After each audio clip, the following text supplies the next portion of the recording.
and then she fell sick. But getting to the school clinic, all they gave her after waiting for hours, all they gave her was paracetamol. That's like ibuprofen, pain reliever, in case you're not familiar with paracetamol. According to her friends who took her back to her hostel, the clinic didn't allow her to go beyond the lobby. Now, when the girl got back to the hostel, she was complaining to her friends that not only was she really, really tired, but that she was having pains in both hands. Clearly, something was going on with the girl, right? Now, she got back to her room around 7, but by 8 o'clock, when she kept complaining, her friends took her back to the school clinic, and again, they just checked her and gave her some drugs and then sent her back to her hostel. Her friends were trying to convince the clinic to admit her into the sick ward. Apparently, they have a sick ward where they could admit people, but for the second time, this girl was restricted to the lobby, which tells me that they didn't really do any major tests if she was attended to at the lobby. Now, it's already around 10 p.m. when the clinic told her to go back to her hostel, and her friend said that by this time she could neither stand nor walk. Yet the clinic did not admit her. Instead, they drove her to her room in their ambulance, which is this bus. They drove her back to her room.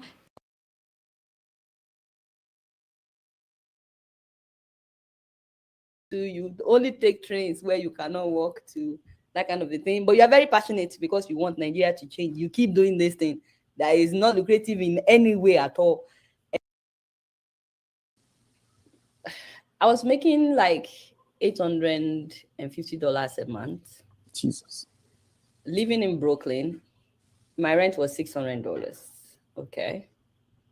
And phone bill was $50. So calculate what's left to eat in 1 month. By the way, I was doing the show at that time, and people were accusing me of collecting money from politicians at that time. So it's just a matter of budgeting. Okay, so we have $200 to do it. Oh, I think it was 175. I don't remember. After you pay for AC, AC was $25. So I've been there before and I survived. You walk where you can walk to. You only take trains where you cannot walk to. That kind of a thing. But you're very passionate because you want Nigeria to change. You keep doing this thing that is not lucrative in any way at all. And it comes with all kinds of abuses. On top of you not making money, people are yabbing you left and right. And you can't find husband because you talk on. I'm sorry. I was not looking for husband. But people were always saying this is why you're not married. So anyways, I think the biggest challenge going solo was how do we keep body together? But then I welcome challenges like that, and it really made me work even harder. And God has been so faithful. If you are a close friend of mine, you would know there's a phrase that I say a lot. Someone like Rudolph will tell you, and it is God is faithful. I'm always saying God, because I tried to do something else, my brother, because this thing was not lucrative in any way you can think of.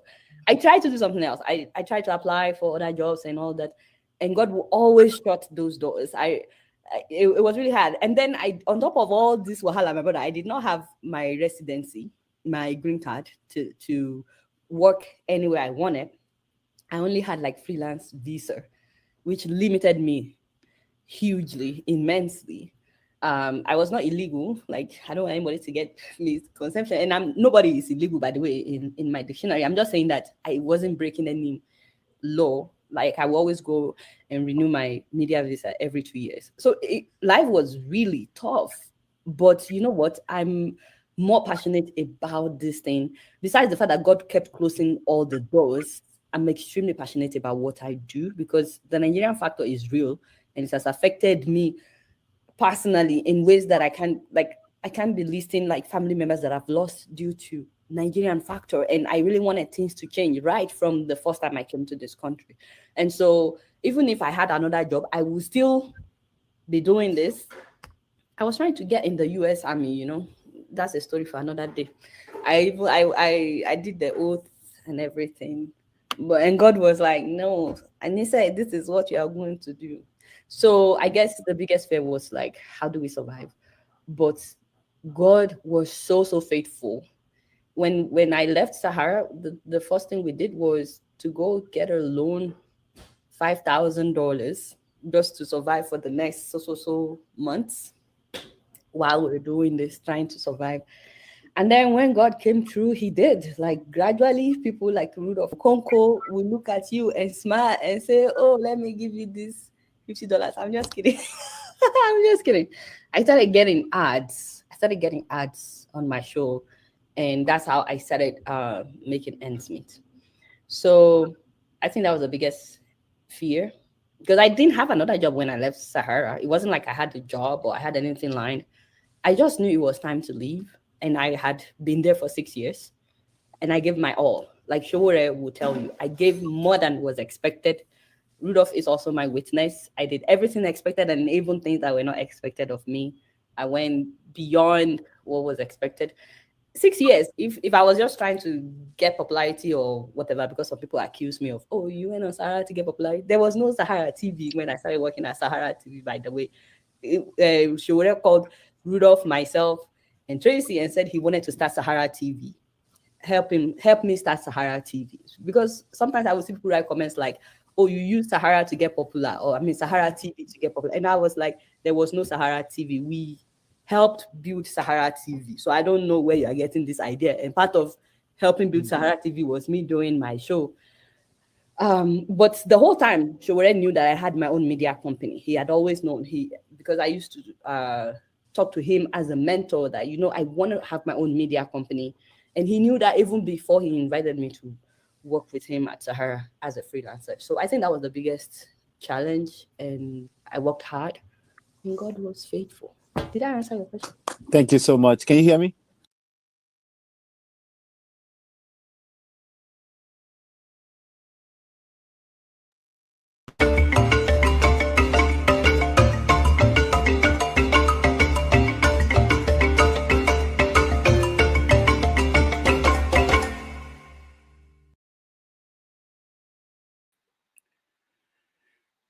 Hello, welcome. My name is Rudolph Okonkwo, and this is 90 Minutes Africa. My co-host Chido Onoma is on assignment.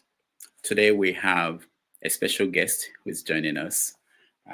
You know her as Adeola Fayehun. She's the host of Keeping It Real with Adeola. She will join us in a short while. I just want to say thank you for joining me. And for those who are joining me for the first time this year, I think this is our first show in the year. Say Happy New Year to all of you. I appreciate the fact that you've keep us going and continue to be part of this program. We appreciate it. Adeola will join us at the top of the hour. So we are going to have a little conversation before she joins us. And I want to say thank you to everybody who has been supporting this platform. Last week, Sunday, I was off. I wasn't in town, so I was not here. So we didn't have the show. But I have a good lineup for the rest of January.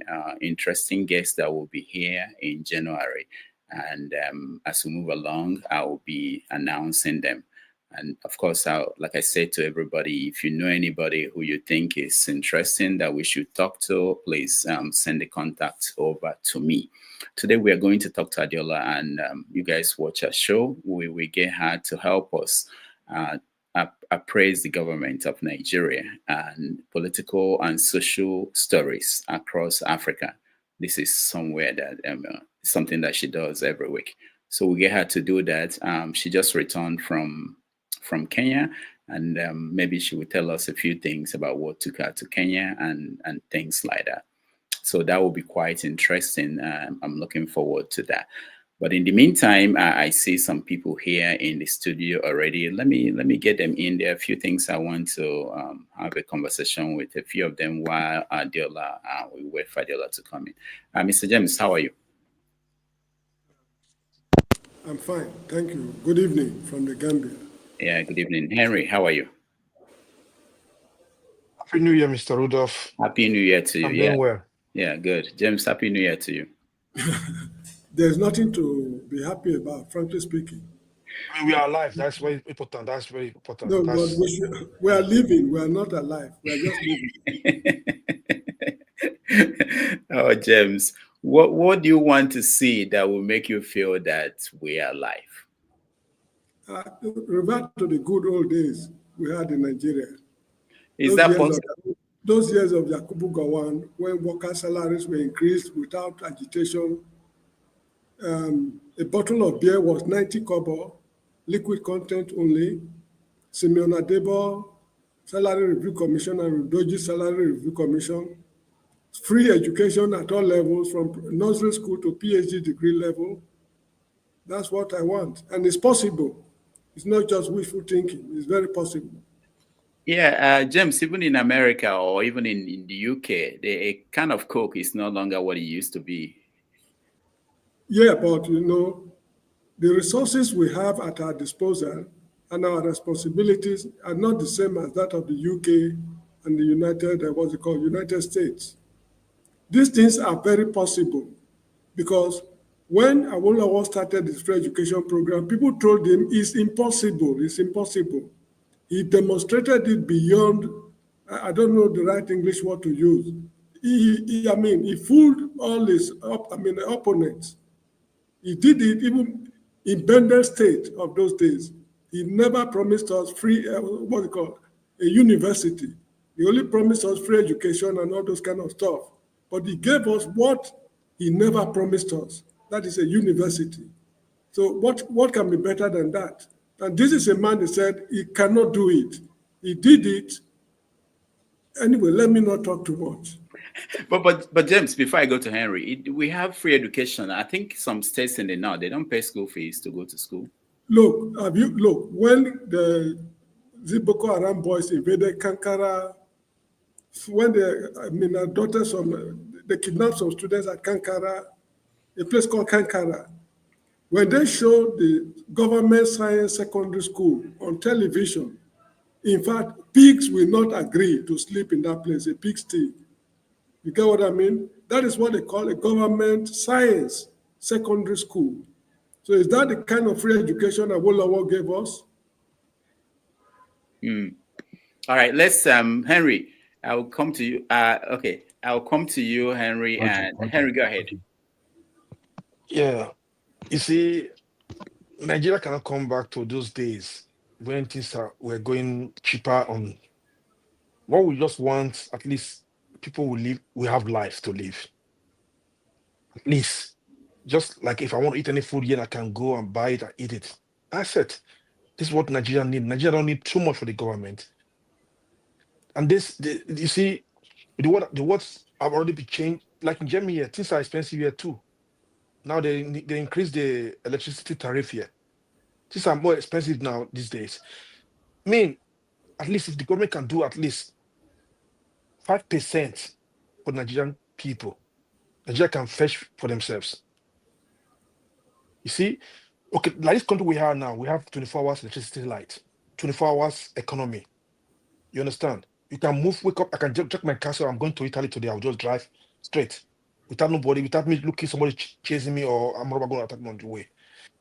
What Nigeria need first, the government should do some, at least be their challenges, 24 hours electricity, that first thing, security, that two things. If they can do it for Nigerians, this will be moving well. But they're not now. I heard that the grid, electrical grid is already collapsed again to 2025. Other countries are looking for they are heading for 10 years to come, but Nigerian government don't have plan for the citizens. It's so alarming.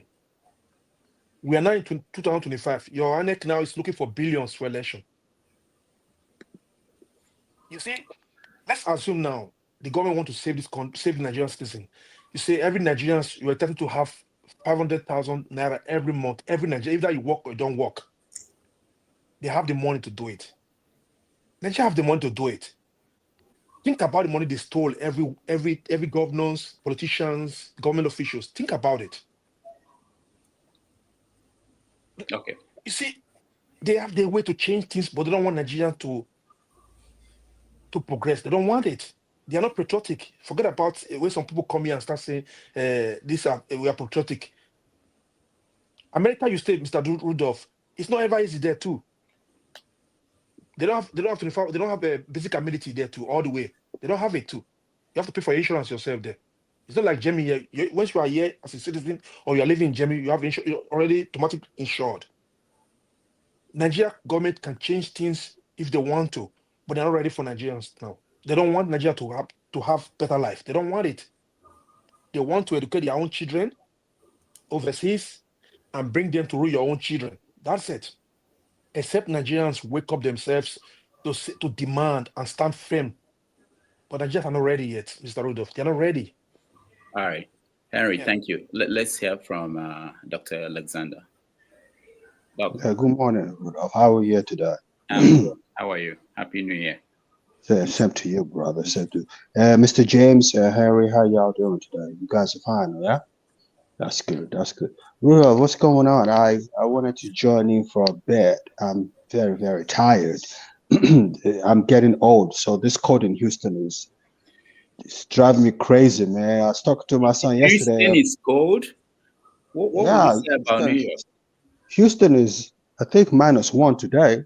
Houston's cold. Wow. Yeah, and I'm getting old. I used to remember when I was much younger, I'll go to my dad's house in London and say, "Hey, boy, you're crazy. How come you're walking around the cold weather with no jacket on?" Now I'm shaking like a leaf, but oh God, age is not a good thing, no. Nah. I know you're not alone. Oh, well, listen. I understand what see. James is in his 60s, so I understand that he knew and saw Nigeria when Nigeria was at its peak. You know, like he said, you could buy a bottle of Coca-Cola for probably 10 kobo or something like that. You could go, yeah, something like that. You could go to school. You don't pay tuition. There's no discrimination like we have so apparent in Nigeria today. You can go to a store in London and they say, "Oh, you're Nigerian," and they close the door because they know that you got the disposable income. Look, the truth of the matter is, when I see Nigeria the way it is today, it breaks my heart. I can't believe in my lifetime that country can become what it has become today. But that's because of leadership, like most wise people would say. You know, if we can only have people as patriotic as John Rawlins, a leader as humble as John Mahama, you know, a sage like Kwame Nkrumah. These are Ghanaians I'm mentioning right now, people that really can look at their people and say, my people are suffering and I have to do something about that. You know, the present crop of leaders we have today, they're not connected to the ordinary people. They don't know what matters. They can't see the sufferings in the face of the ordinary man. And once that is lacking, we can't get anywhere. All these things that Tinubu is doing, in the long run, they're going to work out to make us a very prosperous country.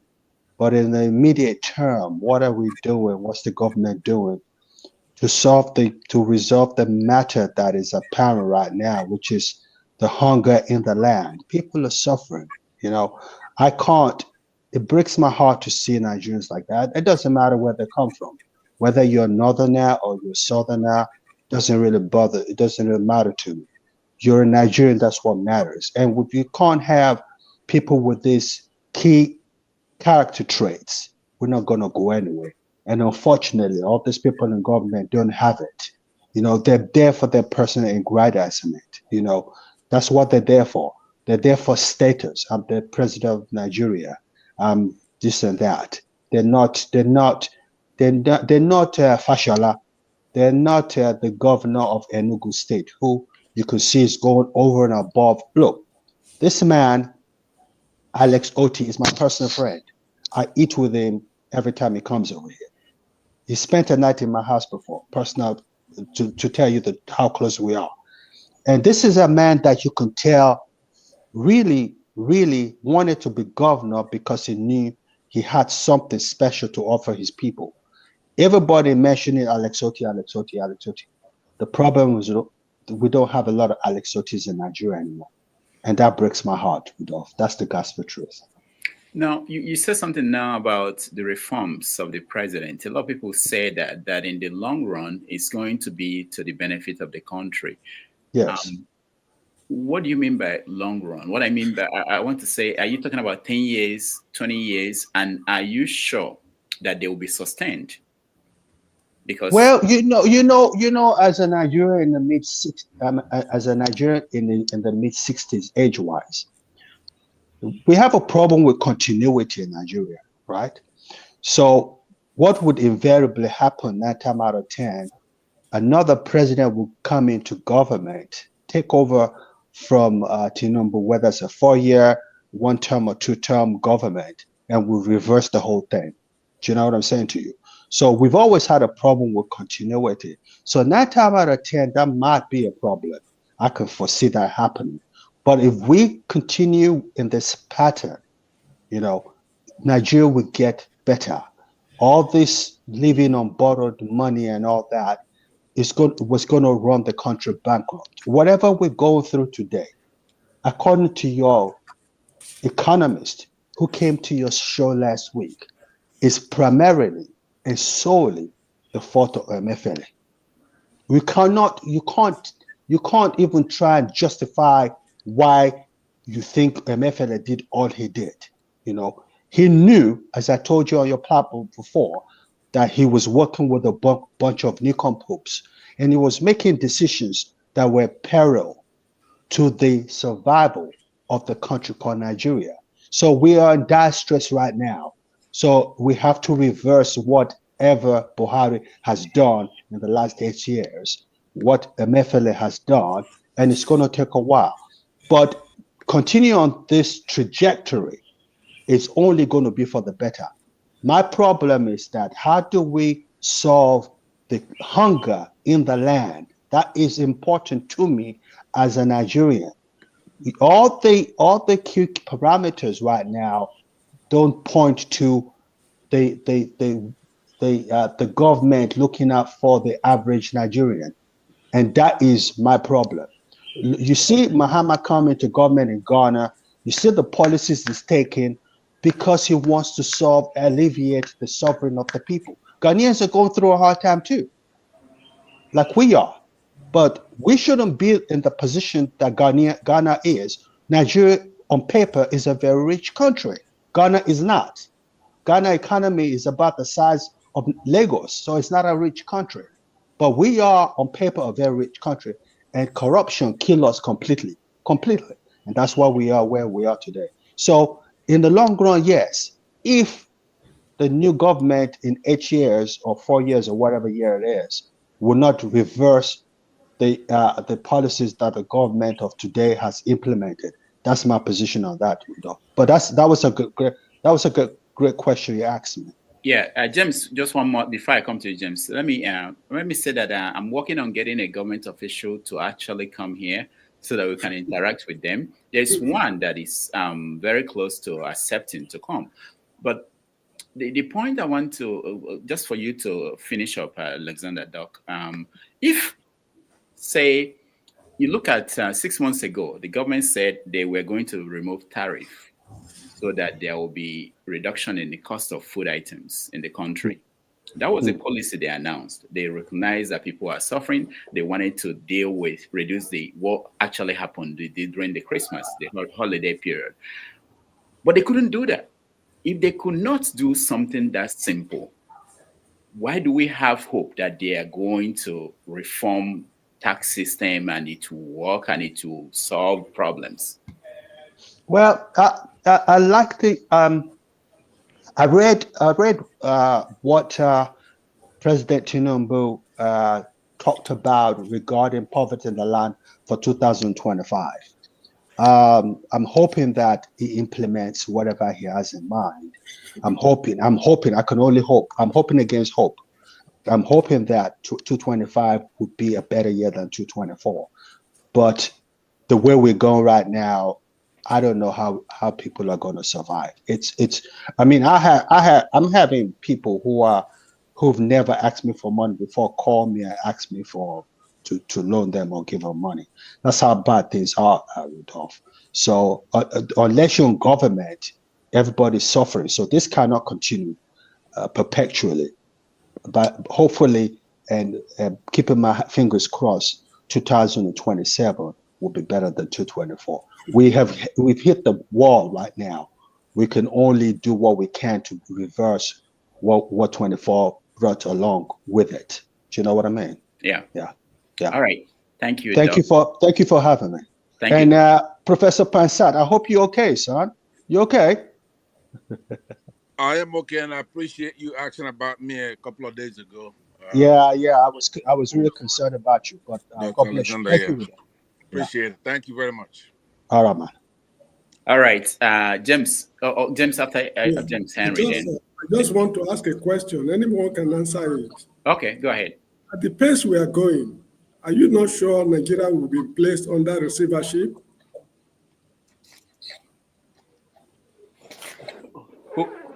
Who wants to take that? Anybody can answer it. Will Nigeria not be placed under receivership at the pace we are going? Well, I can answer that if you want me to. All right, Pansat, go ahead. Especially since I'm not going to be here very long with you guys because you don't appreciate me here. I'm not going to be devoting a lot of time to this. But let me say that if Nigeria is placed under receivership, it's better than we're in receivership of criminals right now. So if we're placed in a receivership, then they can actually look into it and we can get good data, know what the problem is, right?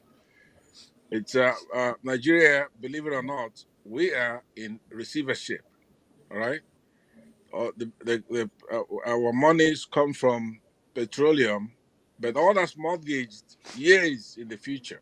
Even somebody like Dangote, who could point at how many barrels of oil he wants and they give it to him, he can't even get one. So I don't know what we think we're doing, but we're in receivership. So it's better that it's given to an official. You mean like receivership as like IMF or something like that? Who do you mean to receive it? Who will be the receiver? Chinese or what? Who is it that will receive the country? No, those we are owing because we have to pay our debts. We have to honor our commitments. Yeah, that'll be a positive development as far as I'm concerned because something has to be done. Our organs are taking over the Supreme Court, the INEC. We don't have anything. But anyway, thank you very much. I understand it's a rhetorical question, but we shouldn't fear anything now because we don't have anything. We don't have that country. We don't. Let's be honest. All right. Thank you, Pansat. Henry. You know, when our colleagues here was saying Tinubu have a plan for the country, I don't get it. I don't get it. Tinubu promised to cut the governance, but he's increasing things like buying luxurious cars, doing other things. So when he come here and say this 2025 going to be better, Tinubu have a plan. Don't forget, Tinubu promised you people that we will continue where Buhari stopped. The corruption from Buhari's time was more. Tinubu time was was times 3. So when he come here to try to romance the criminals, politicians, it's so sad. You know, it's so sad. If you think Nigeria going to be better from not in 5 years' time, you are joking. These people don't have plan for Nigerians, except Nigerians wake up themselves to say, you know what? We have to change things. We want a better life for us. Look at the justice system. Let's go for that first. If Tinubu have plan, look at those state election. Look at what is going on in the country. Look at the IG. Look at the police PRO. It's a Twitter boy. He come out to debunk some things. He come out to debunk things, but when you ask him questions, he don't go straight to the questions. I asked him some questions on Twitter. He don't go straight because it's a bunch of agbado. The IG came out to say Tinubu helped him from some years ago, so you have to pay him back for goods. People are kidding here. When you come here, you live in the state, you come here and say Tinubu have a plan for you. You are joking. Sorry. All right. Thank you, Henry. Jide, welcome to the show. Thank you, Dr. Damages, for having me. Good afternoon. Good afternoon, my elders, Mr. James, Henry, Pansat. I greet again. Good to see you again. Michael, good afternoon.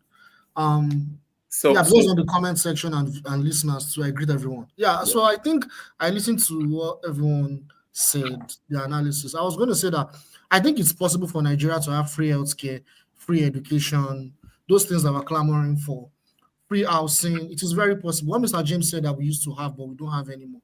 I think it is possible. I feel like we should stop, and that's one of the things that's one of the points I would like to make, that we should stop using the US and the UK as a yardstick to how we want to actually foster development. It is very dangerous. And yeah, that's number one. Number two, other countries have been able to implement having free healthcare, housing, education, social infrastructure, and they have social mobility for their people, and they are doing very well. They are not really spoken of that much. You have Nordic countries like Finland, like Norway, like Denmark, like Sweden. These countries are doing very well for their people. Switzerland is there. Singapore too is doing very well for its people too. They are not as neoliberal as the US and the UK. So having said that, how can we get there, right? That's the big question. Currently, the current system that we have, that cannot be implemented. It is just not possible. It is not going to work. The current leadership, the current system that is being operated in Nigeria, that will never happen. So we need to change the system. So how can we change the system? That's the question I will ask everyone. Thank you. All right. Thank you. Michael, welcome to the show. Hey, good afternoon, everybody. Dr. Rudolph, I know I'm in your neighborhood here in New York. So yes. So thank you so much for having me again. And Mr. James and everybody, greetings to you all. Happy Sunday. And Happy New Year, by the way. So this is a new year. We hope we can get better. In fact, I listened to it, I just joined not too long ago. But the fact about it is that sometimes I look at our issue, the leadership, because the leadership comes from us within. The leadership are not made or dropped from the sky. So we have to look into ourselves.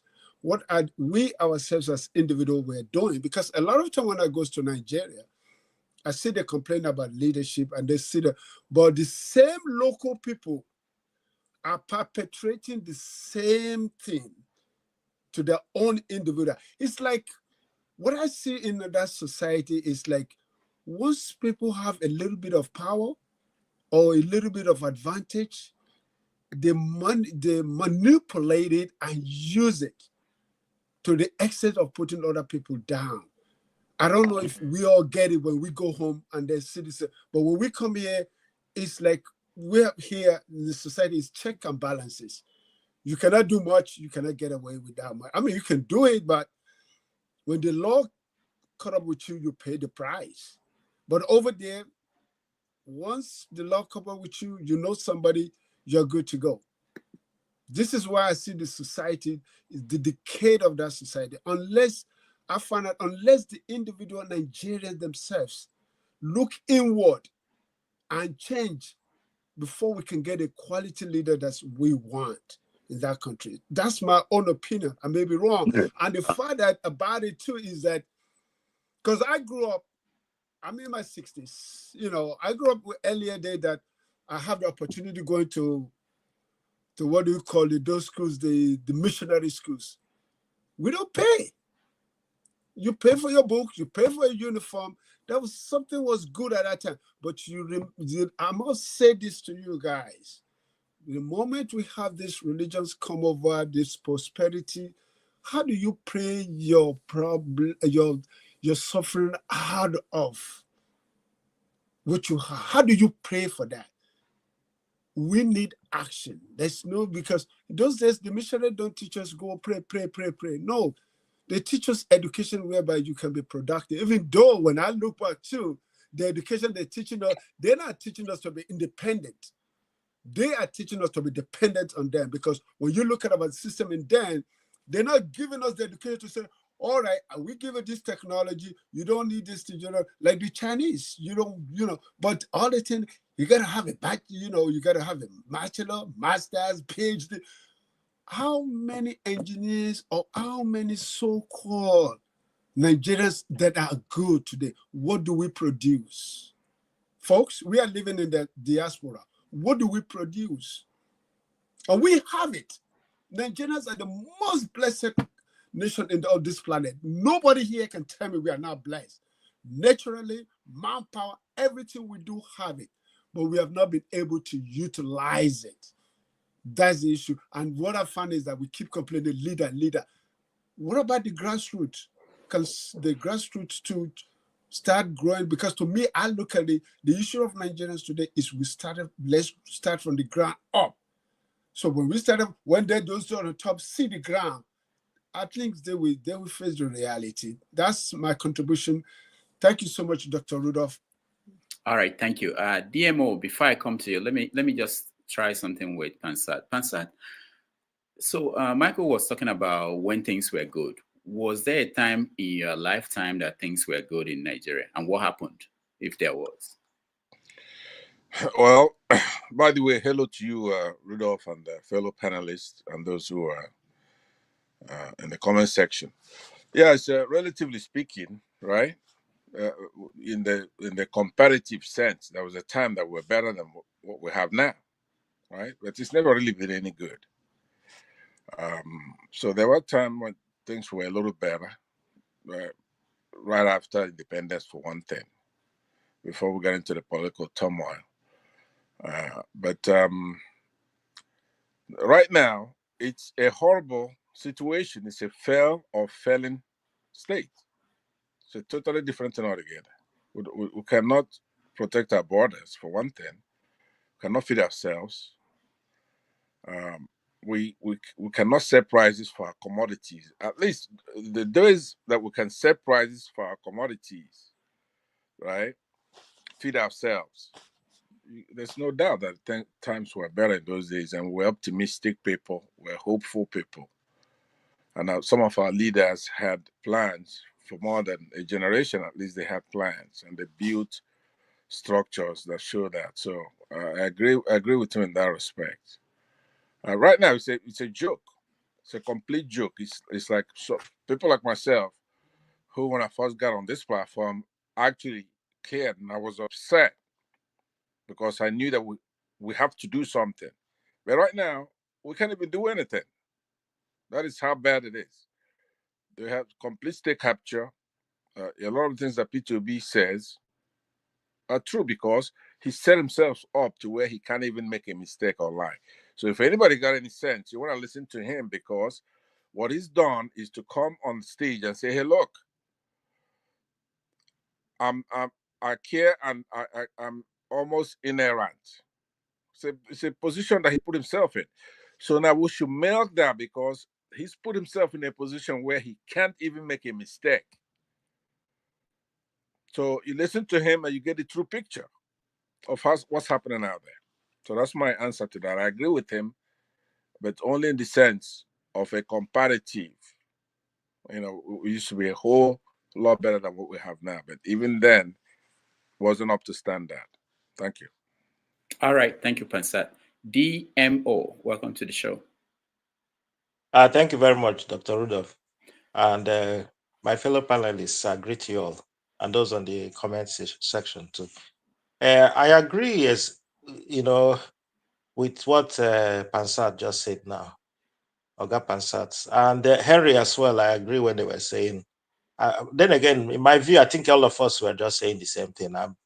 Technically, I might say almost the same thing, because I grew up in Nigeria during the 80s, 90s, you know, and just like Pansat said, I think it's comparative, you know.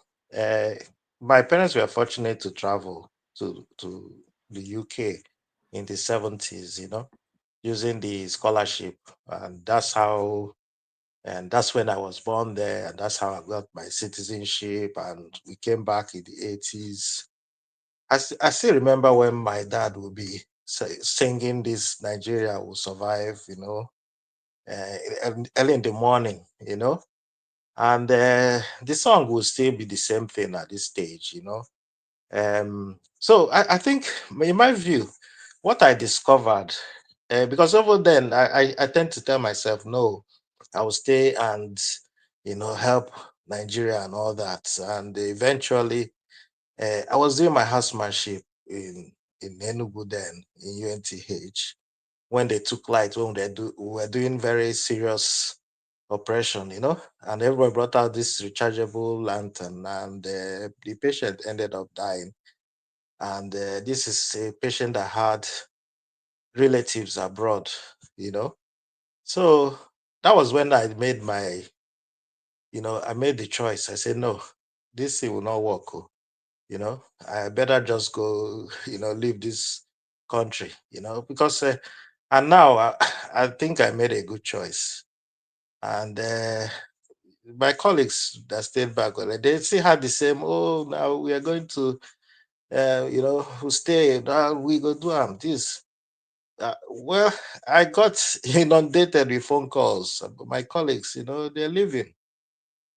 These are consultants, and they would have been consultants by now when we left, So, but they've left because of their own children. So my concern now is that the younger generation, the so-called leaders of tomorrow, the mindset is that of, they've normalized corruption, most of them have not tasted when Nigeria was better, in quotes, So the only thing, in my view, like Henry said, he said, unless Nigerians will be like, number one, my in terms of solution, unless Nigerians will be like, no, enough is enough. We've had enough. We have to, change all these things, That's what I think. But on the flip side, that mindset of everybody's already corrupt. Not, the president is not the only person that is corrupt. Even your fellow Nigerians will.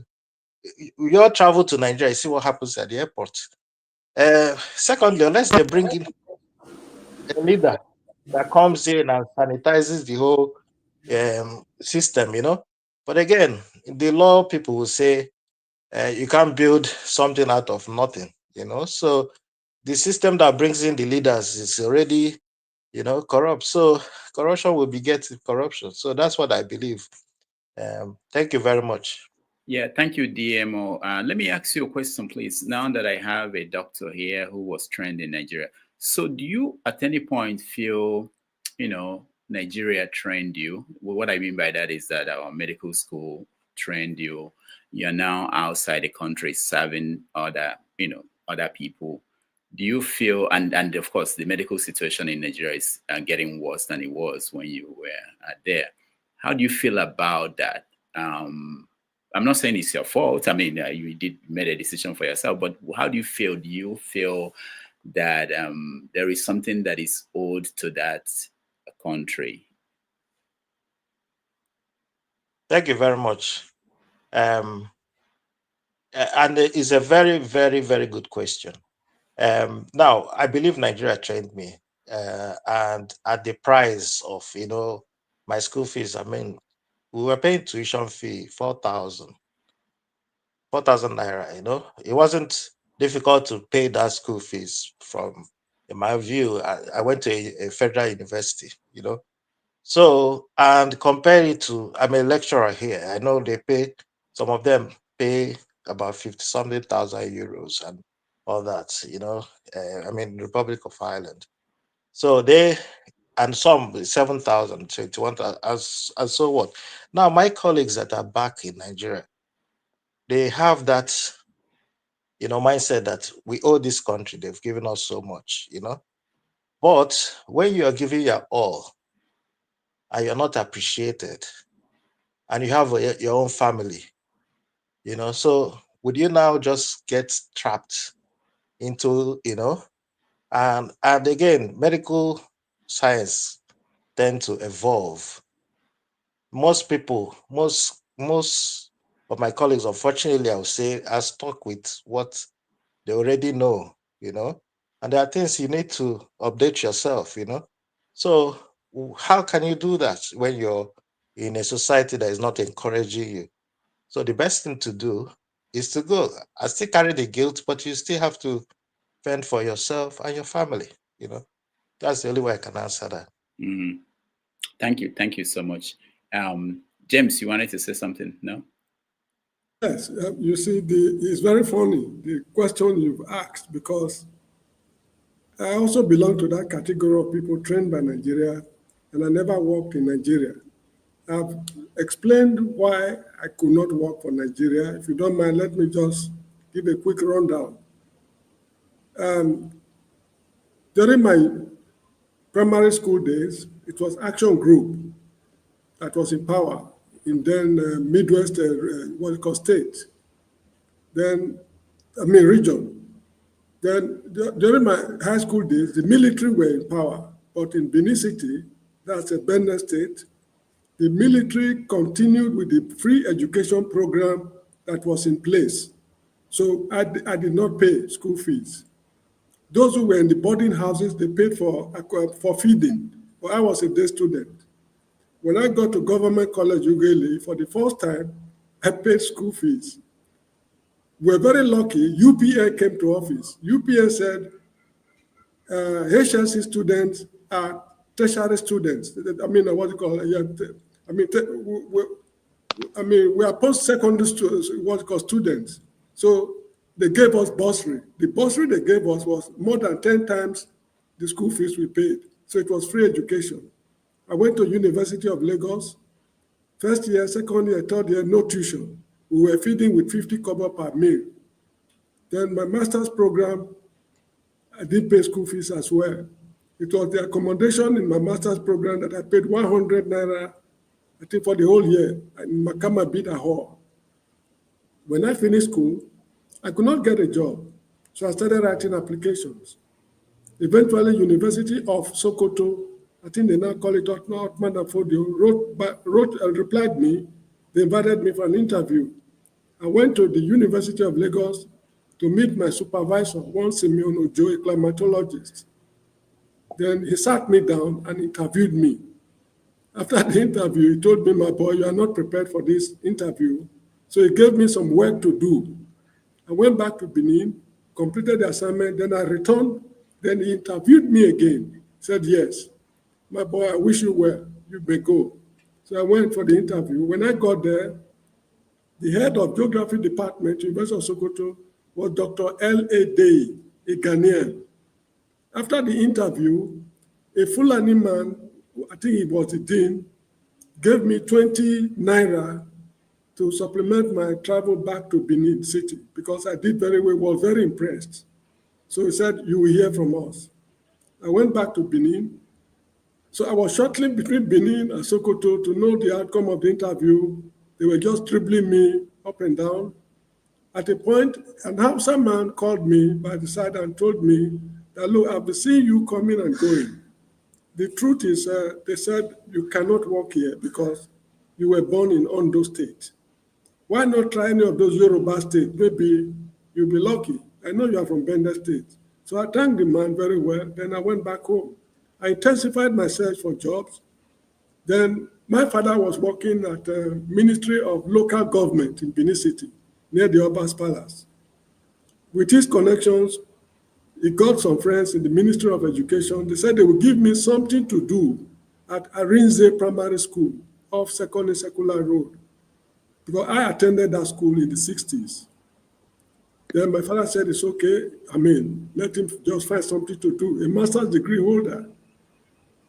One day, my father returned from work and told me, look, my boy, I think the idea of your going to the overseas, we should start working on it because from the look of things, I'm not so satisfied with what is going on. Then I asked him, what exactly is going on? He said, the people who are assisting you to get the job are giving me the condition that I should come and join a secret society before they give me something to do in a primary school. I cannot do it. So at that point, I left the country. I went to Monrovia, Liberia. The following day, I got a job at St. Samuel's High School, number 52 Center Street, Monrovia. For a master's degree holder coming to teach in a high school in Monrovia those days, it was something unbelievable. So I was there, but there were rumors that there would be wars. So I left Monrovia and traveled to the Gambia. I also got a job in less than a week at Muslim High School, Banjul. So that's how I'll be traveling up and down, earning my living. So it's not my fault that I turned my back on Nigeria. If a Ghanaian, Dr. L.A. Dey, can be the head of Department of Geography, University of Sokoto, why should I, born in Ondo State, not be able to work there? So you see the irony. I mean, Nigeria is a very funny setup. So this is the reason why I believe it is time for us to pack up the country. We are wasting our time. Nigeria is irredeemable. Nigeria is beyond repair. We are just wasting our time, hoping that tomorrow will be better. Students who study diligently find it very difficult to pass exams, let alone those who refuse to study. Nigeria is like a student who refused to study and hoping to pass an examination. That is how I see it. So those of us who turn our backs on the country, we did it for particular reasons. Nobody wished to be called a foreigner. Although here in the Gambia where I live, I'm not being treated as a foreigner because I've been here, I've been interacting with them for almost 40 years. I'm more or less a native. I refuse to change my nationality because even if I change it, it will not confer any special privilege on me because whatever I'm entitled to in the Gambia legally, they don't deny me, unless I'm not entitled to it legally. I'm not being discriminated, so why should I change my nationality? So that is the story, my friend. So I encourage all Nigerian youths who are qualified to troop out of the country. They are wasting their time. They are wasting their talent. Their contribution to humanity is far more important than their contribution to Nigeria. So anybody who wants to leave the country should do so. My only advice is they should mind the country they go to because not all countries not all countries are good, let me put it that way. The more difficult it is for you to get a visa, the better the country. So they should have that at the back of their minds. Thank you very much. All right. Thank you, James. Michael, hold on, okay? Let me get to, because Adeola will soon join us. Let me get to Nonye and on politics. Then I can come back to you. Nonye, welcome to the show. Yeah, thank you, Dr. Damages, and greetings, panelists. So what I have to say is that the last time I listened to my brother CM saying that Nigeria is a failed state, and sometimes I do join this particular panel to be able to form some ideas and then get new insights and knowledge, then have an introspective examination of the things I've heard, then do an independent research on them to find out the truth, right? So when he said that, I had to go and do an independent research on it. And then I found out that he said the truth because I believe Nigeria is a failed state. After my research, because I've come to find out that the characteristics of a failed state is that it is marked by collapse of institutions, loss of governmental authority, and inability of the government to provide basic services and secure the country, right? And all these things are just self-evident in the present Nigerian dispensation. So I think at this moment, Nigeria needs a complete overhaul or separation. And I believe that even if Nigeria is completely overhauled right now, before the next 20, 30, 50 years, we would still get back to where we are now. So I think dividing the country to save lives is the best at this point. Thank you. All right. Thank you, Nonye. Let's see. On politics. Welcome. Thank you, Doctor. If I understand, we're talking about giving back to the country, or well, We're just because talking about the state of the country and any angle you want to take.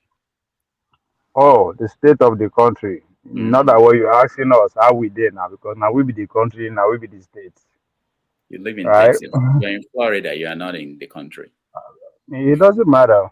In the world that we're living today, now we be Nigeria, right?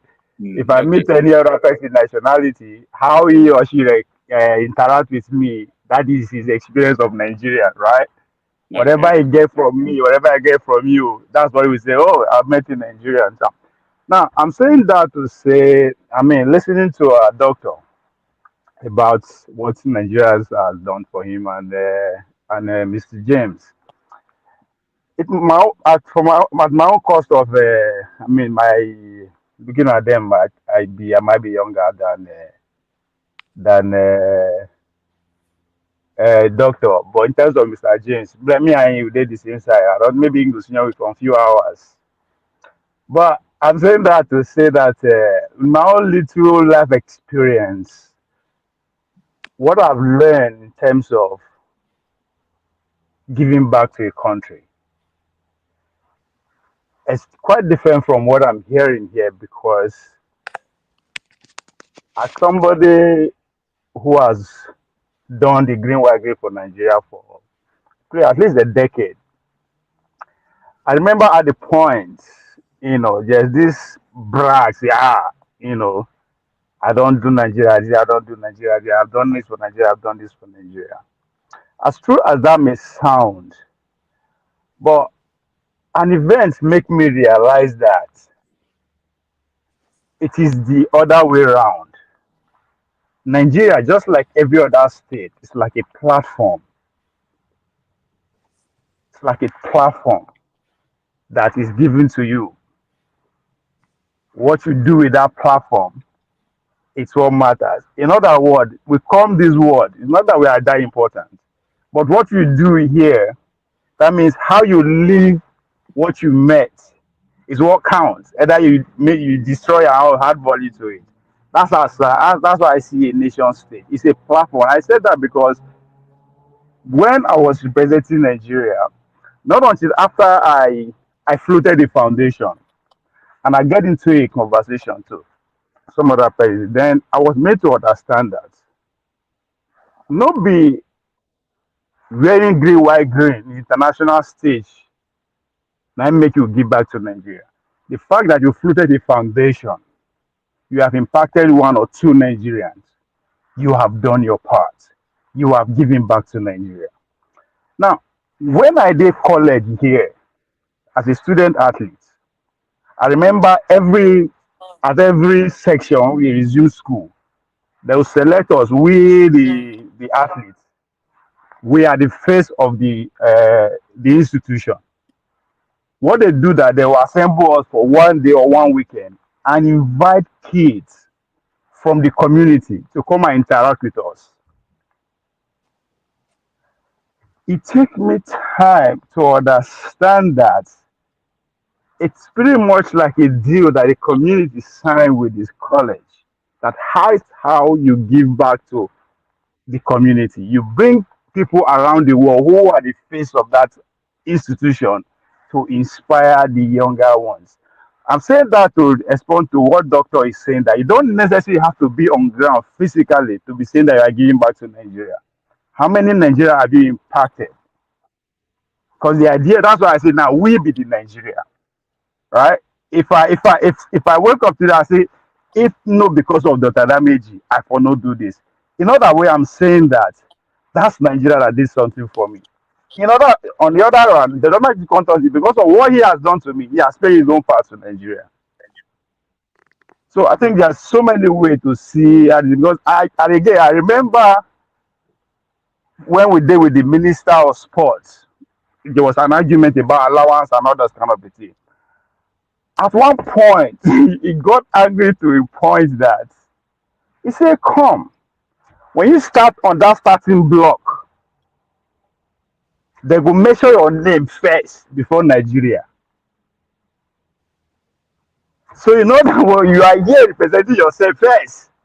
Yes, Nigeria and on the platform of Nigeria. But you know that we see it as a privilege, as an opportunity that the state is giving you. That was a very hard conversation, but he sang. So I think for me, and I think it all boils down to how you develop the country. So how you contribute, what you do, anywhere you are as a Nigerian, is actually contributing to the building to the nation state or giving back. I don't know if you are making sense. That's my own experience about this, what the country done for you, what you have done for the country, and how I was made to understand it by my various encounters with people within and outside. All right. Thank you, Ovie. Let's hear Michael. I have another question for DMO. Michael, go ahead. Oh, okay. Yes. I just want to piggyback on what Mr. James said. That's when Nigeria happens to you, even Dr. DMO. It just is exactly Mr. James' story. I happens to be, if you guys know Nigeria in those days, my father is the Nigerian Railway Corporation, one of their traffic distance. So we traveled most of the time. So we were taken from the south, from Lagos to Zaria. That was 1968, 69. The war was still going on. You know, the Civil War was still going, because I experienced it when they say Igbo was this in those areas.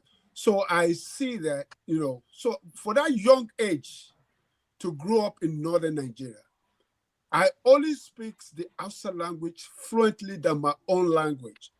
I went to school over there and everything. My secondary school, if you guys know, it was very close to the Chibok. I went to government secondary school Biu, which was in those days, not Eastern State, but it's now Borno State. I went to Domboa. Domboa, you see? What a small world. So what a small world. So I went to crazy. So what a small world. So that's exactly how I grew up. But guess what? After my high school and everything, I got admission to University of Maiduguri. Everything was fine, everything. But the day that I went to the buzzer office, the next thing they look at my name, you know, you can see I spell Adetimiri, Michael. Oh, you don't belong here. You are the Yoruba indigent. You have to go to your indigenous state and bring. I was like, I've lived my life all here. Even I read Hausa language in my, you know, in part of my WAEC. I passed the Hausa language. What more can I do? So I came back south. Coming back south, my uncle told me, oh, you've made a big mistake in your life. You have changed your name to an Hausa man. I'm like, really? Change my identity because of Nigeria? But I said, it's okay. So I went to, as a young man, 18, 19, very radical, want to serve Nigerians. This thing. I went and took Navy exam at Naval College at Papa. I passed it in, but guess what? Somebody just told me, do you know somebody there? I said, no, I don't know them. And that up to today, that's my history. So I can relate to all of us here that sometimes when Nigeria happens to you, it's not like we want to Japa. Japa, people are complaining. Japa is, everybody have to look their own circumstances. A lot of us don't want to. As a young man, I don't want to live. I want to serve Nigeria. As an RFA, I worked with the Federal Ministry of Information for 2.5 years. Before I left Nigeria, I was serving, I was everything. So everybody has a different story and an experience of that country. So we cannot use one paintbrush to say, oh, Nigerians instead. Just like all the politics nations say, it is true that we all have the ability to give back in our little way. It's whatever little way. My wife, she's not from Nigeria. She's from Guyana, South America. 7 years ago, she did a charity in Nigeria. So that's a contribution. And that's my contribution too, because guess what? She's not a Nigerian, but my name was printed in the, the newspaper in Nigeria. So that's the contribution. So all of us, like you said, we have a little way to say, but Nigeria happens to all of us. And this is what I want this platform to know, that with all our circumstances, we should never regret that we left that country. None of us will. If you are in diaspora, never. And that's why I advocate. If you have the opportunity of living in Nigeria, I will never say don't japa. Japa that is for those who wants, they have something to do. If God bless you, you have the opportunity to japa that, to go back and influence something. Yes, well and good. But all of us, we have different circumstances and we have different experience of that country. Thank you, Dr. Rudolph. All right, thank you, Michael. Rudolph, I don't know if you know this. Yeah? Hold on now, Ovie. I just want to talk about the stories in the news for those who may not be following. There's this story about gunmen kidnapped 3 Nigerian soldiers and over 30 civilians in Enugu. There's another story about Bola Tinubu, the president, bans homosexuality, transgender identity, cross-dressing, and tattooing and others in the military a few days before Trump is inaugurated. So we touch on some of those things in the news when Adeola joins us. I think I said I have a question for Dr. DMO. So this is something that I ask all doctors when I meet them, trained in Nigeria and now abroad. The relationship, doctor-patient relationship in Nigeria is different from what we see abroad. So for instance, I have family members. Sometimes if someone is sick, I'm trying to talk to the doctor. What are they suffering from? What is the prescription? They don't feel they owe anybody any explanation. They scream at patients, they shout at nurses. Is that how you guys are trained in Nigeria, or what happened? And when they come abroad, I mean, you've lived abroad now, do you pass across that message to your colleagues at home that this is not how patients or families of patients should be treated? Yeah, thank you very much, Dr. Rudolph. Well, anybody that said that's not how we are trained, I suppose the reality is that here, the bedside manners is very important. I think that's the first thing I learned when I came. In Nigeria, there's really no emphasis on bedside manners, unless it's changing now, which I still doubt based on personal experience, you know. The bedside manners, there's no emphasis on that, you know. So here they'll look at communication skills. One of the exams you do to get your license, communication skills is part of it, you know. So they rely, there's so much emphasis. Whereas when you're in Nigeria, just that name that you're a doctor, you seem like you start seeing yourself like a mini god. Like you've seen your senior colleagues are like that, so you're aspiring to be, you know, to qualify, then to be your senior colleague. So when you go in, automatically you go in, and it is what it is, you know. And the treatment, I suppose you're treating people to make money more in Nigeria, you know. Over here, I believe that your salary is enough. It may not be enough, but at least it's comfortable enough for you. So there is really no need for you to focus more. Because in Nigeria now, say for example, I prescribe a medication, you come in with some symptoms, you know, I make a diagnosis, which I'm not going to tell you for a reason. Then I prescribe medication for you. I will obscure my writing to make sure you don't really understand what I prescribe for you, because I will say doctors are bad writing. That's not true. Your documentation is meant to be legible enough, you know. So you go and buy the medication because you can buy it then. Tomorrow, if I had told you what was wrong with you and told you the medication that you need, what the person does is next time they have similar symptom, they could just go to the chemist, buy the medication. I've lost there.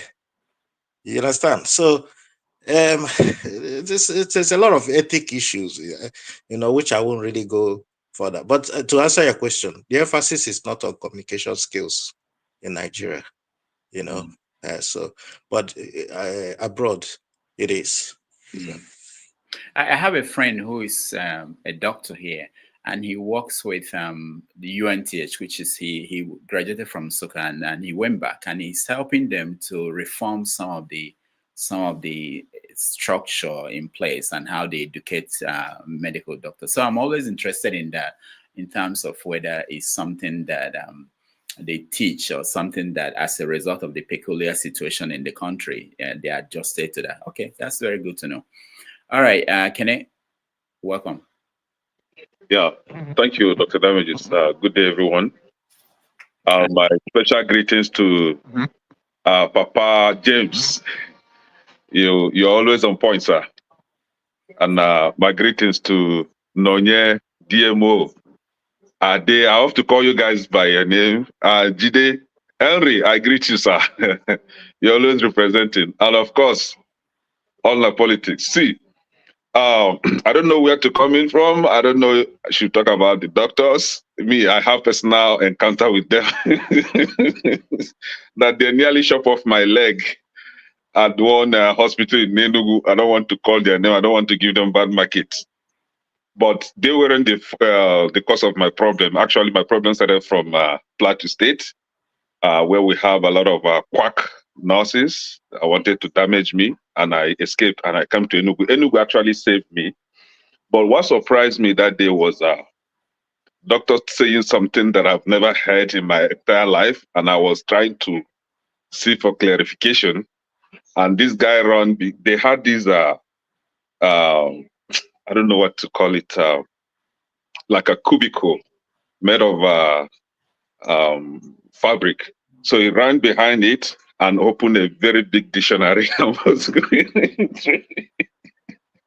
and I pretended as if I didn't see him doing that. So he came out and fed me with some tautology, which I later, find out to be wrong. So, but all the same, I later got help from them.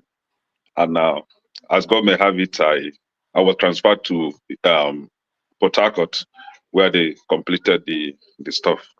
But yeah, like my brother here, DMO, stated, I think they do that to retain customers. And it's very annoying if you have your aged parents, they go to hospital, you spend thousands, and still you don't know what is going on. If you ask, okay, can you send me a screenshot of what the doctor wrote? You see some jabbers, you're like, this guy should go back and learn how to write, But I actually called in to chip in on giving back to Nigeria and not giving back to Nigeria because we have a country where we are always asked or encouraged to give back to, where we've never been given from this country.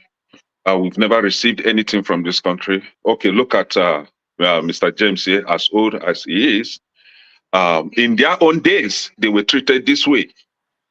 So, which means that this nonsense that is happening in Nigeria today didn't start today. It has been there for a very long time. A Ghanaian can be employed in the north, but a Southerner cannot be employed in the north. And then you expect me from the south, a Ghanaian can be given in the north, but a Southerner cannot be given in the north. Then you expect me, a Southerner, to waste my 12 months of youth service. That is the greatest mistake that I made in my life. That youth service, 12 years youth service, I will never encourage my loved one to do that nonsense, because they will give you the impression that if you don't do your youth service, you'll not be able to get a job in Nigeria. You wasted that 12 years still. You are not given that job. You will not get that job. At the end of the day, you have to sell your family land to run away to abroad.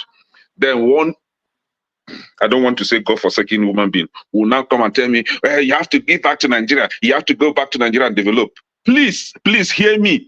Do not give back to Nigeria anything. Nigeria should give you first. I have nothing to give back to Nigeria. Nothing. Even if I have, I will not give. I would rather give just the same way the Fulani man decided to give to his Fulani brother and kick my Southern brother out. I would rather only give to my Igbo brother. I am Igbo. I will give to my Igbo brother first. Charity begins at home. Since that is how they want us to run that country. As like Mr. James said, it's an irredeemable country. There's nothing to be said. Nigeria is gone. But for you that still believe that you can save Nigeria, keep on wasting your precious time. I have no such time to waste. Sorry, Mr. Kine, Pastor said that they should fast 100 days fasting. Also will kill all of them. And at the end of the day, they will not see. Last time they told us that Nnamdi Kanu was the cause of the problem in the southeast. That if Nnamdi Kanu is arrested, there will be peace in the southeast. My Olodo Igbo people believe them. They arrested Nnamdi Kanu. Oh, there is Simon Ekpa. If Simon Ekpa is arrested, there will be peace in the southeast. My Olodo Igbo southeast brothers believe them. Simon Ekpa is arrested today. And now, just today, 3 soldiers, Nigerian army, and 30 civilians, Igbo people, kidnapped in Enugu by herdsmen, not gunmen. When they give it that name, gunmen, it sounds as if the problem is coming from southeast. It is herdsmen, Fulani. That is their intention.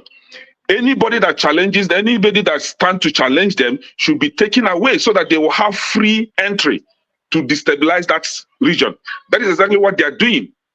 We need people. We need youth. We don't need soldiers. We need our Igbo people, Igbo brothers, to police our environment. We need them to protect us. We need people like Simon Ekpa.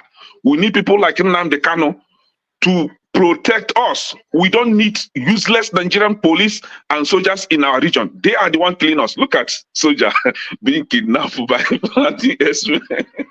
soldier that they spend money training.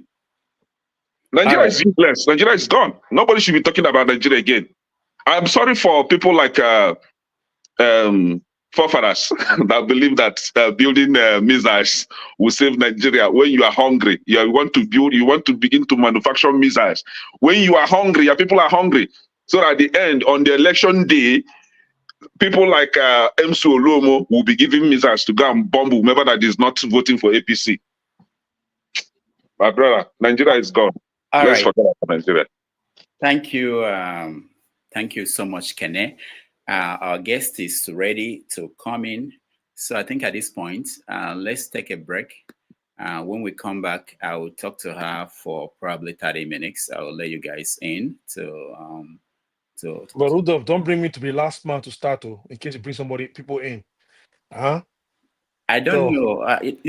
I'm not the one who controls these things. Don't do this to me this time, man. So don't think I'm the one controlling. I have powers bigger than me. All right, so let's take a break. When we come back, we talk to Adeola. I'm ordering you to reach out to me now. Now, if you pass now, you are.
right, welcome back. Thank you so much for hanging on there and being with us. Our special guest today is in the studio, so it's an honor for me to welcome. She doesn't want any introduction, so it's an honor for me to welcome Adeola Fayehun. Adeola, welcome to the show. Happy New Year to you. See, we can't hear you.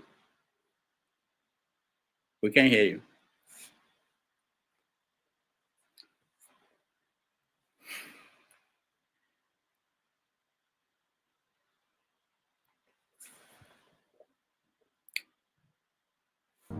All right, so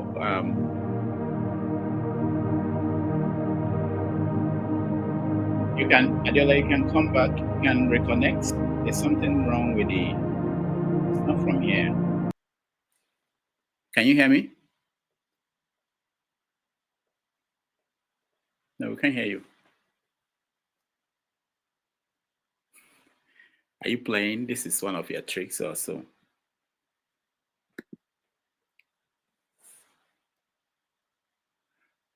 It's not from here. All right, let me play a video and you just reconnect. I think that will take care of. For those who may not know Adeola, reconnect, Adeola. It like will be okay. $850 a month. Jesus. Living in Brooklyn, my rent was $600. Okay. And phone bill was $50. So calculate what's left to eat in 1 month. By the way, I was doing the show at that time, and people were accusing me of collecting money from politicians at that time. So it's just a matter of budgeting. Okay, so we have $200 to do it. Oh, I think it was $175. I don't remember. After you pay for AC, AC was $25. So I've been there before and I survived. You know, you walk where you can walk to, you only take trains where you cannot walk to, that kind of a thing. But you're very passionate because you want Nigeria to change. You keep doing this thing that is not lucrative in any way at all. And it comes with all kinds of abuses. On top of you not making money, people are yabbing you left and right. And you can't find husband because you talk on. I'm sorry, I was not looking for husband. But people were always saying this is why you're not married. So anyways, I think the biggest challenge going solo was how do we keep body together? But then I welcome challenges like that, and it really made me work even harder. And God has been so faithful. If you are a close friend of mine, you would know there's a phrase that I say a lot. Someone like Rudolph will tell you, and it is God is faithful. I'm always saying God, because I tried to do something else, my brother, because this thing was not lucrative in any way you can think of. I tried to do something else. I tried to apply for other jobs and all that, and God will always shut those doors. It was really hard. And then on top of all this wahala, my brother, I did not have my residency, my green card to work anywhere I wanted. I only had like freelance visa, which limited me hugely, immensely. I was not illegal. Like, I don't want anybody to get misconception, and I'm nobody.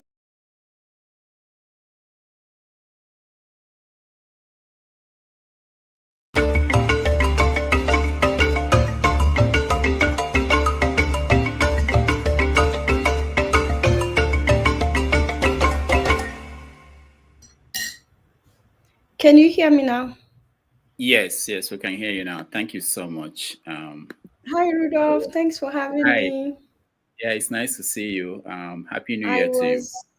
Happy New Year. This is the first time I'm seeing your face. You still look good. Okay. I was about to thank you for no introduction, and then you started playing that video. Like, why? What video? There was no. It wasn't a video. It's a new thing that I did. It's not a video, really. It's just your picture. Yeah. No, I didn't play the intro. Yeah, no, I didn't. So welcome. Thank you so much for. Is that Victor that we are going to see? Thank you so much for making our time. Thank you. I know you are busy, and we are really happy to have you. Busy, I'm never busy for you, Rudolph. It's just that now I have new bosses. I have two toddlers that I believe they own me and my time. What can I say? Of course, that's what you did to your parents. So they are doing the same thing to you. So what else? Nothing new. So let's start with first of all, I heard that you traveled recently. You went to Kenya for what is it, Bitcoin conference? Why are they meeting? Yes, Why are they meeting in Kenya? Why not Nigeria? We are the capital of Bitcoin. I know, that's exactly what I said. In fact, because I was one of the MCs hosting, it was a 3-day conference. So one of the times that I was emceeing, I said jokingly that whatever they do, they should make sure that next year this thing goes to Nigeria. Like, what's that? What kind of disrespect is this? We've done it in Ghana twice. And then from Ghana, we went to Kenya. And I'm like, Nigeria is right there. Where were we supposed to start? And you know, the funny thing, they all started laughing. And I'm talking about even the organizers, including the Nigerians amongst them. And I'm like, if you, the Nigerians, are laughing, and they were like, the Nigerians among them. And I'm like, this ain't right. Let's go do this thing in Nigeria. And they were like, first of all, nobody has time to be dealing with buying fuel or looking for a generator for the 3-day event. So I'm like, it's a hard clap back.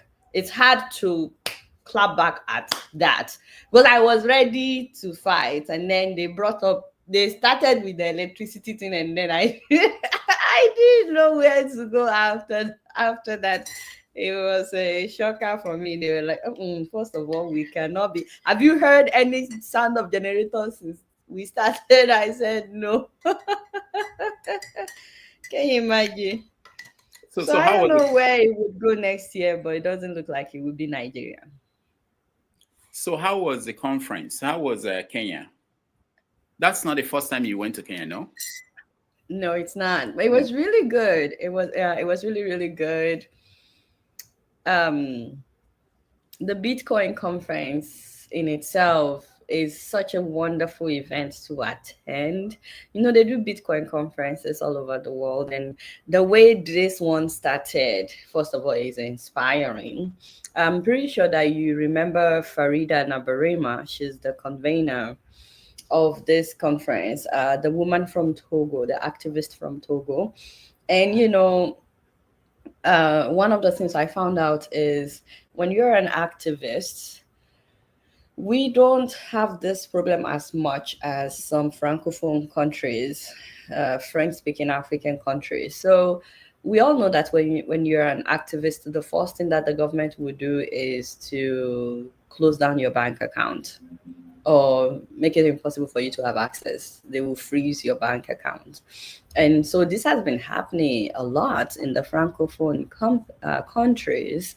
And the way people are surviving is through Bitcoin, because the government has no control over that. So for them, it's a very, very vital tool in advocating for a change in their government.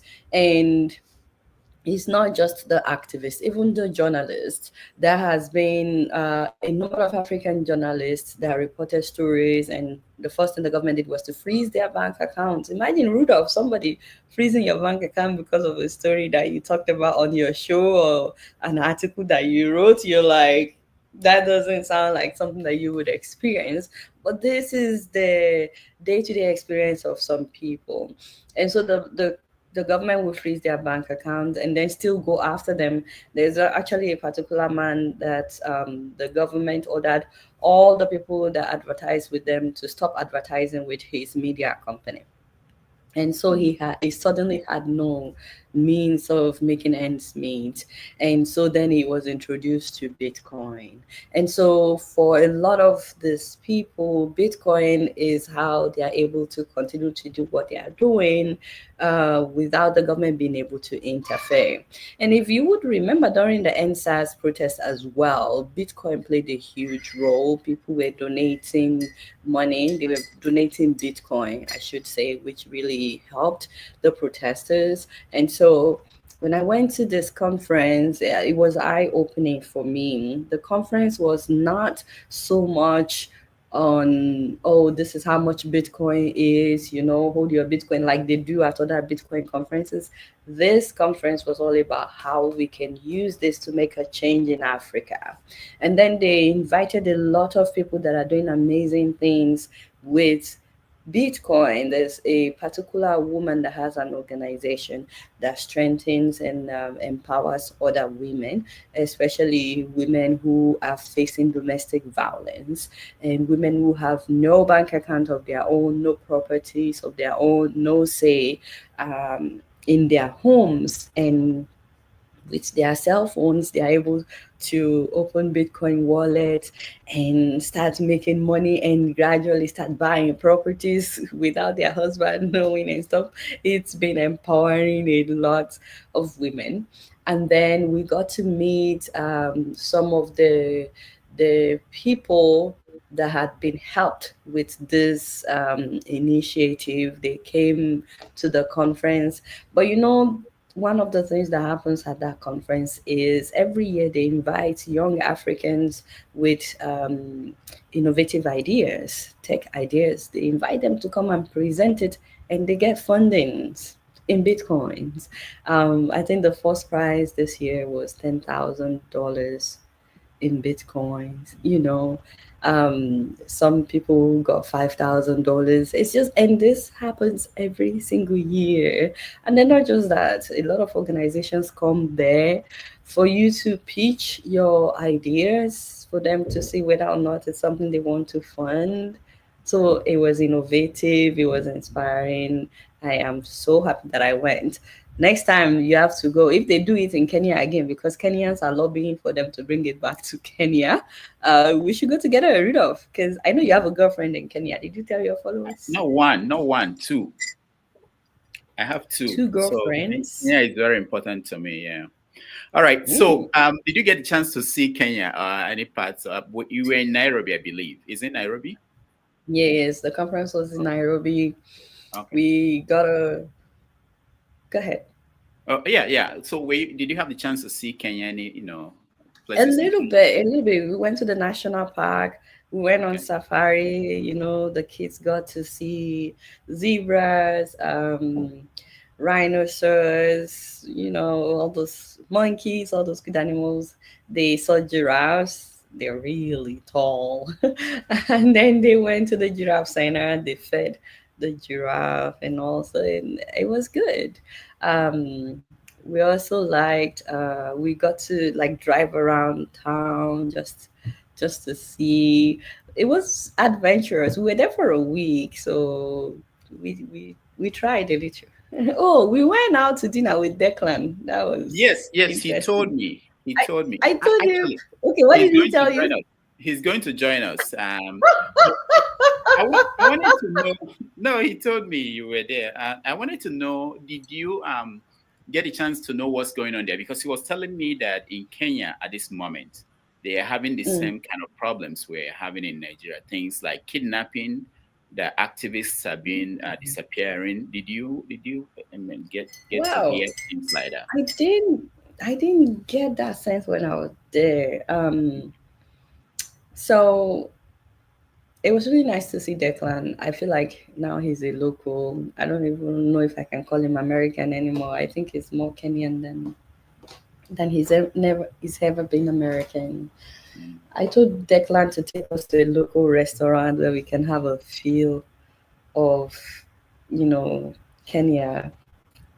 Declan took us to a buka of Kenya. Yeah. No, Rudolph, seriously. In Nairobi? In Nairobi. He kept going on and on about how this is where you get the authentic food. and I know he's coming. And then we got there and we're like, Declan, we cannot eat here. He's like, what do you mean? I ate there. I think I know the place. There are no windows. It's an open place. Like, yeah, man. yeah, Yes. Mhm. I said, Declan, we cannot eat here. He said, this is as good as it. I You said, are Declan, Djibouti now. no, it's not even that. Rudolph, I have 2 toddlers. I cannot be dealing with any stomach issues in another country. And me, my tummy is very sensitive. So I said, Declan, is there no Nigerian restaurant? Let's stay with what we know. so so he took us to a Nigerian restaurant. And then the food ended up being extremely spicy, and I actually got sick from that. Oh, Anyway, just running stomach, but all right. anyway, so the one thing that I noticed in Kenya, which I didn't notice the last time I went, because the um attack at the mall hadn't happened at the time. And so this time around, I noticed 2 things that really shocked me. First of all, um, I was surprised that every public space, every public place that you go to, there is security check everywhere, which you have to go through the machine and then they scan you and all that. It was really weird. You know how when you go to Nigeria, you would see military checkpoints several times on the road. If you're going from one place to another, especially from one city to another, you start seeing so many police check, or let me say, soldiers. It's it's something that is always it stands out to us because we've not lived in Nigeria in a long time, and so every time we go home and we see that, we're like, oh Lord. So that was the way I felt with this. The hotel we stayed, the same thing. All the malls, the same thing. Every hotel you go to, the same thing. Every public place, it was quite alarming because you're like, what's happening here? And then you remember the terrorist attack at the mall. But Declan pointed out one thing that was very interesting. He said, well, the funny thing is, none of them have guns or even radio to call for help in case there's someone that is trying to attack. So, what's the point of this whole checkpoint thing? Anyways, the second thing that really shocked me, which I'm still going to talk about, is that on our way back to the airport, after you go through the welcome to the airport sign and stuff,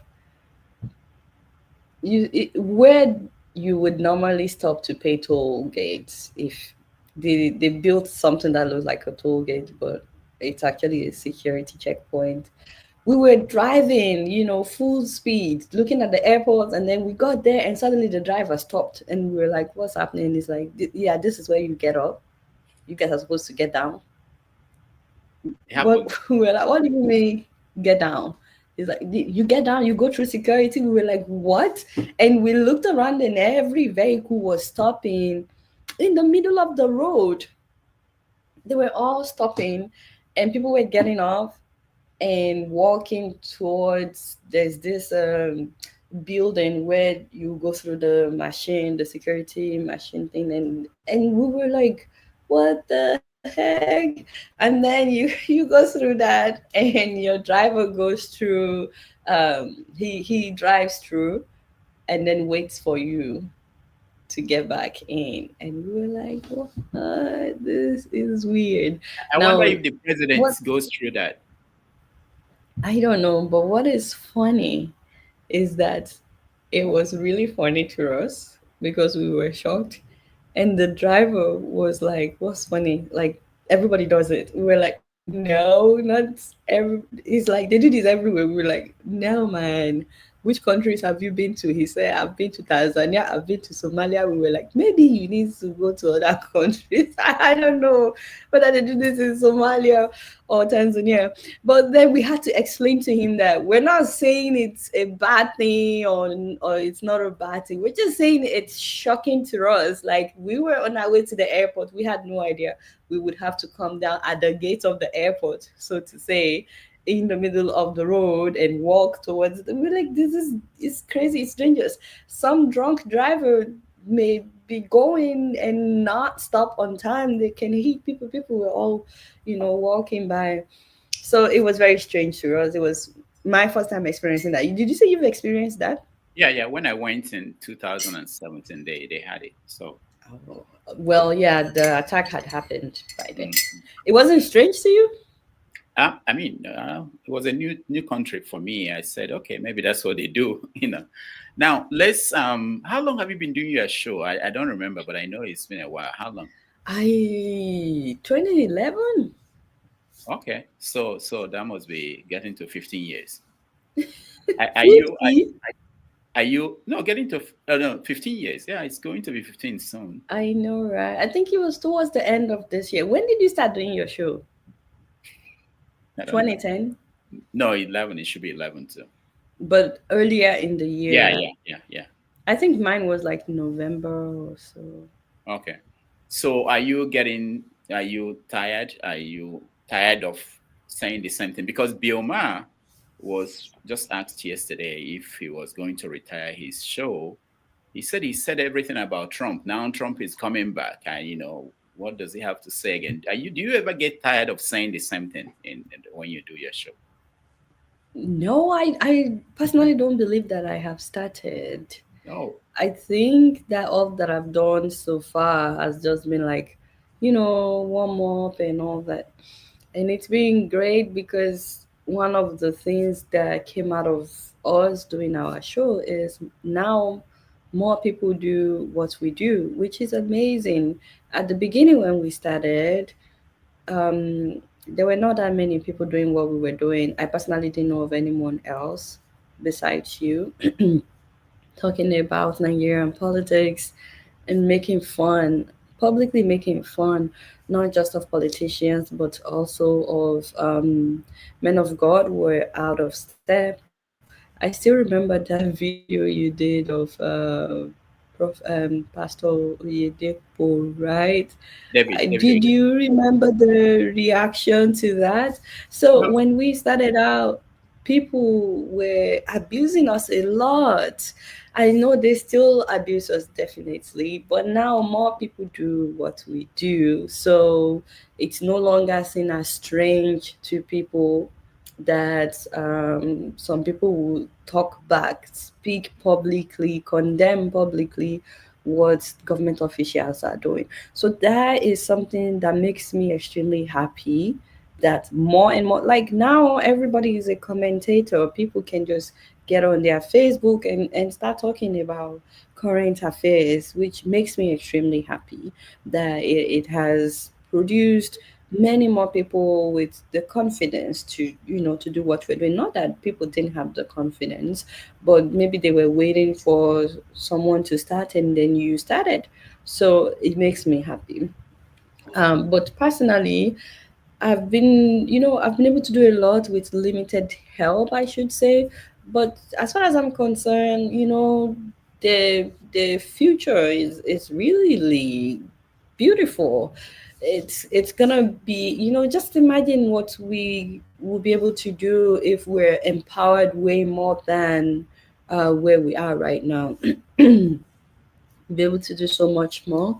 And I don't know how many people are watching, but I just want to throw it out there that if you're watching, please subscribe to Rudolph's YouTube channel, to Dr. Damage's channel if you have not subscribed, though, because that's the least you can do. This man is really trying. How many hours do you do on this show? Like, really? No. I mean, help me. Tell them. Help me subscribe this channel. Tell them, please. So why I ask that question is that like you said, there are a lot of people who are doing similar things, and But the abuse, they've not stopped. Have they stopped? People abusing you for... No. They have not stopped. But Okay. now they know that it's a normal thing to, it's more acceptable now. So you understand, to publicly condemn what politicians are doing. No, what I'm And talking about, you. Criticism, how they criticize you, the people who are watching, the audience. Has it reduced, or is it still at the same level? well, so that's a good question. It has definitely changed. Initially, the abuse is, oh, you must be a prostitute, or this is why you don't have a husband. Who wants to marry you? You talk too much. But now you are married, you have 2 kids, so that I is... was, point of correction, I was always married. I was married before I started I don't know doing it. when you found a husband, but I know that it's 14th anniversary. You just celebrated your 14th wedding anniversary, but So yeah, so the show should be 14, maybe in November of this year. Okay. So I was always married. So the abuse now shifted from you must be a prostitute. This is why you don't have a husband. Nobody wants to marry you. I don't know why they thought I needed to be married, or why they thought marriage was my goal. Marriage was never my goal. So, but if somebody wants to abuse you, they usually will use the words, the phrases, and the lingo of the environment where they are in, and what they think is important to the people around them. So I guess that's where that was coming from. And also, I remember anytime I talk about a man of God, there's always this "touch not my anointed." When it starts happening to you, you will see, because you have touched anointed this that, and then he never did. So now the abuse has shifted to it's more tribal now. If I say something, they will say you Yoruba, whatever. And then if the abuse is coming from a Yoruba person, they would say Omali, which means a bastard. And then it has also gotten into, oh, you must be sponsored by sorry, I just saw somebody's comment. Anyway, you are being sponsored by the opposition, or you are being sponsored by the ruling party. Someone just said that she was married to Jesus first. No, I wasn't talking about being married to Jesus. I was always married to Victor before I started doing this show. I know people didn't know that I was married for a long time. I think it was our 10th wedding anniversary was the first time that most people knew that I was married, which is weird because I always wore my wedding ring. So don't read the comments while we're here. This is not we don't read the comments while we are live. Why not? I like reading comments. You'll be distracted. You should encourage people to put in comments. And no, they do. They know that I read comments. it. They know that I read it. Yeah. Okay. So let me get back to we'll talk about your family soon, but let me get to Tinubu, who is your uncle, and and you have a lot of uncles. I wonder, you follow him all the time, and he watches you. Let me play a video of him. There's something he messaged for you from Bola Tinubu.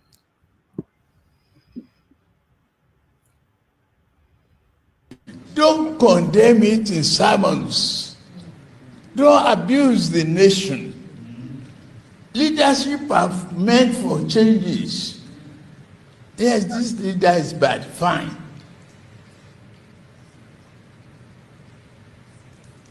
Wait until it's time to renew his mandate and say no. But don't condemn your country. Don't curse Nigeria. It's a beautiful land of prosperity. So, Adeola, why do you condemn Nigeria every week? That our hospitals are not good, that our roads are not. Why? The president was talking to you there. So, first of all, I appreciate everything that Alhaji said in that video. He's absolutely right. Nigeria is a land of prosperity. It's a beautiful land. And nobody, I repeat, nobody should curse Nigeria. I personally have never cursed Nigeria, like F you Nigeria or whatever. You would never hear me curse Nigeria.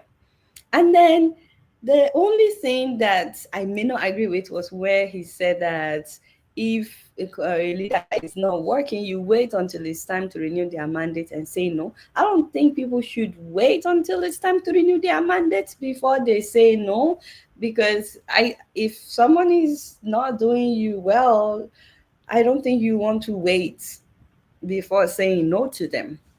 So I'm on Alhaji's side. I'm with Alhaji on this one.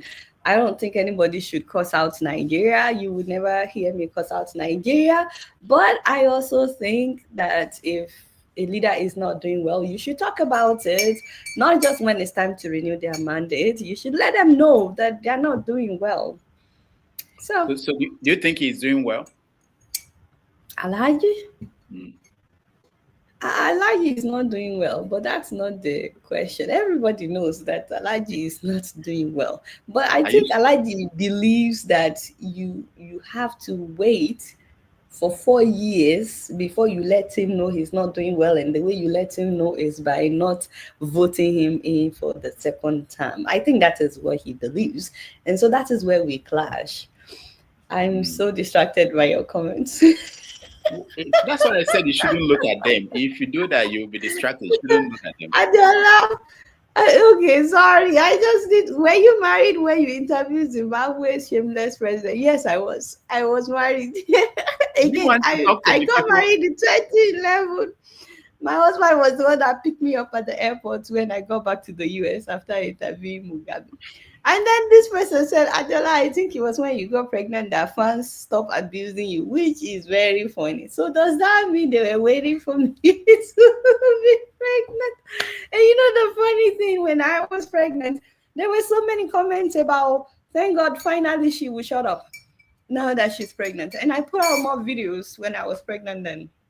Especially when I was pregnant with Zion. I put out more videos than I did when I was not pregnant. And then less than a month after, I went back to work.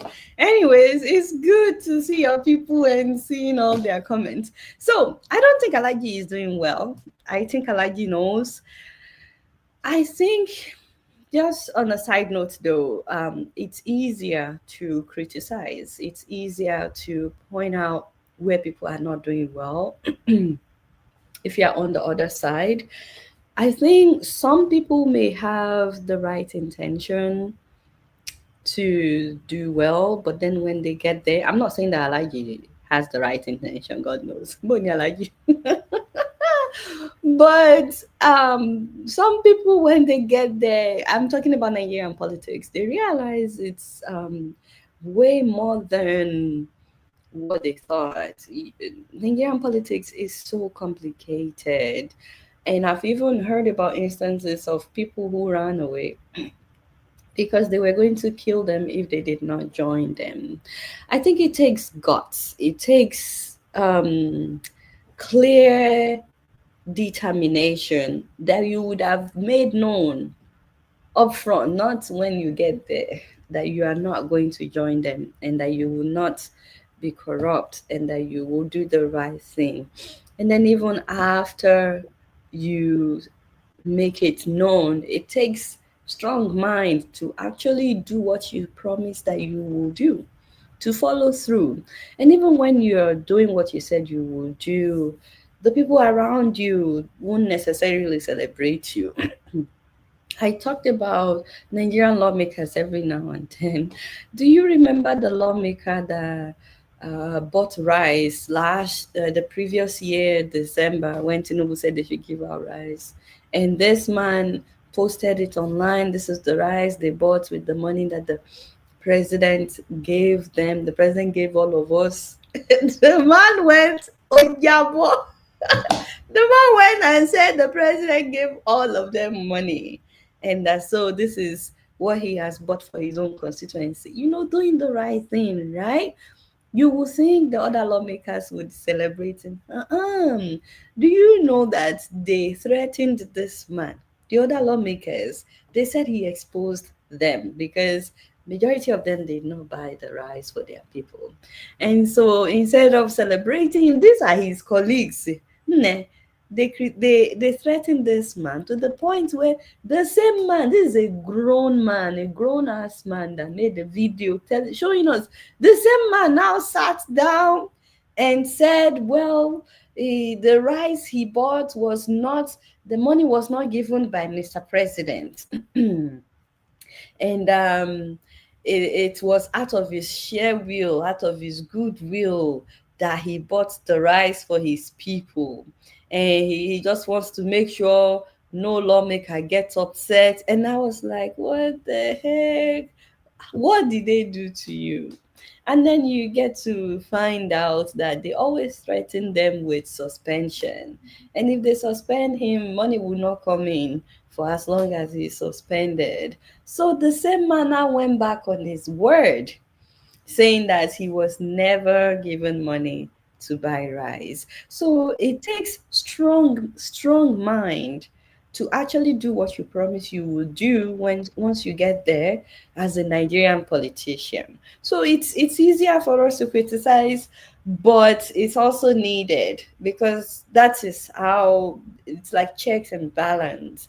So they really need us, to keep them on track. But at the same time, we're also aware of the reality of what some of them are facing in doing what they promised that they would do.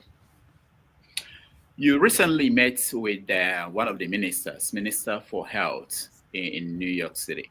My father.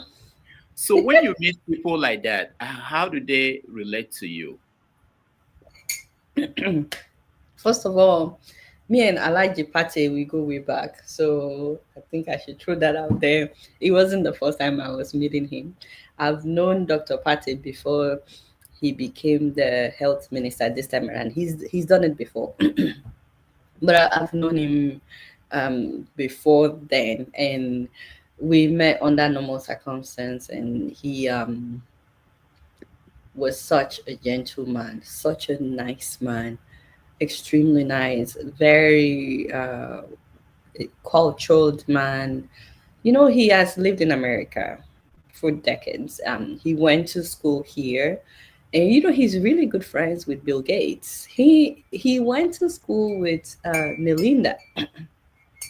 Melinda now introduced him to Bill, and he now became, I want to say, best friends with Bill Gates because I don't know Bill like that. I've never met him, but usually every time I see Dr. Pate, I'm talking about international scenes, you will see Bill Gates.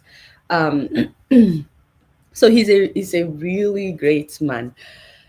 What was your question again? No, my question is, when you meet someone like that, how do they relate to you? Now, in this case, you knew him before he became minister. Yes, so we already knew each other. Okay. So I wasn't a stranger to Alhaji. Dr. Pate is the kind of person that I would see, and the first thing he would ask is, how's the family? How's my husband? How are the kids? He didn't just see me as a journalist. You know what I mean? I'm like a daughter. And then at this event where I interviewed him, I actually met his daughter first. And I was like, shut up, your dad is here. So I prepared for him when I found out that he was there. Anyways, so he's very nice and very professional. In that video, you would notice that even after I interviewed him, he was like, thank you so much. and all that. He didn't like walk away or get angry despite my question. So he's someone that I truly respect. And I actually believe in him, you know. Okay. All right. So do you buy the argument that the government, people in the government, they're making that we have to go through this difficult time so that tomorrow will be better for everybody? No, I don't, because it's one-sided. If they are also making sacrifice, then maybe it would be a legit argument, but they are not. They are not making sacrifice. What do you mean by that? No, it's what sacrifices have they made? They announced that they were reducing the number of people traveling with him. They said they've reduced the number of people traveling with the ministers. You hear them say these things, so I want to know what you think. How does that affect their bottom line? How does that affect their pots, their cooking pots? How does that affect their bank account? Let's start from there. Everybody else is sacrificing with their bank accounts, with their cooking pots, the kind of food that they are eating, the plate in front of them. If their own sacrifice has not gotten to what they are eating, or how many times they are eating, or the amount of money in their bank accounts, then they have not sacrificed anything. Have you ever have you met Tinubu before, the president? I have, actually. Okay. Surprisingly, right? You didn't know? I'm surprised. I I didn't know. interviewed him before. Where? When? It was a long time ago. This was in Chicago. Okay, I think I remember now. Okay. Do you have the video of that interview? 2013 or 14? Gosh, I don't remember now. Okay. It was a long time ago. Do you hear from his people? Do they reach out to you? I don't know his people. At that time, he was no longer governor of Lagos. There was one time that we had a commissioner of sports, or let me say minister. Yes, Mr. Sunday Dari. I don't know if do you remember him? I know Sunday. Yeah. He's a big man now. Yes, he was the me, minister of years.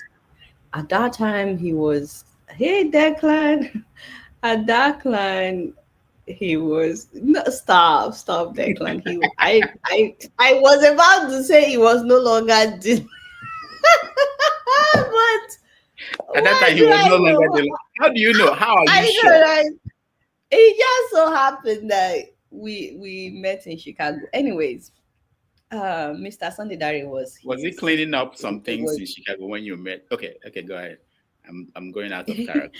Mr. Sunday Dari was my contact at the time that got me to Alhaji, and he actually took me to his hotel room where I interviewed him. So it was just me and him and Mr. Sunday Dari. And he was gracious. He answered all my questions. But I was doing the story for the Nation newspaper.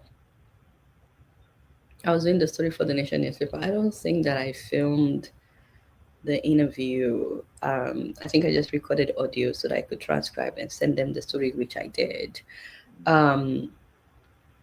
Because he wasn't even dressed for an interview. It was in the evening. He was done at the event that he attended, so he was just wearing shorts and a shirt.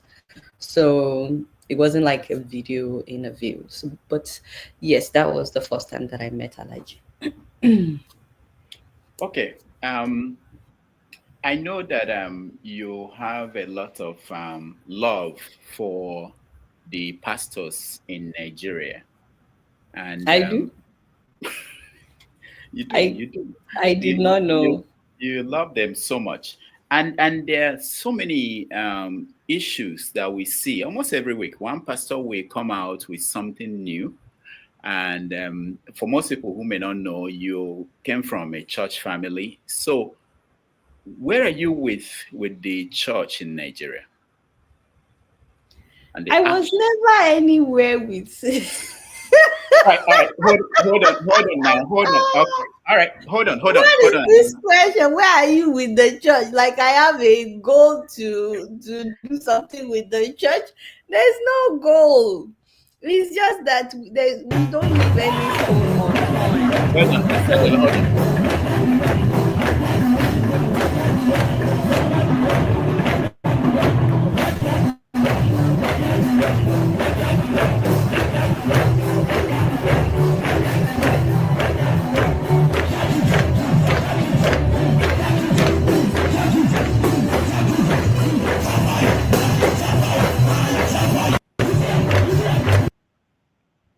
All right. So that's performance in a church in Nigeria. But it's not besides performance. Oh, they are what grinding and standing on their enemies. What do you mean performance? The devil. The devil and all their enemies. Yes. So besides this dramatic, theatrical, and all these performances, there are also other issues, like when we see Pastor Enoch Adeboye saying things like drinking tea with Jesus. I don't know if you saw that video. Do you not want him to drink tea with? Do you want him to drink tea with the devil? No, I want to know, as someone who came from a family, your dad. My dad was a reverend. That's what you were trying to say. That's what I'm trying to get. I don't know if you have told them, but so how do you see these things when they do these things and say these things? My dad was a believer. He was not into religion. Does that make sense? So I think nowadays people are more into religion than actually a relationship with God. And it's like two different things. But if you're not careful, they try to package it as the same thing. They make it look like it is by their own power or strength. And the Bible says it's not by power or might, but by the Spirit of God. Anyway, so there were things that that I would see, and I know this is not in the Bible. This was not preached. Now, it's funny that you mentioned Pastor Adeboye, because I'm still debating whether or not I want to make a video about what happened recently. Did you see his picture? Now they used AI to make his picture look like he's in Mecca. He's an Alhaji. And I don't know if you've seen his response to that. Have you? Yeah, he said that all of you mocking him, that you are not going to see the end of 2025. Well, that's not exactly how he said it, which now you have to be careful. How did he say it? Well, he said, but my father said mockers will not see the end of this year. He said it was unfortunate. Unfortunately, they will not. But unfortunately, well, I don't know if he said unfortunately, but I know he said my father said they mockers will not see the end of this year. And I was just like, oh Lord, like, and I don't think I can even blame Adeboye. I think that people around him also should be blamed, not just him, because it was somebody that showed him this video. I'm pretty sure he didn't discover the pictures by himself, no offense. But the people that showed him, I don't know what they said to him that he didn't see it as what it is, which is it's just a joke. They do that with all popular people. You would see popular musicians, what they would look like if they were homeless. I don't know if you've seen that. Whiskey, Davido, how they would look like if they were homeless, and it's not as if they don't see these things. They just laugh. It's just for joke. Some people will even repost it that check this out, definitely we don't think Pastor Adebayo would repost because I don't think he sees the joke in it. But nothing should warrant you saying that your father, which in this case is implying God, it's like which God now is saying that these people will not see the end of the year because of what? Because they use AI to, it's just it's those things that make you, and then some people still believe in, touch not my anointing. And then another one that I'm also thinking about doing, and I think if I would do it, I should do it on time. This is January. A lot of preachers now will come, especially towards the end of this month, to remind their followers or their members to pay first fruits. Thank you, Rudolph. And you know, I was reading my Bible the other day, and I came by Luke. See, I'm about to preach to Rudolph now. It's not the first time. I don't even remember now. I think it's Luke 11:43 or so. And Jesus was telling the Pharisees and the religious leaders and all of them that yes, they should pay their tithe, but they should not forget the more important thing. You're careful to tithe even the tiniest income from your herb gardens, but you ignore justice and the love of God. As far as Jesus is concerned, these things are more important. In fact, he said after that, he was like, you should tithe, yes, but do not neglect the more important things. I don't think some Nigerian pastors know that as far as God is concerned, there are more important things than tithe. Than like to God, it's more important to him that we go after justice, which is a huge thing when you talk about justice and also the love of God, like showing the love of God. Like it's more important to God that you walk the talk than just talk the talk, that you actually show his love than whatever you put in the offering or in the tithe. So I wanted to talk about this, that guys, before, first of all, there's nowhere in the Bible where God says you should bring your 1 month salary. These first fruits that they talk about, it's not that they bring the entire harvest. They just bring some of the fruit, enough to fit in the basket. It's not like that is all that they harvested. And unfortunately, a lot of pastors have twisted this and, fashioned it for their own benefits. So just to remind people, read your Bible. Don't let anybody coerce you into giving your 1 month salary. If you now feel like God wants you to give your 1 month salary, that's your own. But don't do anything out of and it doesn't mean that you get more favor from God because you give your 1 month salary. No. What is important to God is not really your tithes. It's seeking for justice and showing his love to others. Amen. Amen. Okay, thank you so much, Reverend Pastor Adeola. But some people are believing that the church is contributing to the problems we have, in the sense that they're making people not to rise up and demand change. They're making people to think that God will solve the problem, that God will give them prosperity, not that they should hold their government accountable so that they will provide the environment that the country will prosper. What do you say to that? So are you saying that God will not take care of the government? Are you saying that it is no longer God's job to hold the leaders accountable? Is that what you are saying, Dr. Damages? No, that's what people are saying. People are actually serious about that the leaders of the church are responsible for. No. They are not in any way. I beg.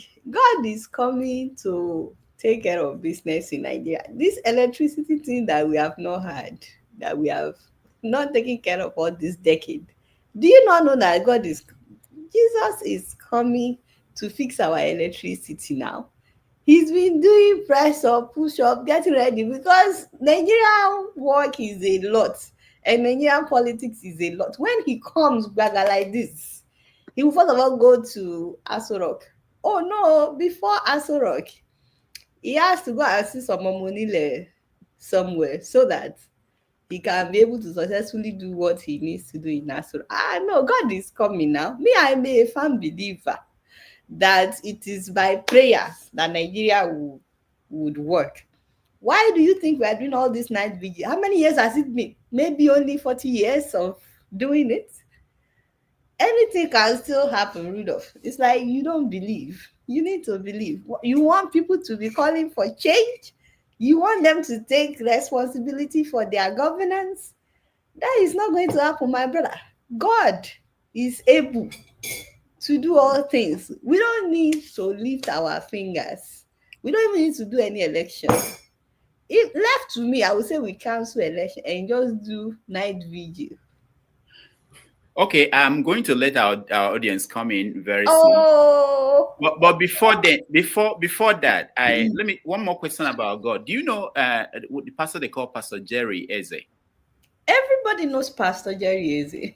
So, what God cannot do does not exist. So do you know how many people watch him every morning around the world? How many? I don't, but I know it has to be a lot. Yeah, about 170,000 average. Oh shit! All right. So before we go and let our people in, I couldn't log on. What is this? I couldn't log on to my Facebook. So I want you to tell us the Adeola Fayehun family. The people we are seeing in this picture. Rudolph. I couldn't get into my. You could ask me for pictures. I can send you pictures. Yeah, you don't need to go on Google. Again, it won't let me go in. Oh yes, okay, we're here. Aha, who are these people? Oh God, what am I doing? I was about to ask you the same thing. So you said you had your 15th or 14th anniversary, wedding anniversary recently?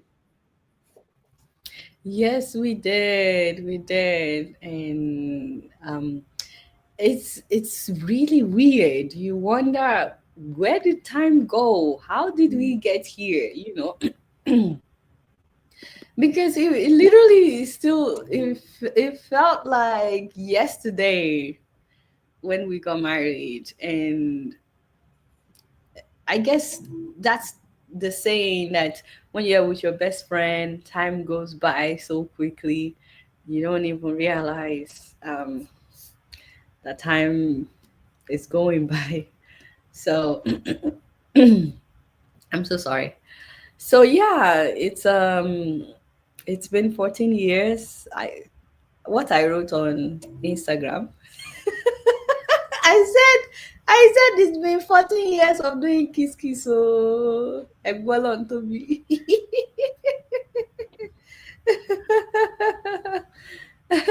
All right. So now looking at the landscape of Nigeria, Nigeria is facing a lot of challenges. There are people who actually believe that it's time to break up the country. That is not going to work. Where do you stand on that? Do you still have hope that Nigeria could be fixed, especially when you know that the electoral process may not throw up the best candidate? I can see why some people may think so, but at the same time, if we would be practical, we know that they're just hoping. Because I guess some people may feel like that, thinking that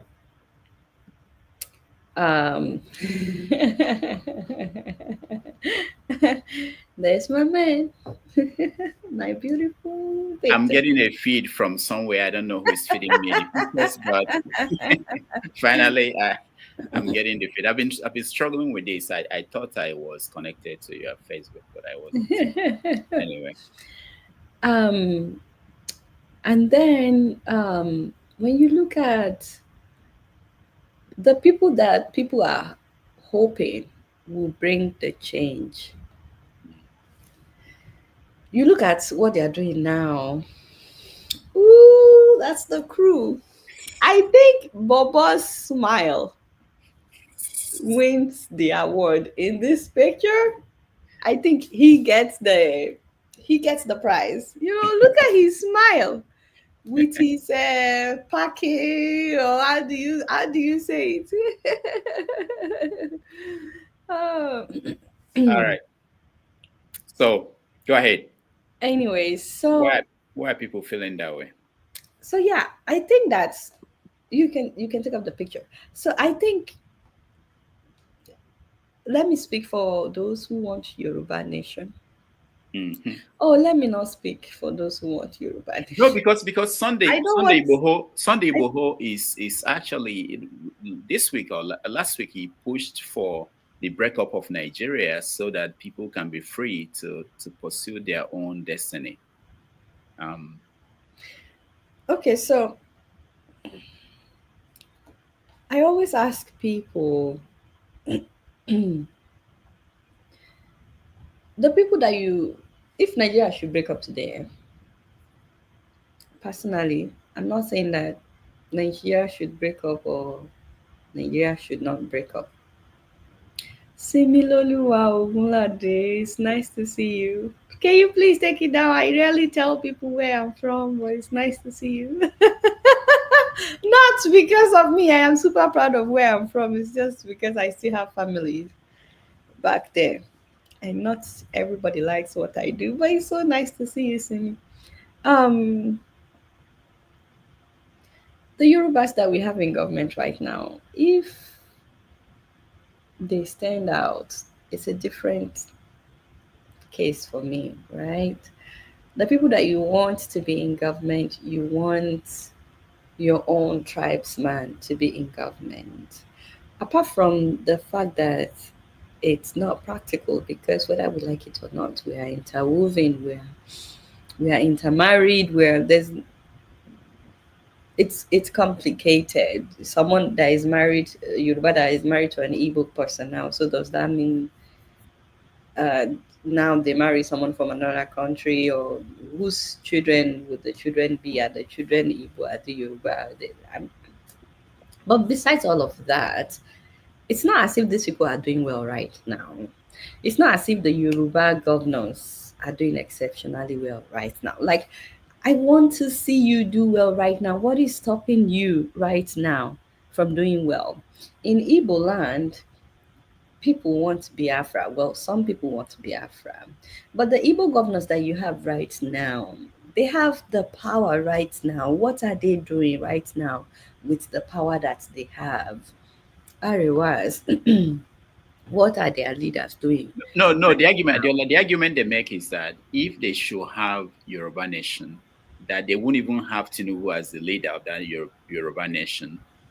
So the governors are not the people that will be the leader of that nation. So that's the argument they are making. So you can't Who say, are the people that will be the leaders of that? no, they will pick. They said that they will now have the opportunity to pick who they want. So if you said that for So who are they picking? What are the people that they are picking? What are they doing right now? How are they impacting lives right now? Okay, I don't know. I can't answer for them, but that's the argument I hear, that because What I'm trying to say is, if you're not doing well now with what you have, there's no magic that would happen when you have more power. So they say power corrupts, absolute power corrupts absolutely. The same thing with money. There are people that when they have a lot of money, that is when you now know the kind of person that they truly are. If you have not been, this is between me and you, Rudolph. I'm going to speak to you in parables. Okay.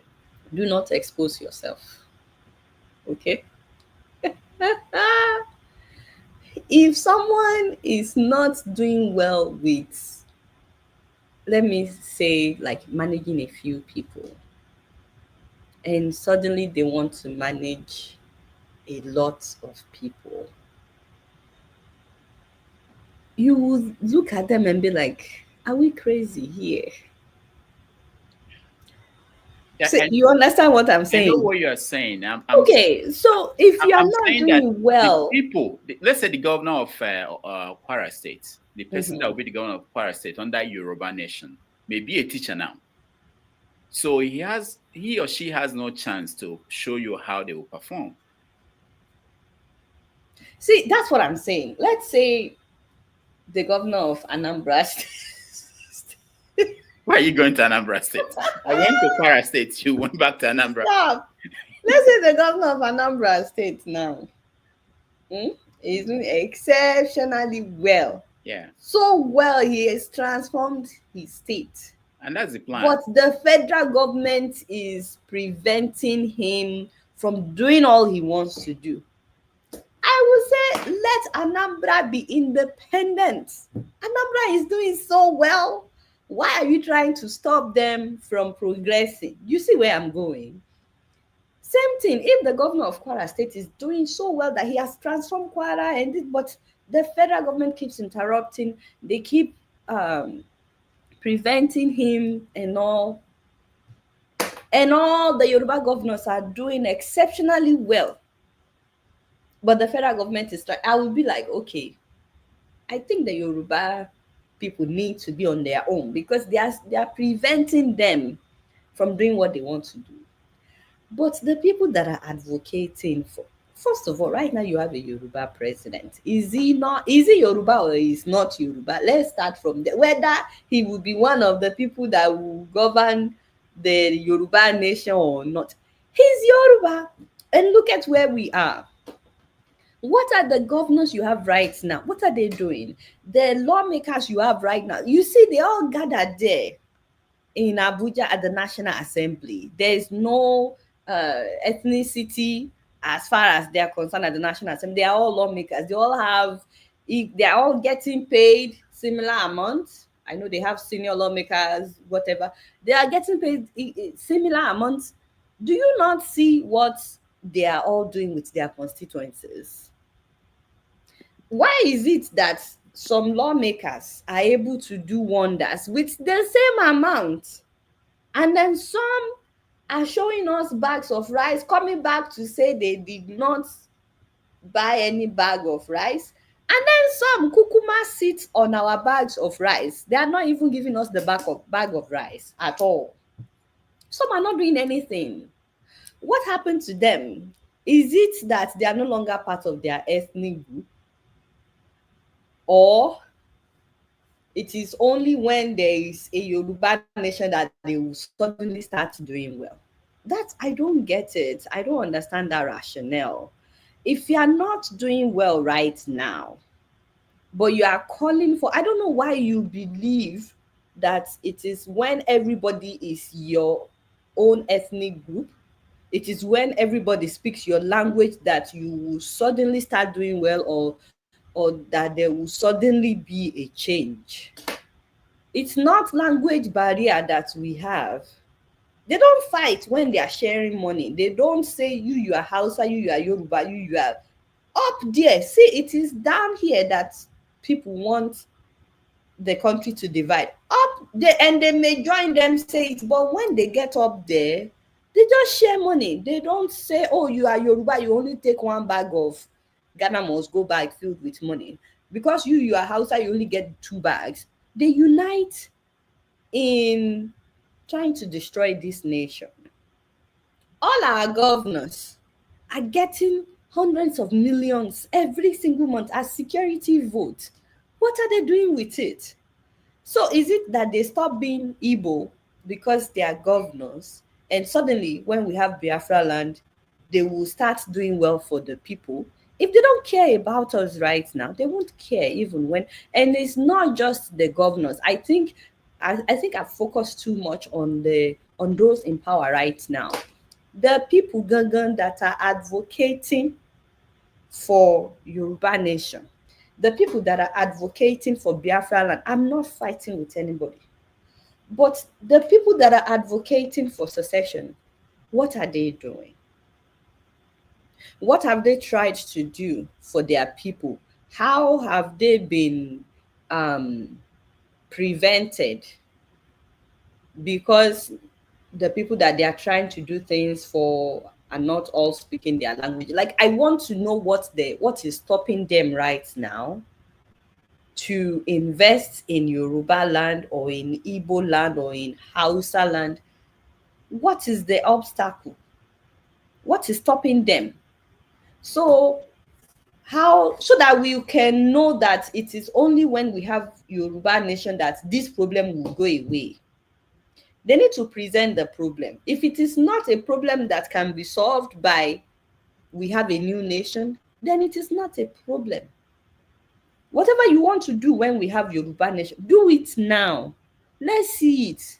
And then let's say, it would have worked if not that we don't have Yoruba nation. You know what? We need Yoruba nation. Everybody will support you. Okay, this is a long argument because they will say that they don't have the power, they don't have the position to do it. If like so they want power.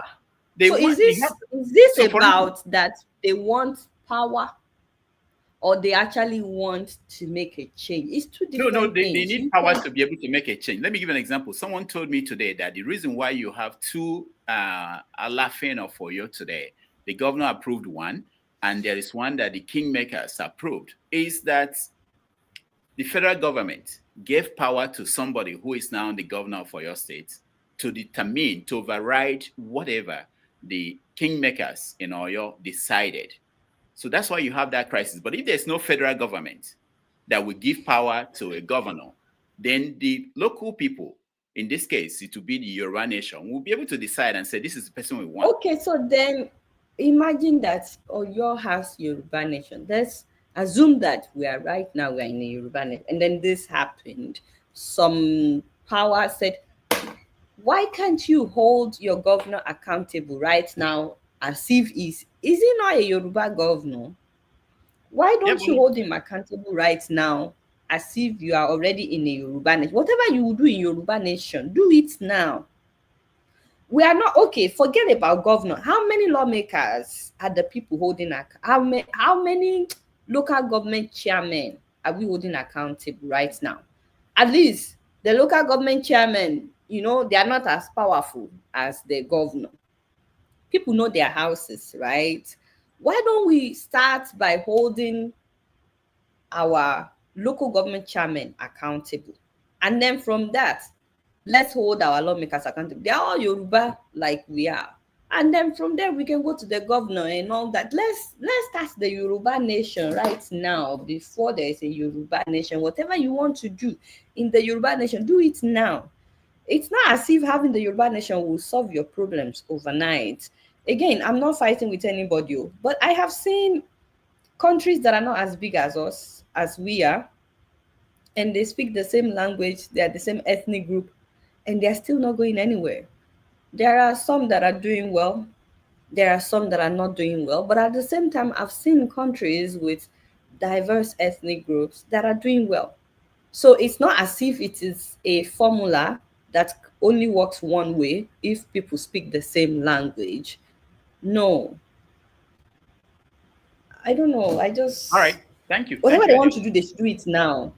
Just do it now. What is stopping you? So some people, for example, will say, if I have money, I will feed the poor. I would take care of the less privileged. Well, you can actually do something right now. Why don't you contact the people that you know right now and say, you know what? I want to feed the homeless. I need I'm trying to raise, even if it's 5,000 naira, 50 naira. Can you give me? Raise with what you have right now. And let's see what you do with it. Let people trust you with 50,000 naira first before you start asking for 5 million or 50 million. If you have not been able to manage 100,000, but you want to start managing 100 million, they want power. the power they have right now, even if it is their social media platforms, they are influential. These people are influential, you know, they can use their influence. Whatever you have right now, use it right now. Don't wait until there's Yoruba nation or until there is a Biafra land. So again, I'm not fighting anybody. I'm just saying whatever you want to do, then do it now. Let's see it. Yeah. And then we can all rally around you and be like, this person would do even way better if they have more power. I give them power. Okay, I understand. And one more thing. I want to one of your friends. I want to play a video of one of your friends. You're an advocate for young people getting into politics and being part of that. And we had one in Nigeria, and his story is continuing. I want to get your take on him. Okay, so my studio here has a system that takes.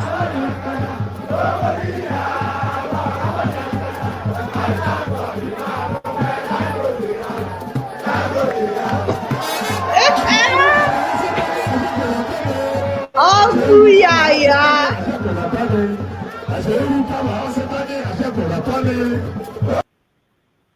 All right. Oh, yeah, Bello. So you have this is he gives you the counter arguments that young people will change the country. How have you been able to navigate his story and still have that confidence that we need young people to get there? So when I come on your show, and the one thing I struggle with is the way Rudolph presents his questions sometimes, because you know he knows the answers to the questions. And then he's asking you, and you're like, Rudolph, what do you want me to say? Of course, I will always be an advocate for younger people to be in politics. Excuse me.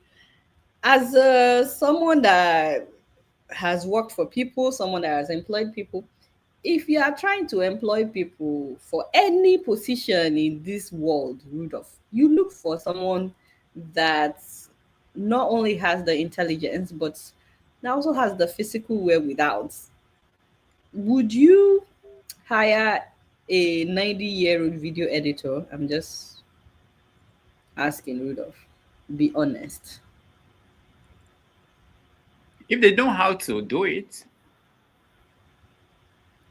yes. I mean, they won't be dealing with taking care They're of 90. They're 90. You need them in the office by 9 to 5. Would you hire a 90-year-old video editor? Maybe not. I mean, because they may not be able to. Maybe not. They may not be able to do it, but there may be exceptions. You're a hypocrite, Rudolph. Why haven't you hired? Why haven't you? What has been stopping you from hiring a 90? I've not seen any. Nobody applied. I advertised and nobody applied. Anyways, it is only in politics that I see old people clinging on to power and acting like they're the only ones that can do the job, which is quite sad. So I will always advocate for young people in power, but we can't just use one person's example as the yardstick for what it's like when we have young people in power. While we have him misbehaving, we also have young people that are doing really well. And Senator Natasha Akpoti is doing really well. And I know that she's not as young as I am, but she's in her 40s. She's 45. She's 45 and she's doing really well. Her people are quite happy with her, with her performance. And I think we undermine the fact that she's a woman, because for a lot of people in Nigeria, they don't even want to hear about women being in politics. What do women know? I used to hear that a lot when I started my show, You're a Woman, what do you know about politics and stuff? And also for her running, there's always a lot of what would women are emotional. I don't know where they get that idea, as if men are not human beings. So there's a lot of that, but also there's a new governor now. I'm trying to remember the governor of which state that is doing really, really well, and he's also young. Do you remember? I think it's in the east. Oh, are you talking about this one? I think I know the governor you're talking about. Let's see. Oh, so you can't just use Yaya Bello or Dino Melaye as the yardstick of what it's like when you have young people in power. And by the way, both of them are not even young anymore. It's just that they got in while they were young, you know. Let me even see how old is Yaya Bello now. He got there while he was young, but now he's 49. I think he will probably be 50 this year. I don't know if that is his real age, because that's another thing. I learned that. What do you think about this one? The things that are at disadvantage to prove that he is God all by himself. What was I having? What God cannot do does not exist. You know him? You know, I saw the video, but I didn't watch it. Bring me up to date. That's the governor, the new governor, the youngest, the latest governor in Nigeria of Edo State. Okay. And so he went to church and said... Oh, if you don't, I don't think you know him. Yeah. But you saw where he read his budget in Edo State. Was it after that he went to church? Yeah, he went to church to do Thanksgiving. So was it where he was stammering or like repeating and reading and apologizing and stuff? Yeah. Yeah, he's a young guy too. We have entered one chance. All right. So we are going to let our people in to have a chat with you, but let's take a minute break or so that we can refresh, and then you just take a few questions and then we round up. But thank you so much, Adeola, for joining us. I really, really appreciate that. So we take a break and we'll be right back. We are here with Adeola, who most of you, if you don't know her, then I'm sorry. I can help you. All right, so let's take a break.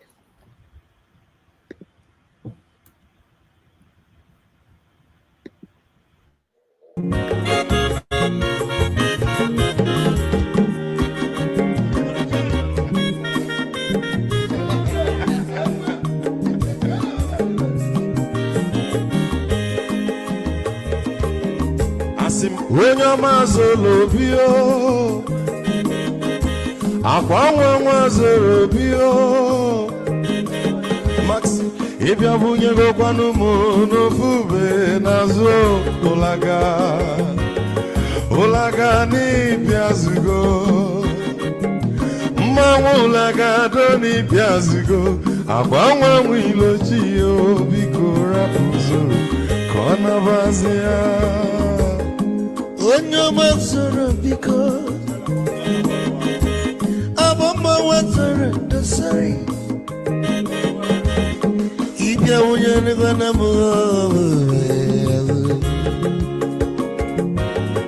ulaga dori byazigo mo ulaga dori byazigo abamba wilo chilo bigora fuzoro ona wazia. Mazi wake up, Odoguna Perezinaka. On your money, got the lemon. Mazi ni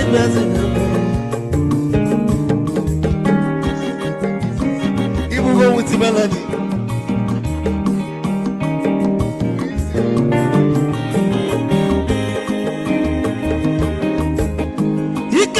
Where you're from, Odogu Nachala Noka. Is he one them nigga de lemo? Olaga doni pesigo, Molaga doni pesigo. Mama wilo chilo, Nicaragua, Anabaze. Say. Onyo mazoro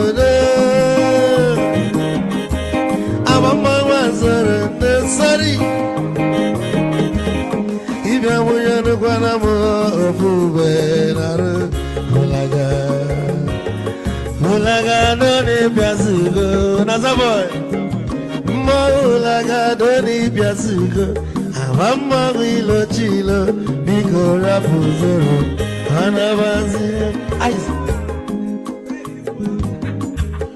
Edogu kenelu bikechoko Ama kwa mnika kugogia Waligwe kwelo Ikecho mabele bege Hey, you want?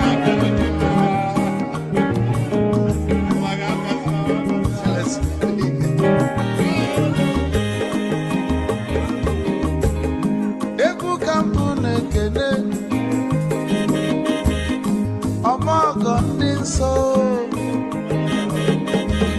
Chukwe mekalumo Ike chukwu negaji Esi wanne mekene ni Ila polife nini neme webia Kago sile na nina gibu wanne wisdom negaji Kanyegi maiki koko banya beku Isili maxi obule tire gwa Malukwa malu ni mego mi fojo Wesigi mwane mi foku ni cholo nangeme Wisdom onu mekenege Bama iyo iyo Biko lapo Namasia Zoro, Zoro, Zoro, Zoro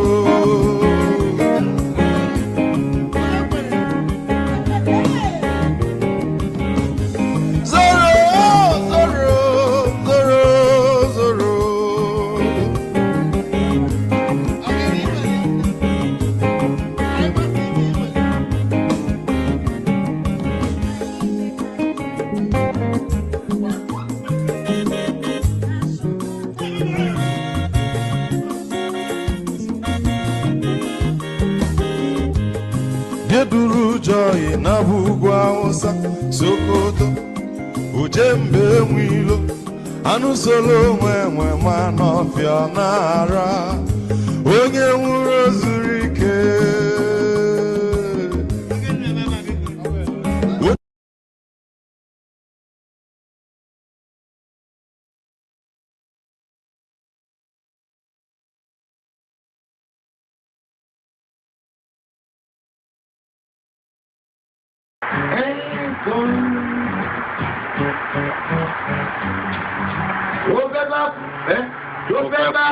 Tó fẹ́ kú torí ẹ̀ o.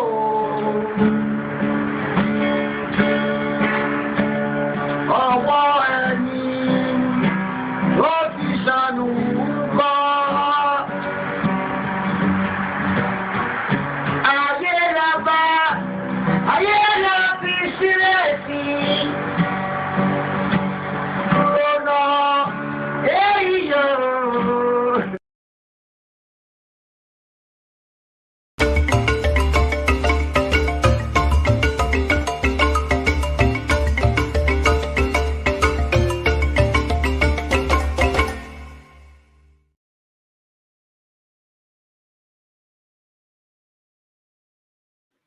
Welcome back, everybody. Thank you for hanging in here and being with us this Sunday afternoon in New York City. We're talking to Adeola Fayehun, who is going to join us again. And we are going to take questions from the audience. So if you're interested in joining us, I think I shared the link. You can click on the link and join us to have an opportunity to ask just a question.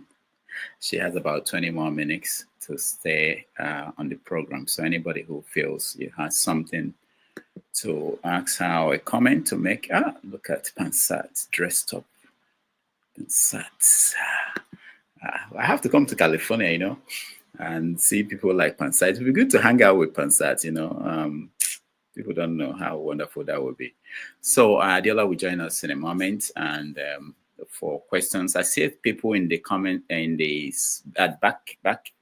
backstage. Please, if you want to join us, turn on your camera. We can bring you in and have that conversation. So, and while we wait for Adeola, she just let me play a video. Pansa, while we wait for her. Or we could have a chat, though, right? Can we have a chat instead? Say it again. Maybe we could have a chat. You don't need a video.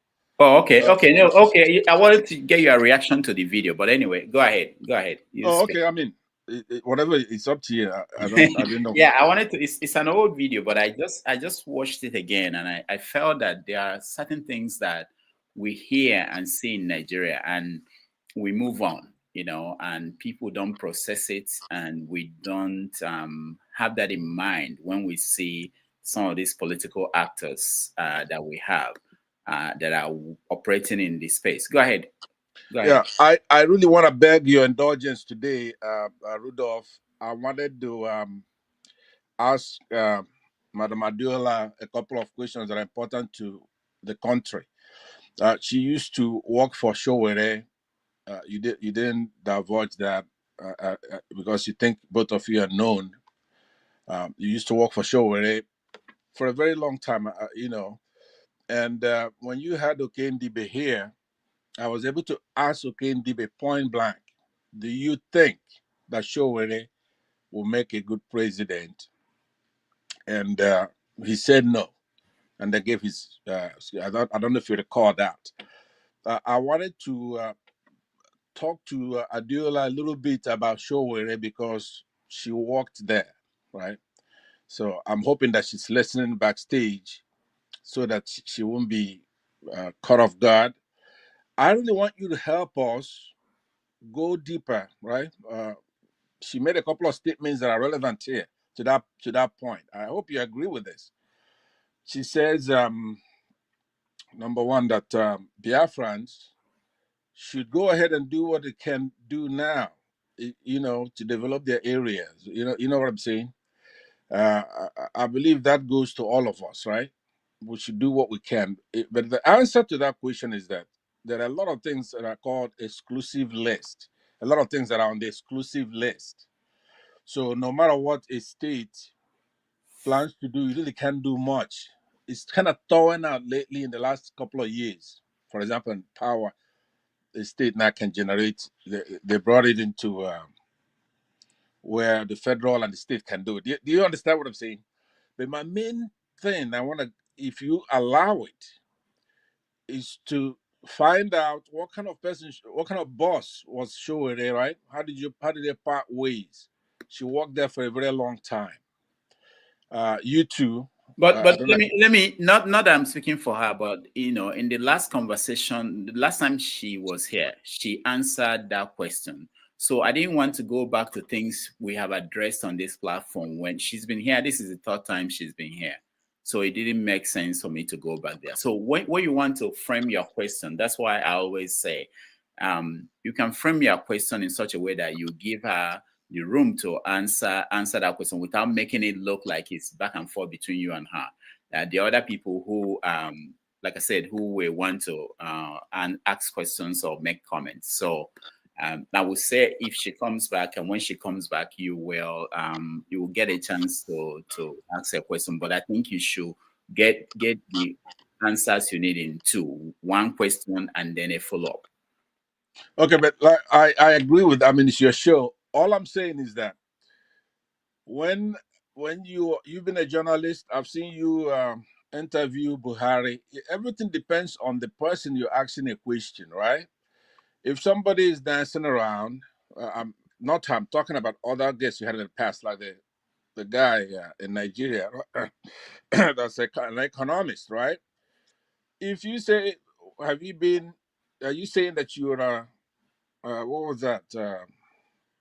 A consultant, and then he's dancing around. That has nothing to do with me. If you say, "Oh yeah, I'm a consultant," then I could go. Do you see what I'm saying? So even though we're your panelists here, you're gonna have to have some respect for us here.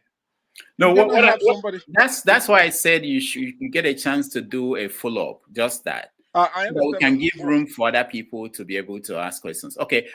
Fantastic. I understand, but listen to what I'm saying, Rudolph. What I'm saying is that if somebody comes here and they don't want to be cooperative in answering a question, or they just go talking for a long time. I'm here in the United States. It's a big deal. All right, Pansat, our guest is still here. Let's finish the conversation. When we do, after the show, we can talk about this.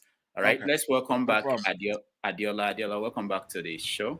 Hi, thanks for having me. Okay, so we have Pansat here and Michael. We start with you, Pansat. Thank you very much, Rudolph, and welcome to the show again, Ms. Adeola Fayehun. Thank you. And I watch a lot of your shows, other shows that you do, and you and Rudolph have a similar style where you use a lot of mockery, derision, parable, analogy, that kind of stuff. I want to ask you a question that would not. I want you to be a patriotic Nigerian now and just answer this question for me if you can. You might have heard me in the background when you were taking a break, so you're not spoofed by this. The question is about Showore, who is a presidential candidate. He's never held office before. He's run a couple of times, but he doesn't win. But he then waters down somebody else who could have won. In the case of Jonathan in 2015, and then Peter Obi last year. So the serious question is this. First of all, do you think, having worked with him, seen him close, so I could be your boss, be your friend, do you think he will make a good president of Nigeria, in your opinion? I have a follow-up after that. Do you think he will make a good president of Nigeria with men and women, Christians and Muslims, Hausas, Yorubas, Igbos, the soup mix we have there? Thank you so much for asking. That's a really great question. I don't know why Rudolph is laughing. Anyways, I really like how you started that, he didn't win, and you said he watered down some other candidates that could have won. So, to be honest, I think it looks to me like the person you want to talk to, Gongo, is Show, right? I think you want to ask him that how dare you water down other candidates that could have won? Do you think that you would do better if you were the one in power, or why are you watering now? So I think Shora is the one that you have question for. Let me see if you will pick up to answer your question because it's your question is not to me. How am I supposed to know whether he will be a good president? It looks like you. It's not like you want to know whether he will be a good president, so you can consider him as a candidate. From when you started, he watered down, according to you, other people that didn't win. So now you're like, you think you'll be better than them? You didn't win. They could have won. Why are you watering down these people? Are you saying that you are better than them? Would you have made a better president? So let me call him and see if he will pick up. Because your question is actually for him. There's no way I would know. I'm sorry, sir. Let me help you. So Adeola, don't call Shore. If you are, if no, you were I'm vote, just kidding. I won't call him. But I don't think your question is for me, sir. I think your question is for no, I think we what should bring Pansat was Shore getting on the show. Bring Shore on the show for him to ask. He's been here. Rudolph, with all due respect, please don't help me, please. Rudolph, please let me follow up on what let me do my own way, please. I hear you. So let me put it this way then, Ms. Fayehun. Okay, he used to be your boss, right? He's a leader in Sahara Reporters. Leadership has quality that goes. It doesn't matter if you're a school principal or if you're leading the Boy Scouts. If you're leading Sahara Reporters, that leadership quality will be there. I know you parted ways. Did you part ways in a manner that had integrity? You're no longer there, right? So it's a very serious. That's why I'm saying you and Rudolph, you have this thing that you deal with all the time, which is to mix laughing and allegory and all that, which is good. But in this case, it's a very, very important thing for all of us. And I really want you to have another whack at it. I know what you're saying, right? I want to know. You could just put it in any way you want. Do you? Okay, let's put it this way. You know Peter Obi, right? Peter Obi. Do you know him? She interviewed him. Yeah, so I watched it. Okay. So why do you ask? Do you know? You see that well, a lot of people. It's for other viewers, people who are viewing. I want to make sure there's a foundation. But so, what I'm saying is that you know Peter Obi and you know Showere, right? I believe that which of them would be better president? Is that your question? Okay, yeah. Why don't you go ahead? That's better than what I was Okay, going to so ask. first of all, you asked whether we parted ways amicably. Yes, we parted ways amicably. Otherwise, I wouldn't just say that I was going to call him. So, and we talk, every now and then. How you doing? Sure. How are you? It's like, Adeola. So, anyways, so we parted ways amicably. He's doing well. And then you were asking, would he make a good president based on what you know about? See, as much as how long have I known you now, Rudolph? It's been donkey years. If Rudolph tells me now that he wants to go and run for local government chairman in his village, or he wants to run for the governor of Anambra State, how am I supposed to know whether or not Rudolph will do well by the people? I'm not the one voting for him. The people voting for Rudolph, they need to know whatever they are seeing in Rudolph that will make him a good president. You can't compare Showore running Sahara Reporters and Sahara TV. By the way, I worked at Sahara TV. I didn't work at Sahara Reporters. But you can't compare him running Sahara TV to running a country. It's two different things. I can be frying my puff now by the roadside. It doesn't mean that I can run Walmart. You know what I mean? Like, it's two different. Now, I'm not saying that I won't be able to run Walmart if given the opportunity, or that I will be able to run Walmart. But you can't base my performance with what I'm doing in this corner on whether or not I'll be able to run Walmart. Unless you give him the opportunity, how would you know? Unless you give me the opportunity to run Walmart, how would you know? Me, I don't know. Rudolph, why don't you answer this question? You have known Showore a very long time. Why don't you answer that question? I'm not sure why we are discussing Showore on the show. Is there other questions? Are there other questions? Adeola? Yeah, exactly. I met two of you almost the same time. So stop. No, it's true. Okay, now. So I knew him before you knew him. Yeah. Is that what you're saying? Okay. Yeah. Okay. Yes, all right.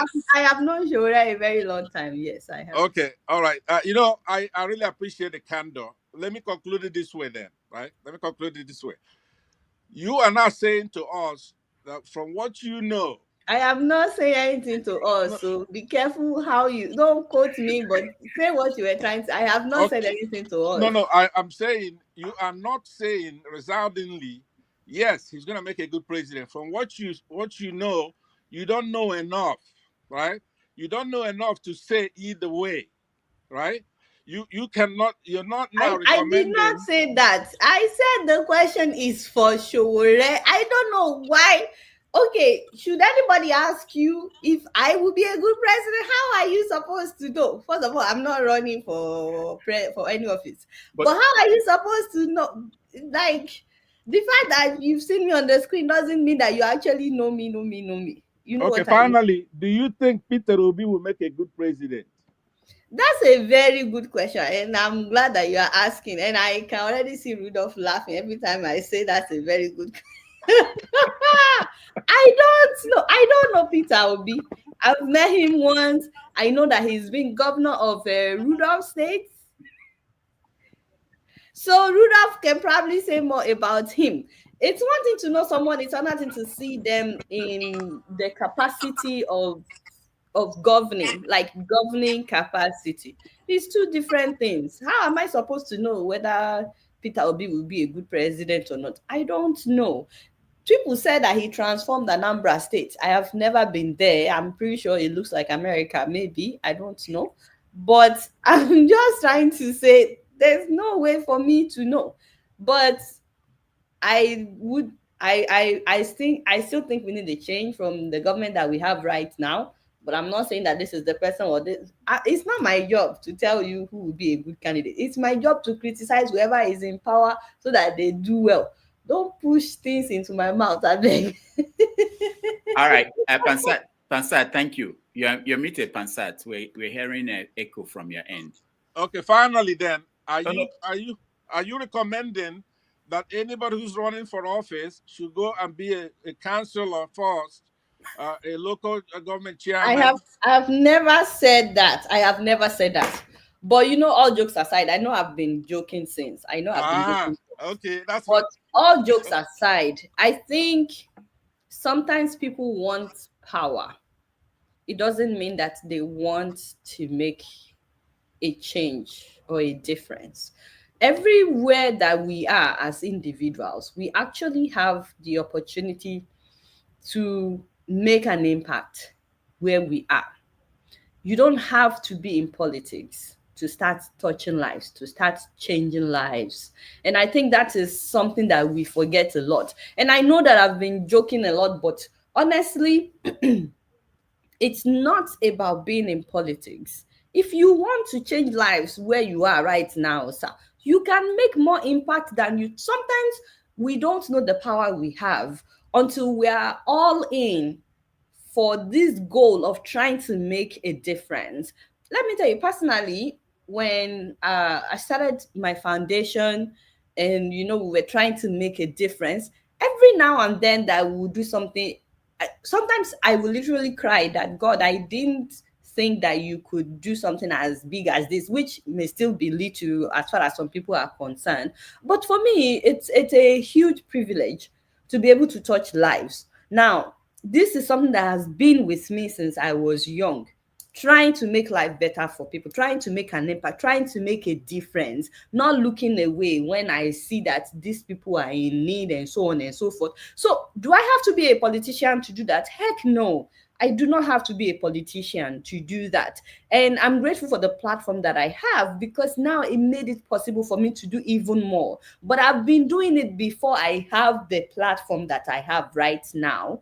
If you know how I grew up, my parents are missionaries, and we would literally go into the middle of nowhere, spend the weekend there. You sleep on the mat, we'll provide medication, take clothes to them, take people to hospital. When you grow up with that kind of mindset, you don't wait till you have a big platform. Even when I didn't have anything, when I started doing my show, like I said the last time I came on Rudolph's show, how much was I getting paid? I was barely making ends meet. I was shopping at Goodwill, but I would still raise money to touch lives in Nigeria and give account of every single dime that I collected, people's money, and how it was spent on other people.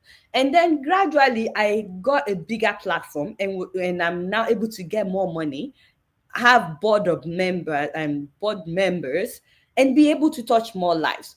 Am I doing any of this as a politician? No. All I'm trying to say is, Yoruba people will say, be Sunday Obatiri at Saturday Latimo.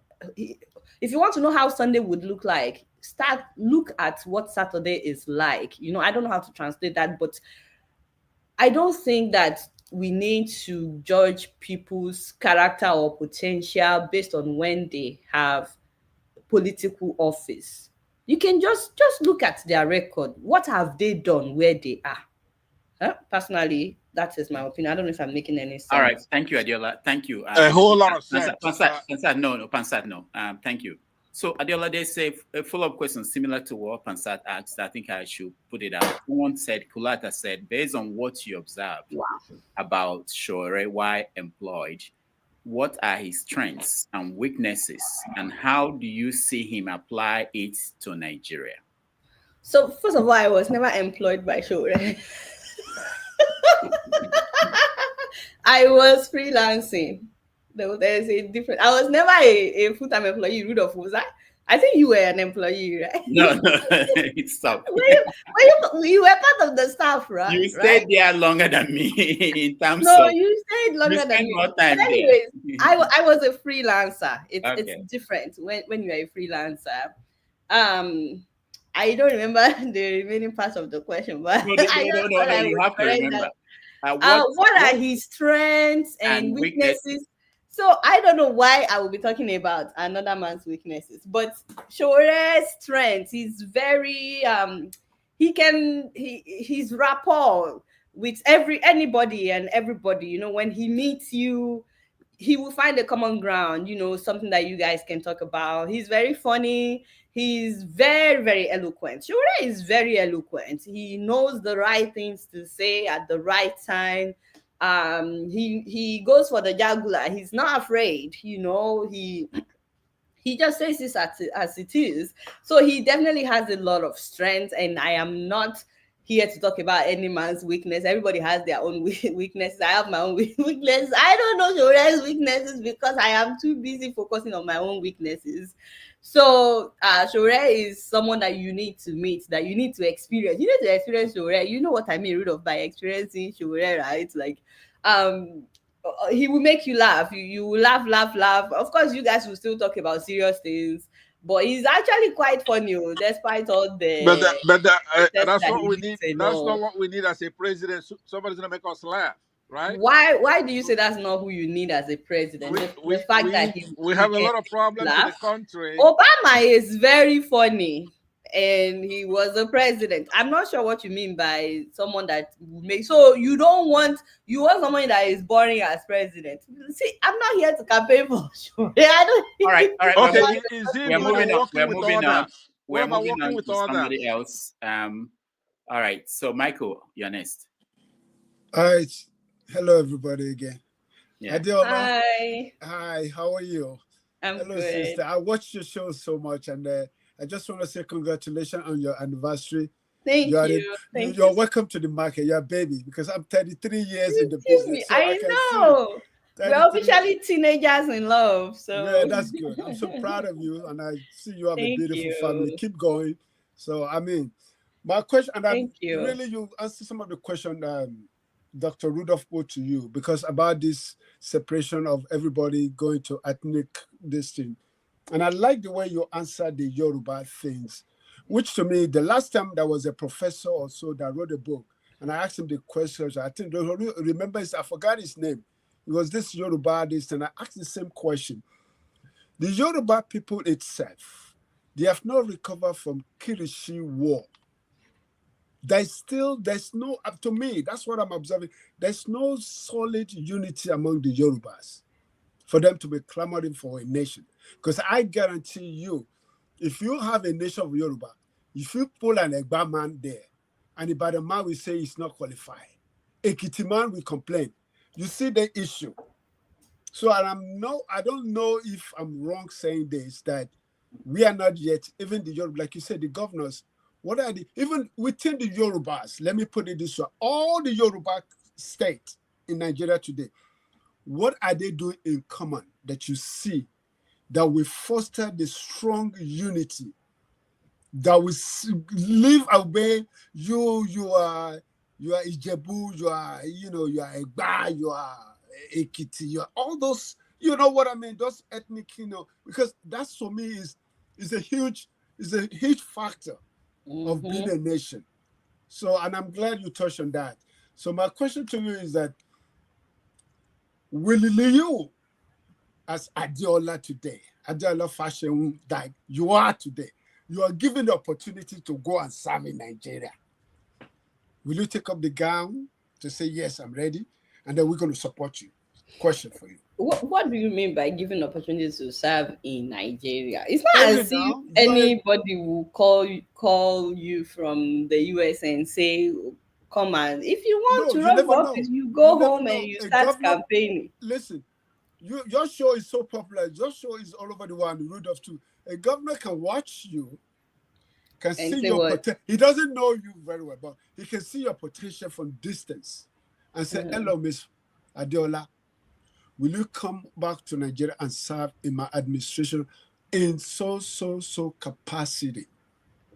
Maybe will you take it? Specific. Serve as what? Okay, hold on. Michael, I don't think you watch her show. She wants to be the first lady. So that is exactly. We're working on that. But the other problem she has is that she doesn't have an NYSC certificate. Thank you, Rudolph. I didn't go to school in Nigeria. I'm not. I'm not going to go to Nigeria because I No, want to serve. joke apart, Adeola. Let's put joke apart. I'm just serious about this. Like, if the opportunity surface to say, okay, yeah. Okay, so let me answer your question. Thank you. First of all, I don't think you can just say you're going from one country to another to serve when you have not been in that system in a really long time. Excuse me. This is 2025. So officially it will be 22 years this year that since I left Nigeria. I have not been in that system. I mean, I go home to visit, but the most I have stayed was 3 months when I was doing an internship. It's a completely different system. I admire those who transition easily, but I have realized that for me, every time I go to Nigeria, after like 2 weeks, I need a break. I need to get out. I can come back, but let me just get out first. Let me take a breather, and then let me come back to Nigeria. So it's really a completely different system. I don't see myself just uprooting myself here to say that one governor wants me to do something. Excuse me. But I think I answered this question in the last question that I addressed. I personally don't believe any governor has to call me before I would serve my country, because I don't believe that I can only serve in a political office. I like to believe that I am serving my country even right now, not just because of the show that I'm doing or trying to enlighten people, but the humanitarian works that I'm doing. Because the whole purpose of what our politicians are elected for, the whole reason why they are in office is supposed to be to make life better for the people. And I like to believe that I'm doing my own in my own little corner. I'm not waiting for anybody to call me. So personally, I think that I'm making my own, I think I'm serving in my own way. It may not be the way that maybe other people want, but I like to believe that I'm already serving in my own way. But like to now get up, I don't think you need to get up to go and be in Nigeria before you can serve Nigeria. I'm already serving Nigeria. Yeah, for the follow-up, I understand what you're saying. I'm not meaning that in that way excellent, because like for me, I go to Nigeria as far as I can to do charity, so give back, that kind of sense.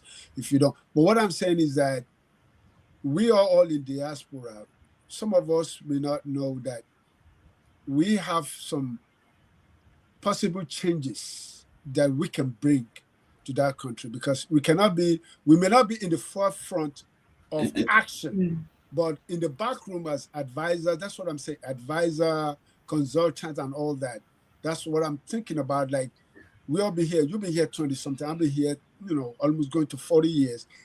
That's something that nobody, all of us here, which most of us in diaspora, don't think we have gained some experience, or we have seen some changes that is possible for that country, Nigeria. That when somebody walk into you and say, can you please give me some ideas or how things work? Because for me, I get to the sense that I love to involve myself in politics in the sense that every election, I volunteer myself to go do because I just want to see how the process works so smoothly, so nobody bothers all like this. So I enjoy that a lot. So that's what I'm talking about. So the reason that I have to be careful in answering that question is, and besides the fact that I know that I'm already serving in my own way, and I'm hoping that I get to do more. Excuse me, and also besides the fact that I don't believe you have to be in politics to serve. If I say here now that, oh yeah, if they give me opportunity, I'll go, then people will say, okay, so you are in it so that you can get into politics. And then if I say no, I'm not going, I'm already seeing a comment that, oh, for someone that criticizes the government, they don't even want to go and make a difference or something. That's not the case. My what I'm trying to say is, I don't have to wait to be called to come and serve. You said that you go home every election to go and volunteer. Did anybody call you? No. But you make yourself available. I can't just say that, oh, I'm here now, vote for me. I have arrived. I'm the one you've been waiting for. I'm not the one that nobody is waiting for anybody that lives abroad to come and fix the country. But I can do what I'm doing and hopefully expand the capacity of what I'm doing. Also, not everybody back home wants you to come from America to say you want to come and fix Nigeria. They even tell you to your face that, so you think those of us here don't know what we are doing. You think that just because you have lived abroad, you can now come, and they even say it to your face. Rudolph, what are you waiting for? No, I wanted to correct something. Just you don't have to fear the process of transitioning from here to there. The new Alhaji Tinubu, the one appointed, just left Canada. He was in Canada just like you, and he's going to go back home and govern people who are traditionally, you have to. He's a king. You can do it. He's going back as a king. You are who can do. Why don't you go? I'll follow you. You go. I'll follow you. You can do it, Adeola. You can do it. Mr. Michael, hopefully that answers your question. I honestly am grateful for the privilege to serve. First of all, people don't understand that it's a privilege to serve. And I think that is one of the problems that we have with our leaders. They don't understand what it means to serve. They're supposed to be servant leaders, but many of them don't even know them. They've never even heard of that word, servant leaders. And unless you're a servant leader, you can't really be selfless in your leadership. It will be about you. It will always be about you. And it shouldn't be about you. It should be about the people. So for me, I'm grateful. I have the privilege to serve in the capacity that I'm serving. If God wants me to serve in a bigger capacity, He will give me that opportunity. And I can get maybe a bigger grant now to touch more lives, to build roads, to this. And you're already doing what the government is supposed to do, So I don't think you have to be in politics to. All right. Thank you. Let's go to Revolution. Next. Yeah. Hello and greetings to everybody. And Sister, before you go, I'm glad you go. Seriously. Sure. Thank you so much. I enjoy you. Seriously. Thank you. But on a more serious note, I was sleeping when I joined in. And then I joined in when you were talking about the Igbos want to separate, the Yoruba want to separate. That was when I joined. And you were making a very good point that they need, I think when you were saying it, Rudolph was saying they need power, something like that. Then you say, is it power they want? They have to show what they can do before they enter there, so that we will know what they are going to do. Now, this comes to the point of Sowore now. There are a lot of people who don't like Sowore. The reasons is that they know that I'm a good fan of Sowore, because I know what he can do, and he's been doing it. Whether these people who come and criticize him or not, we all know the game. That game, look at this small boy. He went to that Nigerian game. They will say the young shall grow. But there are many Nigerians who don't want the young to grow. That's all they have against that Sowore. You understand me? So what my question will just be based on, I want to know your real view about this type of the young shall grow. Because for me, the only person existing in that country, in my own personal view, is Sowore. No other person exists in that country when it comes to taking over that country and making it good, even Peter Obi himself. So do you think, what chance do we think that Sowore should be given, no matter those who don't like him? But he's the only person I see who can really move Nigeria forward. What do you think? Thank you. Thank you so much for this question. So Sowore is the only person that you see in that country. You don't see the rest of us, other Nigerians. You only see you are doing your own already. You said? No, what I'm saying, you have I said don't your think own. Shore would like you saying that he's the only one existing. I'm Among fighting for those, Shore right what I'm now. saying, among those people who are calling themselves politicians, you have been doing your own. You said it that you don't have to be a politician to do anything for Nigeria. So, but among those who we know now, who has put up themselves as presidential candidate, that's what I'm talking about. Okay, so I wanted to say first of all that Shore has been in this game for a while now. He's run twice. And people used to say then that, oh, he's young. Is this Shore is not young anymore. I think he's going to be how old is he now, Rudolph? He's like 53. He's going to be 54. 54 next month. His birthday is next month. Oh yeah, that's true. Yeah, I need to call him. Shawara will be 54 next month. And the reason I brought that up is excuse me, the first time he ran was like 2018 or 19. 19. I think 19. It was yeah, I think 2019. Baba's second term. Yes. I'm just trying to say that it's funny how time goes by quickly. The people that we think are young, they are also now getting to that age that they are no longer as young. Doesn't mean that they are old, but now he's 50 something. There are other people now coming as well with potential. So I think as a nation, we need to start embracing having younger people, because now we are ending up with 70 something. We are getting close to 80 something now. Anyways, I really don't remember what the question is, because I got caught up in trying to straighten that out. Question is among those who we see nowadays, who are candidates. But the problem is you are not seeing anybody else. So you just told us Shore is the only person that you see, but now you're asking among those that we have who can do it. You already made up your mind before asking this question, and I know I worked for Shore before, so but I don't think you are open-minded. Even I think you already have the answer to your question before asking the question. Me, I'm not saying that Shore will do a good job or he won't do a good job, but for you to say you don't see another candidate except for Shore, I don't think that is being Shore is Idiagbon style. You know Idiagbon? Because the problem of Nigeria is indiscipline. A lot of Nigerians. Shore that you want, or Idiagbon, or the idea of Idiagbon? The idea of Idiagbon is what we see in Shore. No nonsense. We are tired of these stories. We want the job done, and done by force. So what do you think Shore would do? But if you ask me, we all know what Shore will do.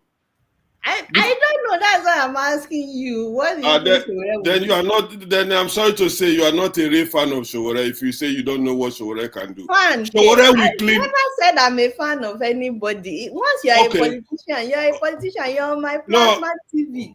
You're my uncle, but I'm not a fan of anybody. I can Okay, now understood. But what I'm trying to say is that you get your answer.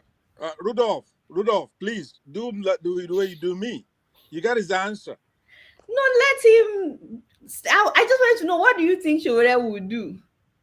I've told you that Shore is Idiagbon-like.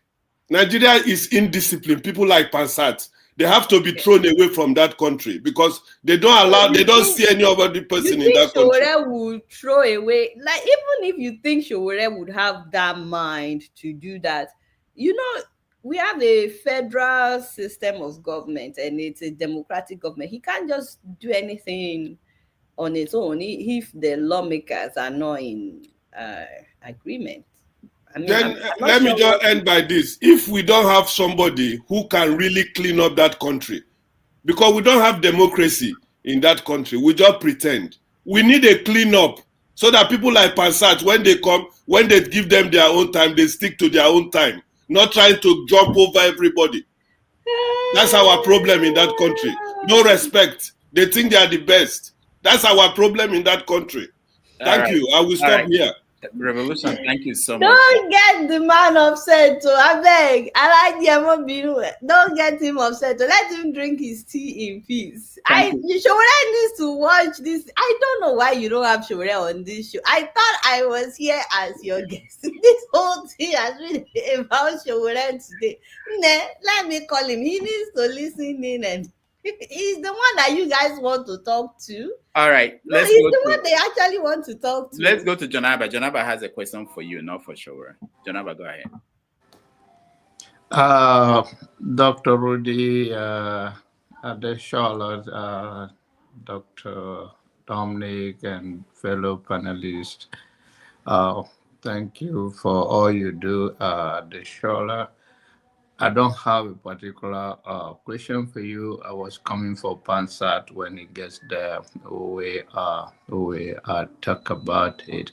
The nation that Peter so raise a block to Peter Obi and all that. We know how to do it, but I just want to use this opportunity to thank you for all you do. You bring a lot of smiles to my sister-in-law. You are one of our best friend in the social media, and also the way you take a serious matter into joke is amazing. It's gifted. The difference between you and my friend Dr. Damages is he wear the cartoon like bishop or pope, but you don't wear that. But so you are good. And Dr. Dominic, I'm inviting you for your mother to bring you to Dallas. There are a lot of good things waiting for you. Thank you. All right. Thank you, Jonaba. So let's go to Comrade Omori. Yeah. Good morning, everybody. Thank you, Dr. Damages. And congratulations, Madam Adeola, on your anniversary. I thank you for the great job you do. Keep it up. May God bless you immensely for your contribution to humanity. Thank you. Having said that, on a more serious note, I think people like Pansat, I thought the last time you promised to mellow down on this Showore phobia. Each time, I don't know why you feel Showore is your problem in Nigeria. And you said Showore watered down people like Jonathan and people like Obi. I don't know the personal problem you have with Showore.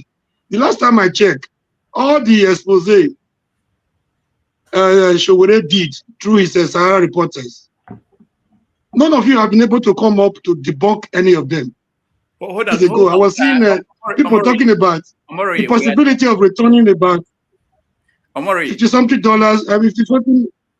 Omori, can we focus on our guests? We can do this later on. If you have anything beef with Pansat, we can settle it when our guest is gone.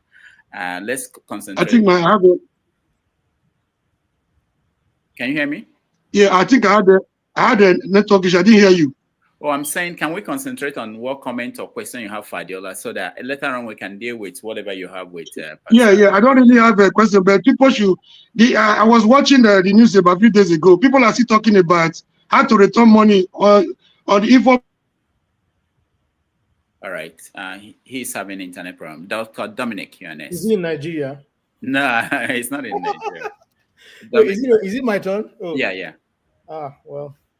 First of all, let me thank my madam for putting a smile on Nigerians' faces. See, trust me, I've been watching Adeola for years, and like early in the morning as I'm getting ready for work, when I put her voice, I become very happy. See that infectious laugh.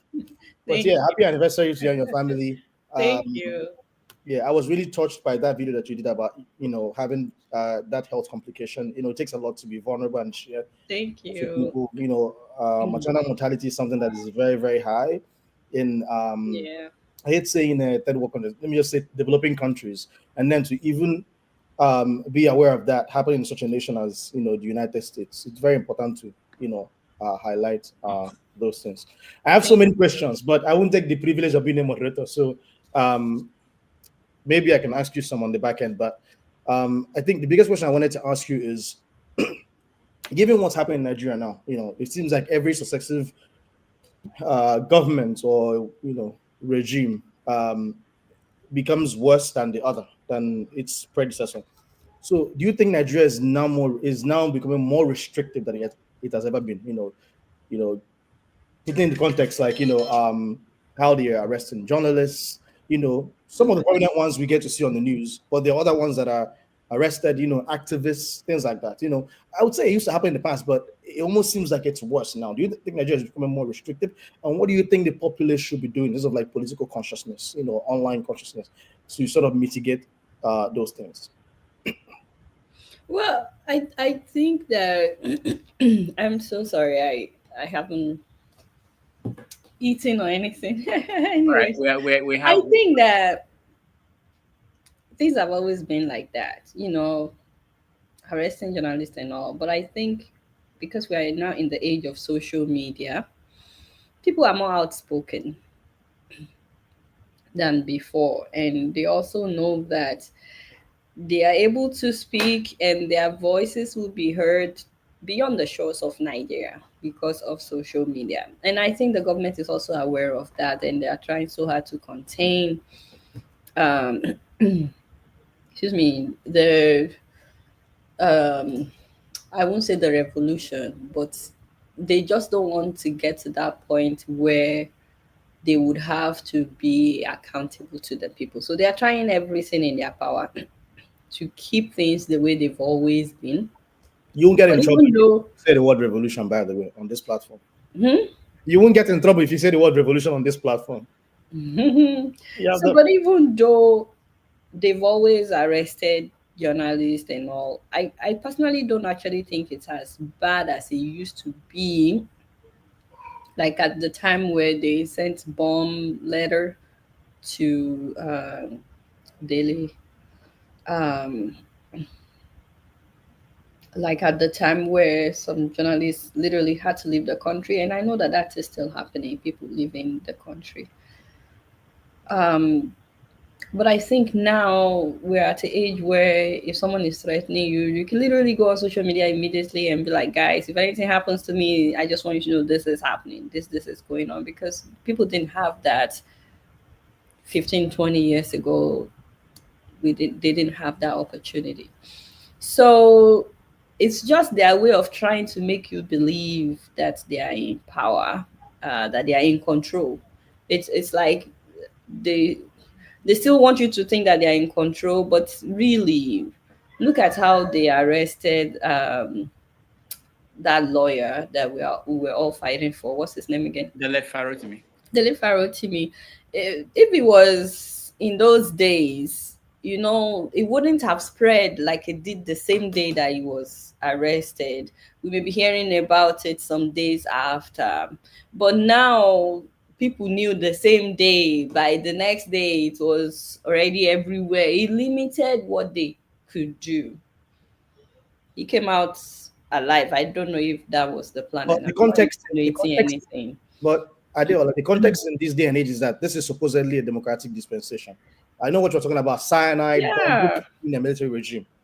So is it more alarming now that it's this It has always been. I don't think we've ever truly practiced democracy in Nigeria. I don't think there's any one government that was true to this democracy thing where no journalist was picked up and all. Was there any, Rudolph? No, but the extent it differs from government to government. I think Jonathan was more lenient. Yeah, he wasn't. So definitely, the last Alhaji and the present Alhaji's tenure, they've been more intolerant and trying to clamp down on journalists. So yeah, definitely, I agree with you. All right.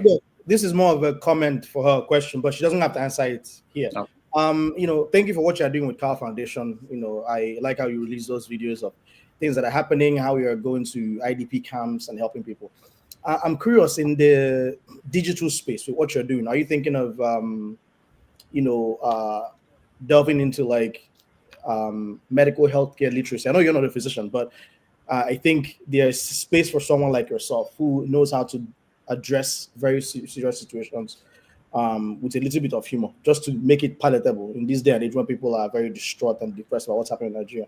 And I definitely can offer some advice if you want as a physician. So because that's something I would like to do for people, but I don't have the wherewithal to do that. So if I have an avenue of at least reaching out to people and tell them, non-communicable diseases are now what's killing more Nigerians than infectious diseases, as it was maybe 30, 40 years ago.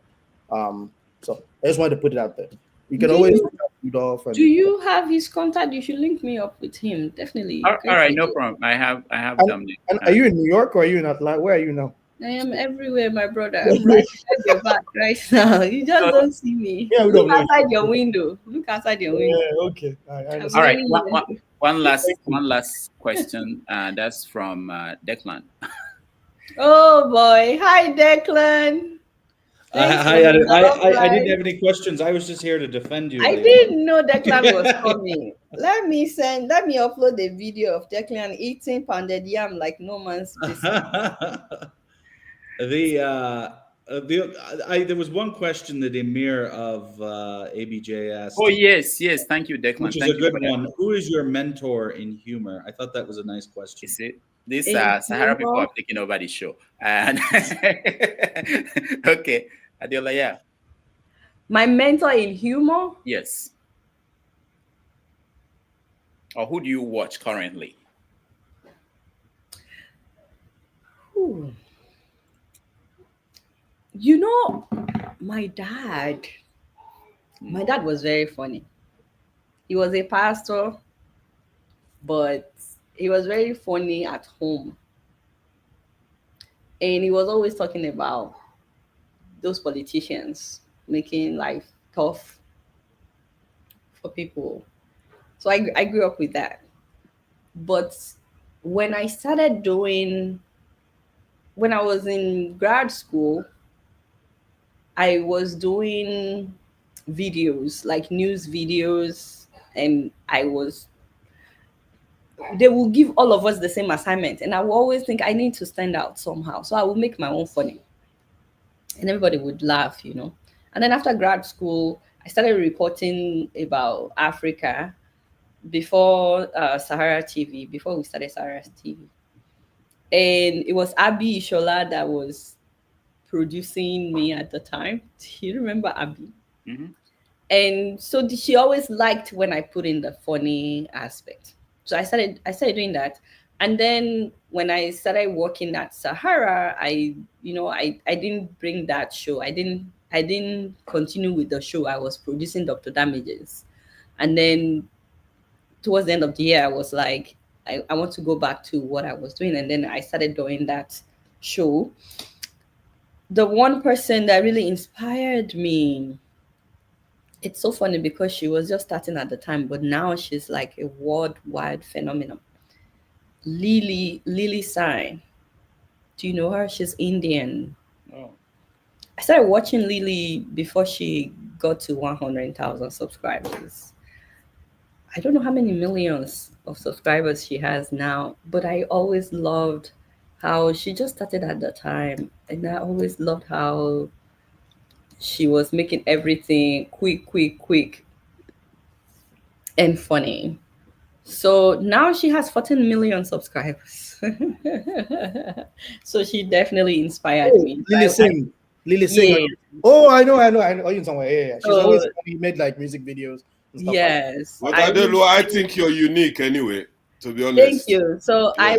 I would say it's my dad and Lily. Those people, the two of them definitely inspired.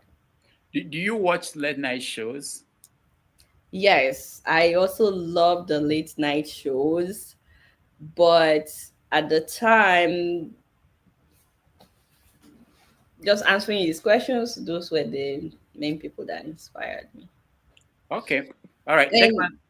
Sorry, the late night shows, the person I love the most in the late night show, oh God, what's his name? He does it a week after.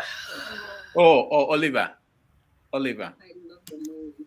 Oliver, from Britain. Yes. Last Oliver. week with John Oliver. Yeah. I love him. Okay. All right. Declan, any other comments? Hey, Declan, this is all your question. Declan, there were many questions about Shower. Maybe Could you I can get one more in here? answer those So questions. I logged on to back up Adeola, and everybody's saying Adeola's dodging questions, but Rudolph didn't answer. So Declan, maybe you answer those questions Declan, about am I dodging question? Would I know I'm if saying the Declan comments will are be saying this, but nobody's criticizing Rudolph for evading the same questions. All right, Declan, if they ask me whether you will be a good president, how am I supposed to know? Can you answer if I will be a good president? No, you cannot. But Can I get one more in before she goes? No, Is it possible? Every country needs a Showeredo. Every country needs someone that would, do the kind of work that Showore does, exposing corruption in high places, and publishing all those stories, publishing evidence that they ordinarily could have shut down a media company for, and so on, pissing them off to the point where they sued him a number of times, right? Every country needs a Showore, that I would say. That's Right. Adeola. Is that what we call expose? Huh? Is that what we call expose? Yeah, Chora is a hero in doing those kinds of work. So every country needs. I can see revolution clapping. If Sahara reporters were to have been in Nigeria, they would have shut it down a long time ago. Like when he started doing what he does. I like that we brought up Shore because I mean, I'm a big fan of Shore. I know Adela would say I'm not a fan of Shore. That's fine. Working for Shore. I did not say I'm not a fan of Shore. I said I don't have any preference. I cannot be a fan of anybody in per se if you are in politics. All right. We have hold on. Dominic, one thing I wanted to mention was I don't think a lot of people understand if you have watched Shore from when he was vying for his his first election. One thing people fail to understand about Shore's type of activism is he doesn't just say it, he demonstrates it. And for me, I never really took it to heart that Shore was going to win either of the elections. But through him actually being there on the ground, going to different states, showing the electoral process, how corrupt it is, how it pushes down the little candidates, how the numbers are manipulated, it made it even more tangible to Nigerians. So not only is he in America saying it, he's down in Nigeria demonstrating how the system stifles people who want to make change. That's the type of activism that I think is shown. People think he's running because he actually wants to win. I don't think so, personally. All right. You don't think he wants to win? You think he's there's a little part of him, but I think he actually please let me say something, Rudolph. I'm please. trying to help Adeola. Based on what I say, let me say something, right? No, hold on, Pansat, hold on. Dr. Dominic. Okay. All right. Just 1 minute. Okay. Let me say that. Go ahead. Pansat, go ahead. Okay. I have a little stuff. Let me say that all of us agree that Showore is one of our heroes. Showore is a great activist, right? So it should be made clear here to those people, such as Revolution. I know what I did when Showore was being disrespected. Showore is a great activist, a courageous guy. That is a totally different thing from the harm he's causing us by not having good judgment. In every election, there comes a time when you have a binary choice. You give it your shot, you're not going to make it like we do here. At some point, then you're going to have to fold your thing and join whichever one is a better candidate. You can go all the way bad-mouthing who the people have chosen. In the case of Peter Obi, whom Showore cannot stand his shoes. In any of the virtues, including corruption. That's your view. That's your view, Mr. Pansat. Used to be in the PDP, but that's not a good enough reason to say he used to be in the PDP. Therefore, he's condemned forever. He's not wrong. Pansat, so, thank you. I want Revolution, Pansat, Dr. Dominic, Declan, who's going to answer more questions. Pastor, yeah, that's what I want to do. I want us to end this so that Adeola can leave, where you guys can have your conversation about Shore. But forefathers, do you have a question before Adeola leaves? Not much. Thank you for giving me the opportunity, Dr. Rudolph, and greetings to everyone on the panel, the chat, and the viewers. Of course, and special greetings to Adeola. I do watch your videos, and I don't have too much to complain about. When I don't have much to complain about, I don't tend to show up.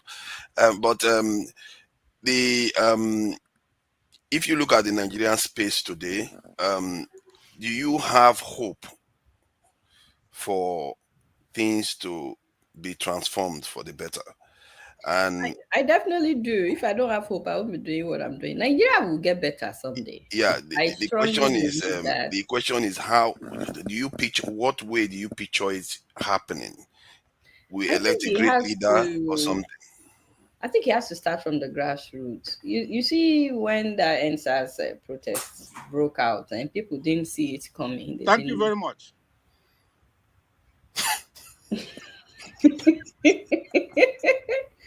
They didn't expect it.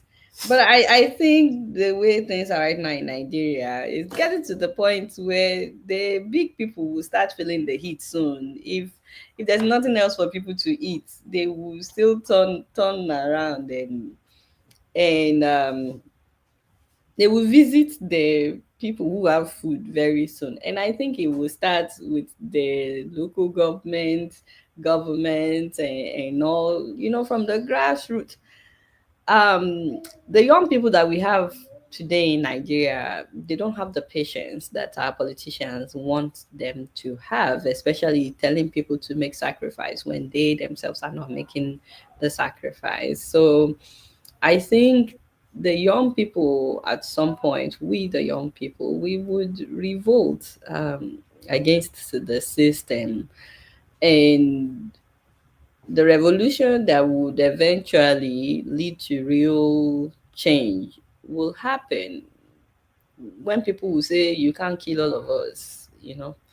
The protests that happened in Kenya recently, like, the whole world stopped to pay attention to what's happening in Kenya.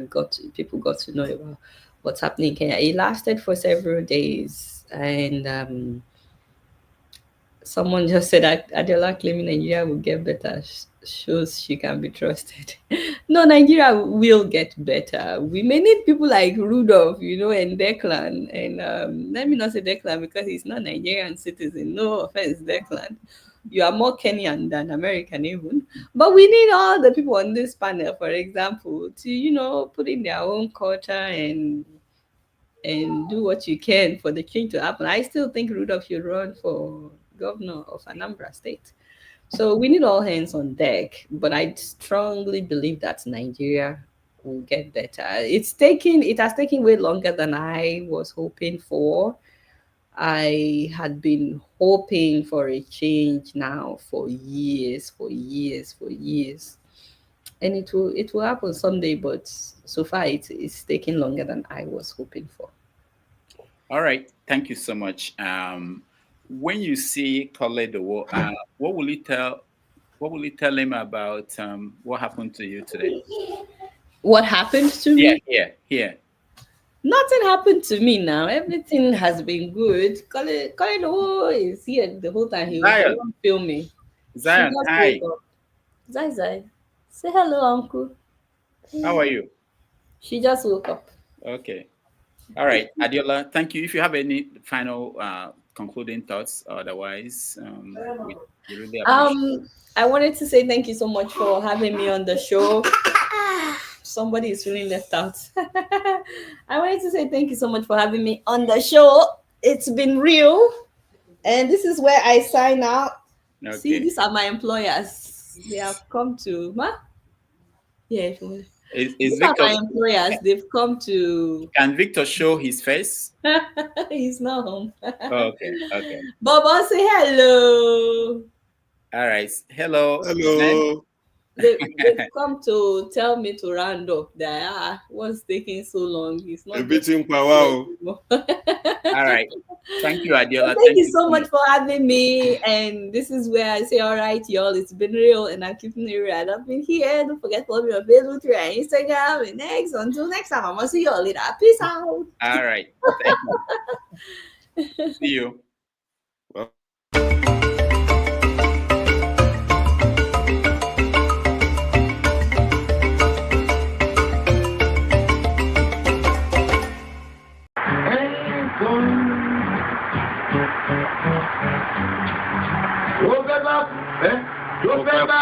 Tó fẹ́ kú torí ẹ̀ o.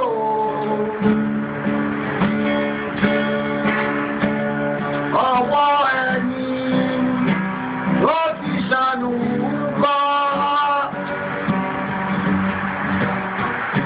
Ayé la bá, ayé la fi sílẹ̀ sí.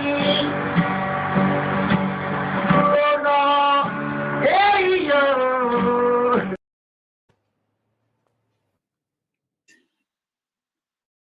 Thank you so much for watching. Thank you. Have you subscribed? Yes, you. Have you subscribed? You. Yeah, before you go, click. It's free. Click. Just that's it. Have you subscribed? You're laughing. Have you subscribed? Have you subscribed? Thank you. Thank you. Thank you. Hey, madam. Thank you so much. I can see you. I can see you. We have to get to 100,000 subscribers. By the end of the year, how are we going to do that if you don't subscribe? Yes, you. Yes, you're about to click off. Why? Have you subscribed? It's free. If you don't, ask your son, ask your daughter how to. Just one click. Thank you. Thank you. I see you. Aha. Thank you very much. Thank you very much. I'll see you tomorrow. All right. Welcome back, everybody. Thank you for staying with us. I appreciate all of you. For those questions that Adeola did not answer, let's throw it at Declan. Should I bring him to the hot table? Yeah, we bring him up. Bring him up. Okay, I'll bring him I up. don't know how to do that. Bring him, move forefathers away. Move. I don't give a heart attack.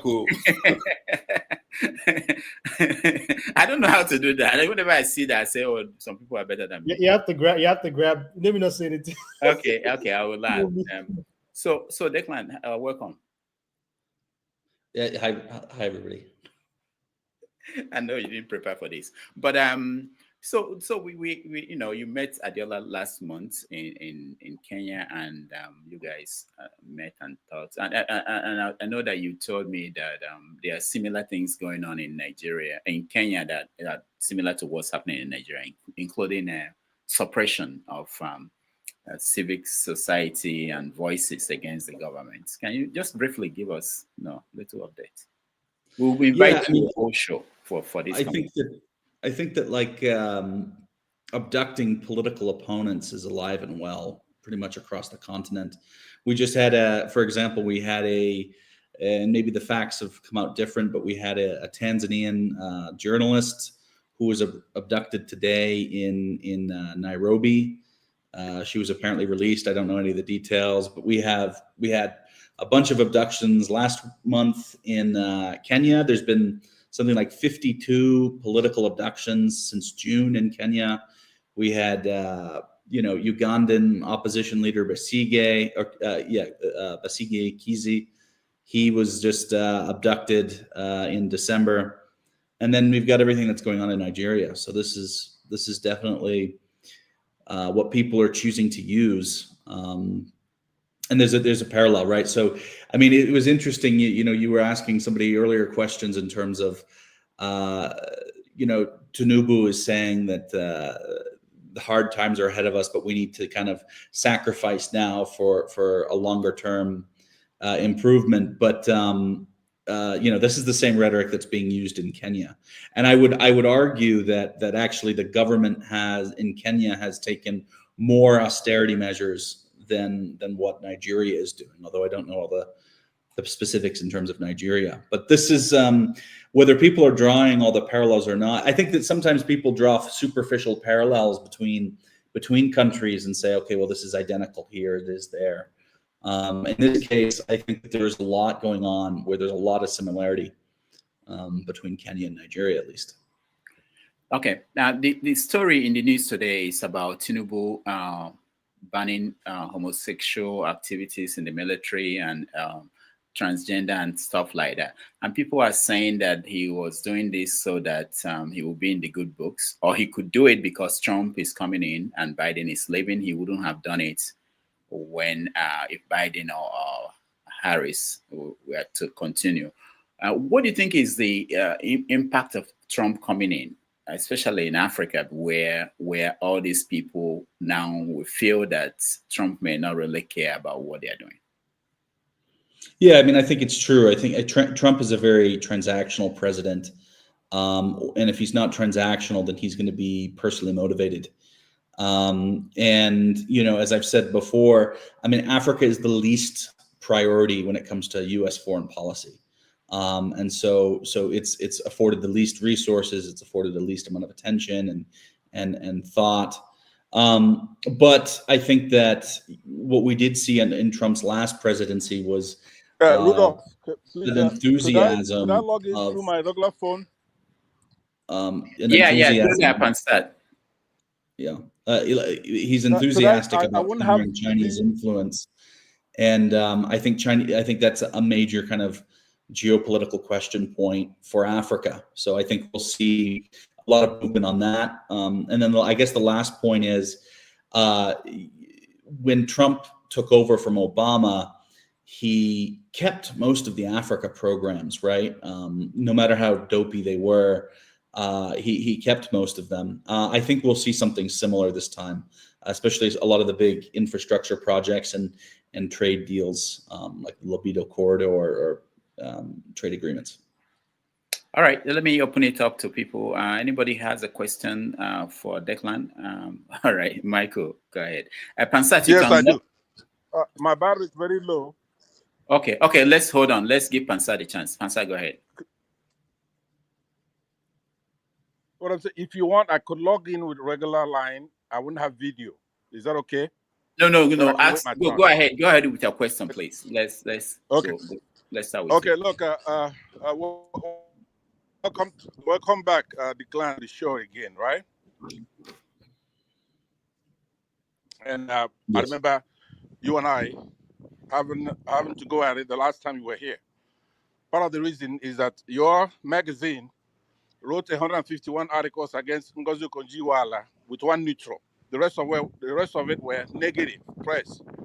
But the international organizations gave you a finger because they think that she is good. So my question is about Sowore, who I believe you're advocating for. And we were asking, would Sowore make a good president based on your affiliation with him? You worked with him before. So I have a follow-up to that. Could you first answer that question by telling us if you make a good president for Nigeria and why? And then I'll do my follow-up, and then I'll listen from my inside the house. Go ahead. Sure. I mean, I think the first thing is Sowore, you know, as an activist, and then essentially the founder of a small and medium-sized business, right? Sahara Reporters was not this massive sized business, you know, and you know, he built a news platform and an investigative reporting platform. I don't think that those experiences are necessarily adequate enough to be president of a massive country. Right on the back of that, I think it's also important to notice, I think Adeola may have mentioned, I don't necessarily think that this was Showore's overall intention. I think his intention was to be highly disruptive to a system that needs to be disrupted, and wanted to advance those kinds of disruptive activities through kind of civil discourse. I think that was his overall intention. Okay. Everybody that I know who was attached to him would more or less kind of say the same thing in terms of his intent. Okay. All right. Finally, let me say this. He was here and himself, and then I asked him a question because he keeps saying they're all the same, right? So I didn't see a nexus between Peter Obi and Tinubu at the time. So I keep scratching my head. I'm going, why does he keep saying they're all the same? So I came to theorize that it's probably on the economic system that they're capitalists. So when he came here, I asked him point blank, are you a capitalist or are you a communist? So now he answered it by, I'm going to quote him now. The very first sentence was, I am not a capitalist, full stop. You could look it up on one of the episodes here, maybe a month ago. And then he went on to elucidate the virtues, extolling the virtues of communism. And he says that communism has changed, though, so you really will not be able to recognize those founders of communism today.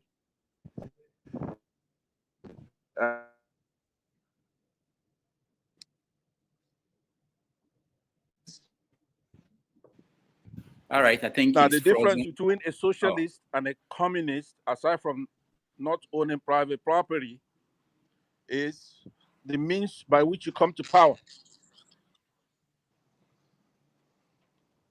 Okay, can you hear me now? You're breaking up. Can you hear me? Yeah, go ahead. Round Okay. up because you're breaking up. So, let me make it fast. My battery, my system. So he says he wants to come to line, please. So I need him to comment on this. So Declan, he says he wants to come to power by revolution. The difference between a revolution, a communist and a socialist is the means by which you come to power. So do you think Sowore is a communist? That's the question. I mean, so look, I didn't see what Shawari said. Did you hear me? I've known Shawari for years. Communist is not the first description that would then come to the top of my mind. That's definitely a question you have to ask him. I mean, what did he say? Did he say he was a communist? All right. Thank you, Pansat. Well, you tell me, what do you think? I told you, communist is not what the first word that comes to my mind when I think of Shawari. I mean, I'd like to think I have an understanding of his politics. I definitely don't want to, speak for his own political positions because they are nuanced. But communism, I'm not sure we've ever discussed that. And Shawari and I've had a lot of conversations over the years. Okay, but you know that he's not a capitalist, though, right? Did you know that? I would assume he would be, but it's going to depend on these are also frameworks and ideas that are subjective, right? So no, it's not. No. No, Declan, I mean it is. Declan, hold on. That is not that's not your style. What you're doing now is not your style. You have to call it the way it is. I am. I'm saying I don't. You're asking if I think he's a communist, and I'm saying no. Hold on. And then you're saying, do you know he's not a capitalist? And I'm saying I don't really know that either. I mean, these are questions to put to him. Ask Dr. Damages. He said that. He said it. Well, Rudolph is entitled to whatever opinion he wants. I mean, no, right. It's a serious point because you know that we're in that country. We need Sowore. Sowore is a very important person in our country in this fight, right? But he's been costing us a lot of headache. When we have Buhari today, because he keeps saying that Jonathan and Buhari are the same. He keeps saying that Peter Obi and Tinubu are the same, and they're not the same, right? So if those people who support him know that he's saying that because of capitalism, then that makes a difference. We can understand where he's coming from.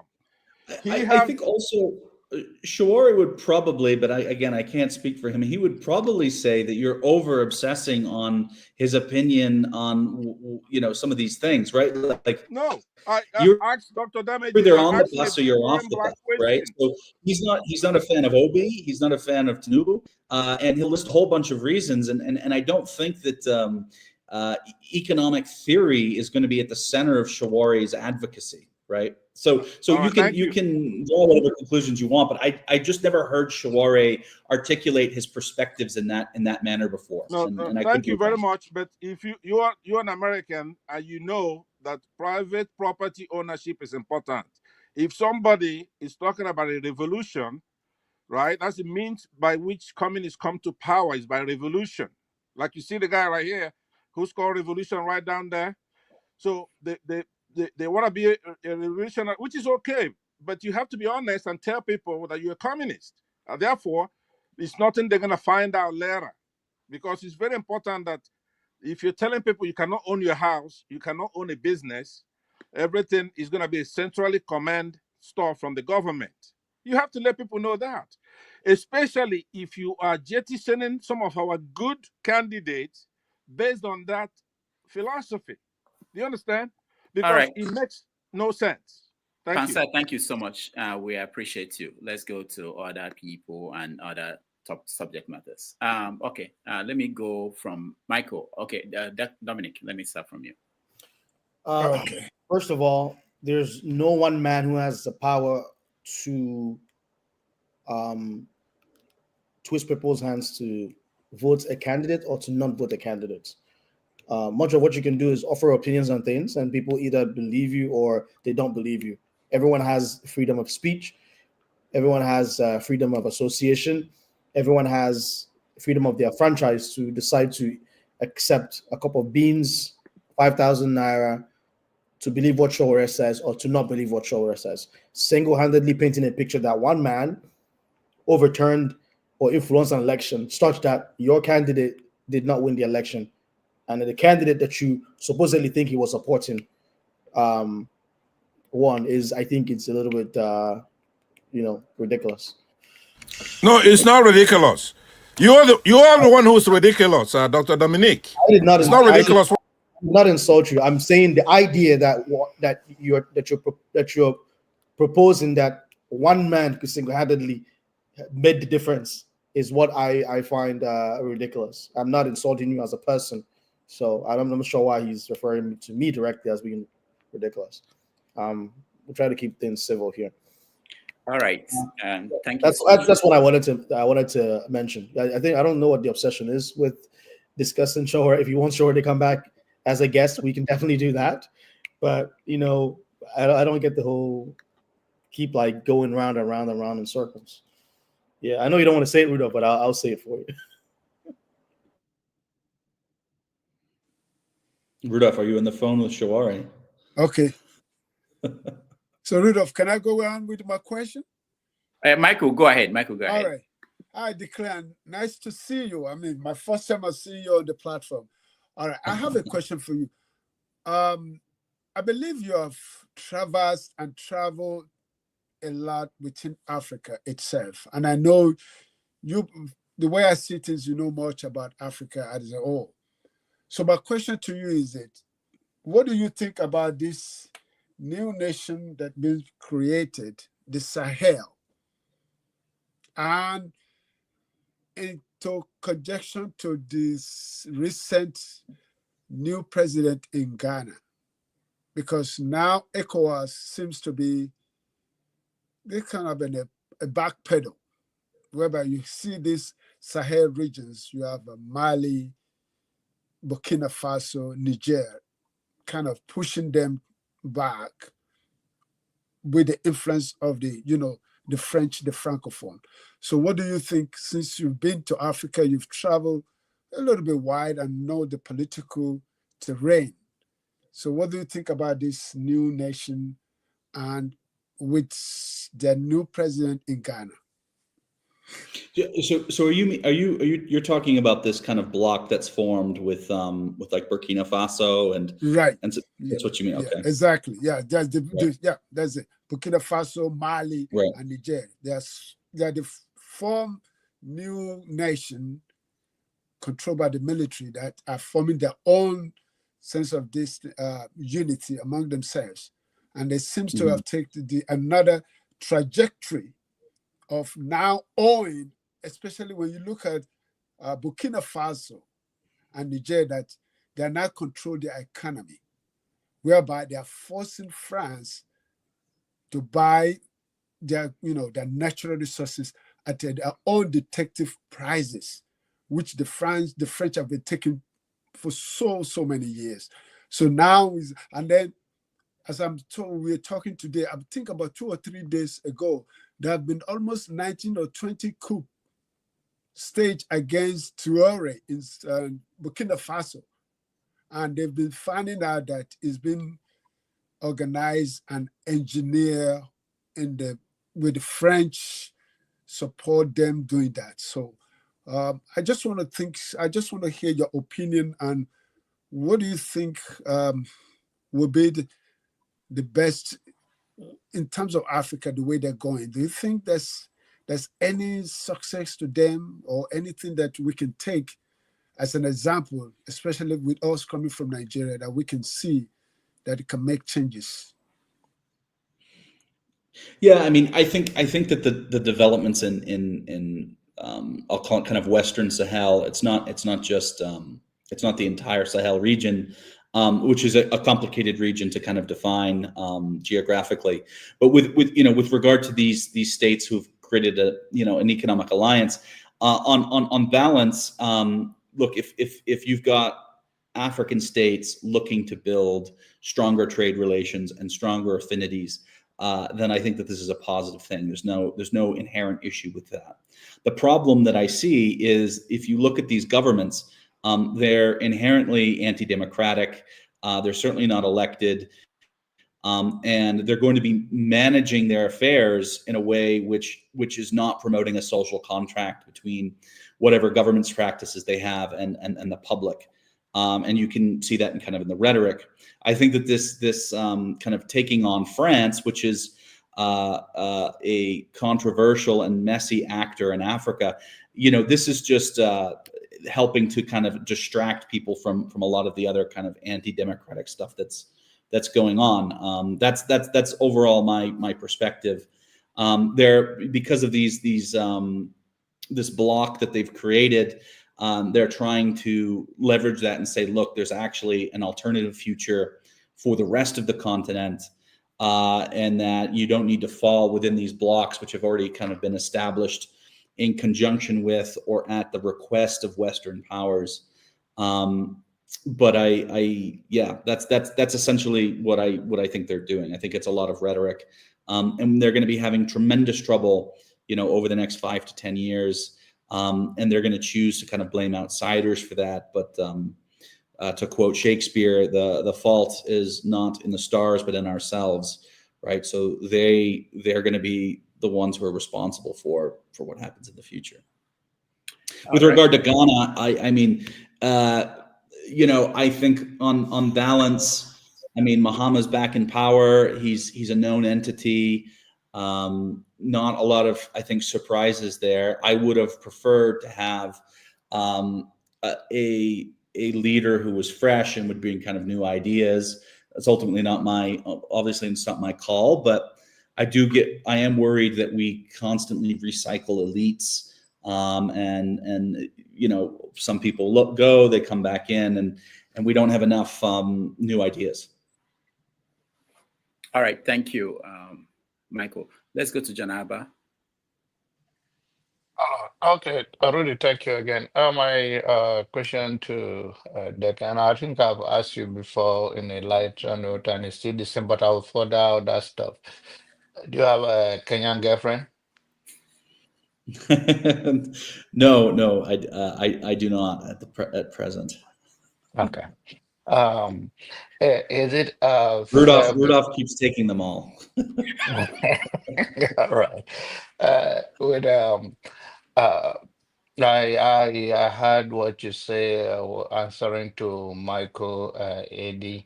My question to you then, is it fair or is it in a good notion if African people see you because you are American citizen, right? Yeah. Okay, and we see you where we cannot survive.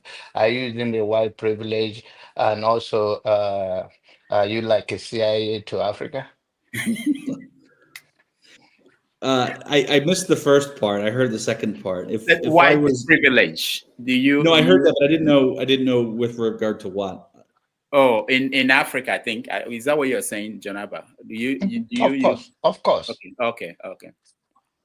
Do I have white privilege in Africa? Is that that the question? Yeah, of course. There's an element of that. It manifests in different ways. With regard to that, okay, so let's. I mean, since I do get that question a lot, I mean, let's unpack what white privilege looks like across a couple of different registers, right? Yeah, inherently, because of how global order and imperialism has evolved, it's imbued with white supremacy, and that means that everything in terms of systems, in terms of outlook, in terms of people perceive me as inherently more honest because I'm from the United States and because I'm white.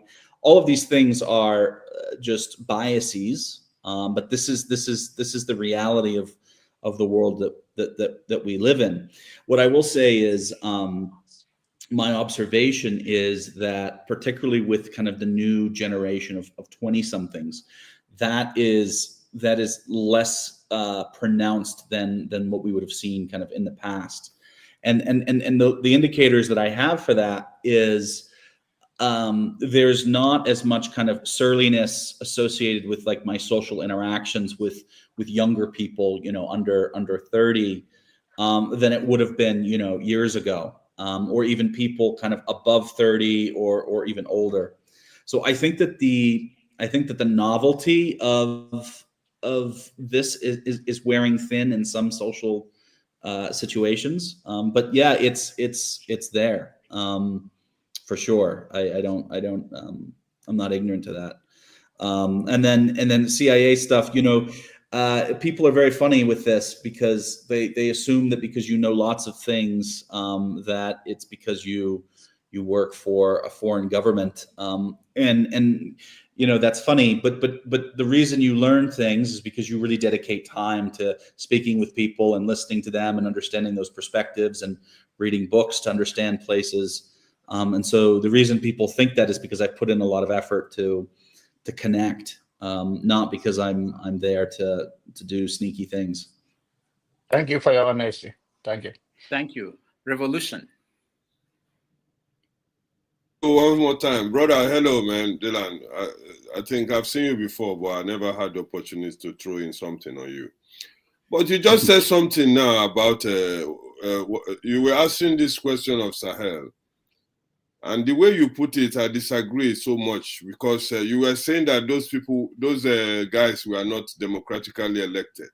Is there any country in Africa that is democratically elected? I'm talking, for example, Nigeria. But you can see that those military government were welcomed by their people without the election, but they came in just like what we're talking about Shore now. If someone like Shore comes in, like people who are afraid of revolution, the only solution to solve Nigerian problem is revolution. For example, now, if Shore comes in through that revolution, now people will say he was not elected. But that is what the people want. You understand what I'm saying? So I disagree sometimes when in your capacity that you say that these Sahel leaders were not elected. But they are what the people want, because those ones who claim to be elected were not elected, first of all. And when they come in there, it's my turn, they can't do nothing. They're not equipped with the knowledge. So I don't know. That's what I wanted to say. Maybe you have another view about it, or I don't know. Thank you. Yeah, I mean, so in terms of these countries in West Sahel, I mean, these are dynamic and ethnically diverse countries. There's a lot of regionalism and regional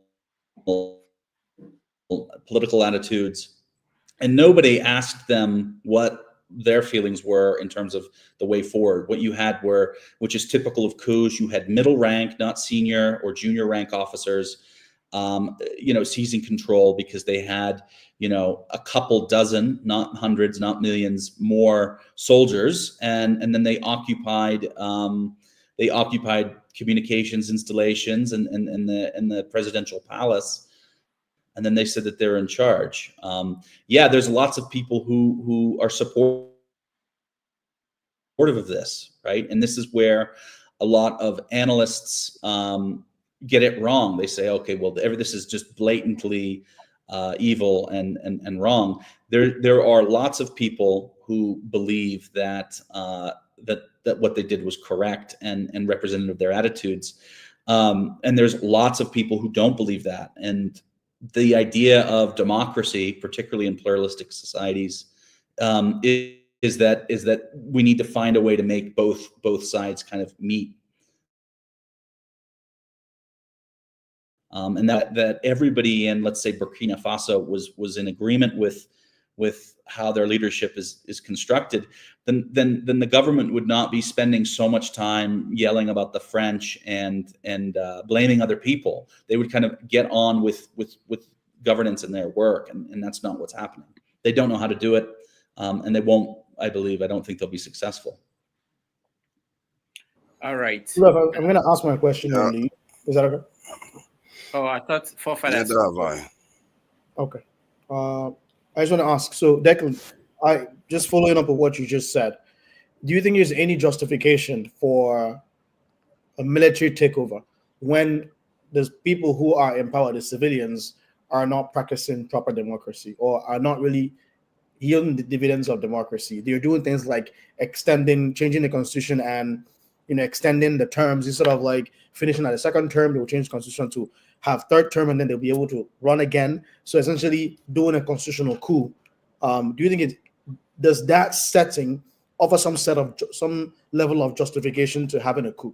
So are you really against a coup taking over a proper democratically elected government that actually is yielding the dividends of democracy, or are you against any form of military takeover, no matter the setting in which it happens, even if the democratic person or leader turns into a dictator? That's my question, and I'll head up. Yeah, I mean, so if we move from the specific cases of Western Sahel and just talk more theoretically, I think that there would be scenarios where military intervention would be acceptable, and there would have been examples kind of historically where that would have been okay, in my opinion. Similarly, right, if we start talking more about kind of theory and then also my thoughts, right, like I'm not opposed to revolution, right? I'm not opposed to mass uprisings. I'm not opposed to in certain circumstances having civil unrest destroy public property, and all of that. I'm okay with that as a theory, which a lot of people maybe would say they don't agree with, but I'm okay with it. You do understand that some of these countries have resources, but they don't have mines to, like, for example, I think Burkina Faso has gold, but they often ship the gold out, and then some of the value chain products, they don't earn the dividends of it because they ship out the raw gold. And supposedly the guy who's in there now is thinking about or maybe he has built like a gold mine. I mean, these are just things that I hear here and there, whether or not they actually. Sure. I mean, so let's use the example of like Burkina Faso, right? So like if we look at external financing, right, essentially lending or access to finance and money to have large national development projects, such as gold refinery or anything like that. So financing, if you look at kind of the credit system, right, which gives African countries lower credit ratings, which makes things more difficult. If we look at kind of global trade, there is a gap for African states and African communities accessing these things equitably or fairly. And that's important, right? Like ultimately there needs to be reform to these institutions and practices in order for things to kind of be more fair and effective for people. Do we really think that the heads of state of Burkina Faso are ready to take on those very complicated policy challenges? They're not, right? And they're not having the degree of self-awareness necessary to say, actually, what we're going to do is we're going to build in a transitional government, and we're going to make sure that over a period of time, the instruments of power will be handed to somebody, maybe us, maybe somebody else, but somebody where there's some consent with the public. They're not doing that. So no, you know, there's enormous problems here, and it's not actually advancing. If we look at the continent as a single entity, it's not advancing anything in a positive way for African countries. I'm sorry that you are saying this, because where they have democracy, where you believe in, there's nothing happening there. Nothing is happening there. Where they have this so-called democracy that you guys believe in, is getting worse there. So why are you against the people who come in like the military through revolution? Because it's a kind of revolution. Where you people want the people, like you are saying now, it's not connected to the people. How do you know? Nigeria, did we put that man in there, for example? A whole nation as rich as Nigeria is, people can eat. You support that system. Why? No, so by the way, I mean, if we were to talk about the United States or the UK, these countries are trailing backwards in terms of democracy indicators. I mean, we had only 4 years ago we had an insurrection that could have cost the lives of lawmakers. You know, I mean, the U.S. is not doing well. So I'm not holding a comparison between the two and saying we need to be more like the U.S. I'm speaking from this is the idea, and then this is what I'm seeing play out. So just because it's one example is worse or better than the other doesn't mean everything is okay. It's not. But Declan, let me follow up on that question that the revolution asked. Sorry, Rudolph, I'm sorry about it. Because we African, we have seen this experience, Declan, and then you know it. And everybody in this planet, we see what happened to Gaddafi.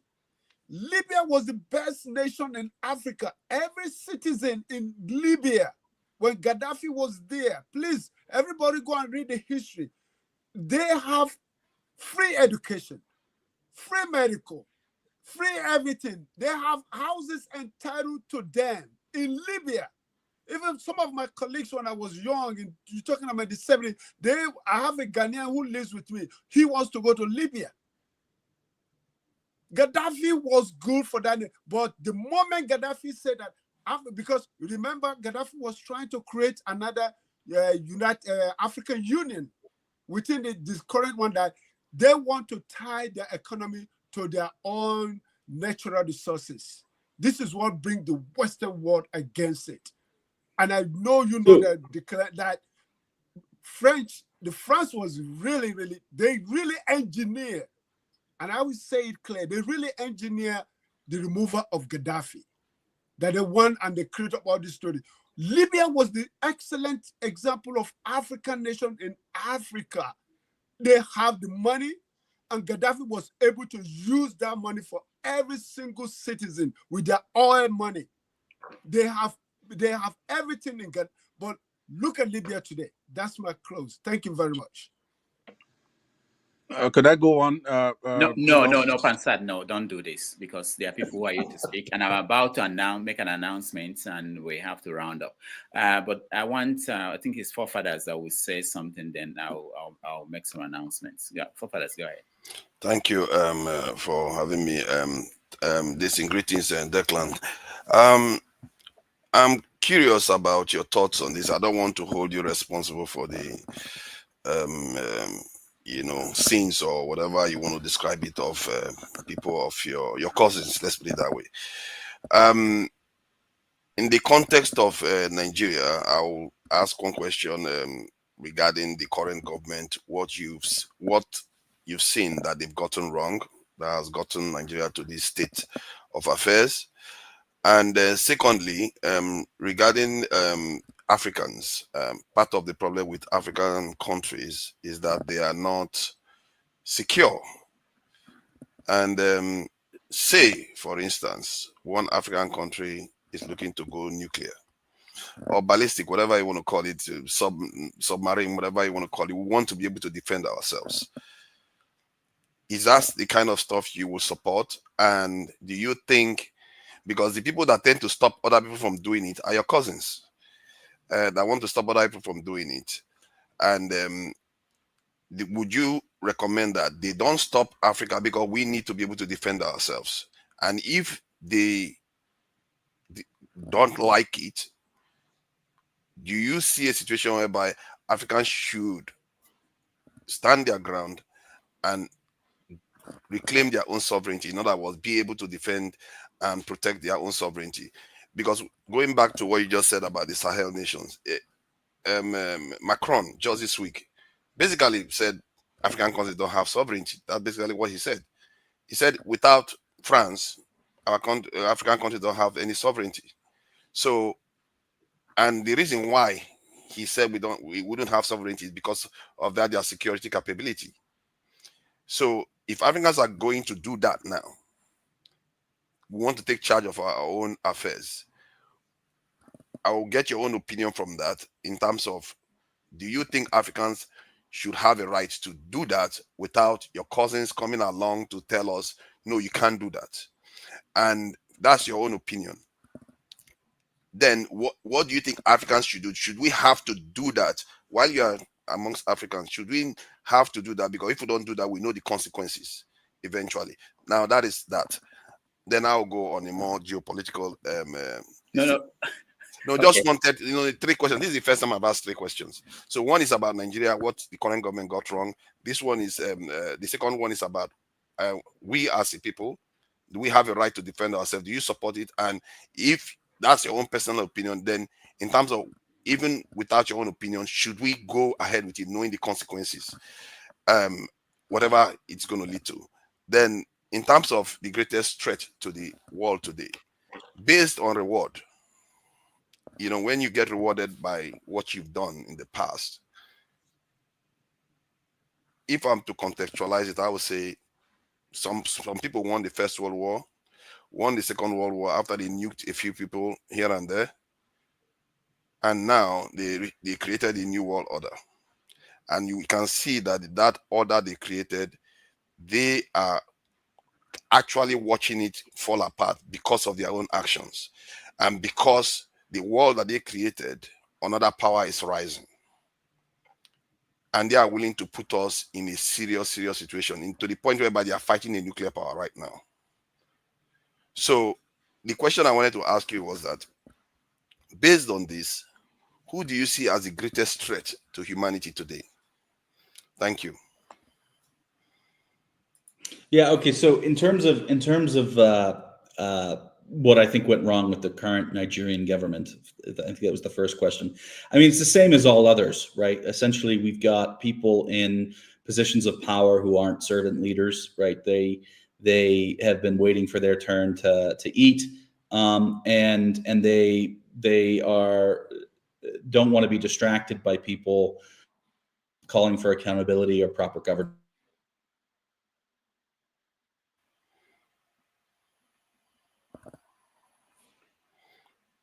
All right. So, Declan, we can't hear you just in case you are still speaking. The internet is frozen. Yeah, some people are saying I'm not asking for permission. I already know my own opinion. I'm asking about his own opinion. Yeah. Sorry. Okay, go ahead. Internet jumped. So yeah, I mean, I think did I land on my point in terms of Nigeria? Yeah, you said that they felt they see a chance to eat and they don't want to be interrupted. Yeah. In terms of like nuclear power in Africa, I assume you're talking about nuclear weapons and you're not talking about energy and everything. Yes, our ability to defend ourselves. Yes. Yeah, I mean, look. So I think I think with nuclear power, if it can obviously be done responsibly, because there is a lot of risk associated with those types of projects, if it can be done responsibly and everything's put together correctly, and I'm by no means a scientist or an expert on that, then I think that any country should be able to pursue that as they feel like they need. In terms of nuclear weapons, I'm of the opinion that we need to be reducing nuclear weapons, and we don't need to be having more states with them. We don't need to be having existing states with more of them. I think we need to do away with this. And I'm on record saying that we need to deproliferate and to get rid of these things. So that's my opinion. So no, I'm not interested in any country anywhere having more of them. I forget the geopolitical question. Oh, what's more of a risk to the world? Look, I am really, over the last years, I'm viewing the world less in terms of what are ultimately failed or failing Westphalian states, and much more concerned about decentralized communities and the kinds of destruction that we're doing to ourselves. I think the proliferation of misinformation is really problematic and exacerbates all sorts of other global security issues. That's what I'm actually more concerned about. I'm not worried about any single state, the US or Russia or China. I'm worried about just a kind of a dumbing down of everything everywhere. That's what I'm worried about. And because ultimately what that ends up happening is you've got so much misinformation, you've got so much confusion and so much flux within the kind of the international order, that there's just a lot more problems that can come up, and then these things can kind of become a confluence with each other, and then you just have a lot. You just have something that's untenable. I think we're on a trajectory which is not tenable. Thank you. But regarding the nuclear proliferation position, would you say that we should have it in the meantime while you campaign for disarmament process? Because in the meantime, your cousins have got it. So because that could be a very convenient position for you to hold when your people have it over our heads. You see what I mean? Yeah, I don't look so same thing. I don't think people should be getting these weapons. And I you know this, and I know this is probably the direction of the conversation people want to go, but like I don't see what the threat to African countries are where they need nuclear weapons. I just don't see any land invasions happening. I don't see any of this sort of a thing. The overwhelming number of security threats are not even cross-border on the continent. So you don't I don't see think there's any utility. I'm very shocked that you just said what you said, given what has happened to the American continent, New Zealand, and all the rest. Your guys did that, and you sit here Rudolph, I and guess you tell could us save that. some time from this. Sorry. Hold on, please. I mean, and you would sit there and tell us that we don't have much of a threat. The world, the way the world is shaped, any nation that is technologically and militarily stronger than you is a potential threat. And you know that America knows that. This is the reason why they are reacting to China now. They are not. China did nothing to them. You know this. So how can you sit here and tell us, given that we are basically naked right now, that we don't see any threat? Why? Do we have any reason to believe that, given our history, given what we've seen of the world? Why do you believe that?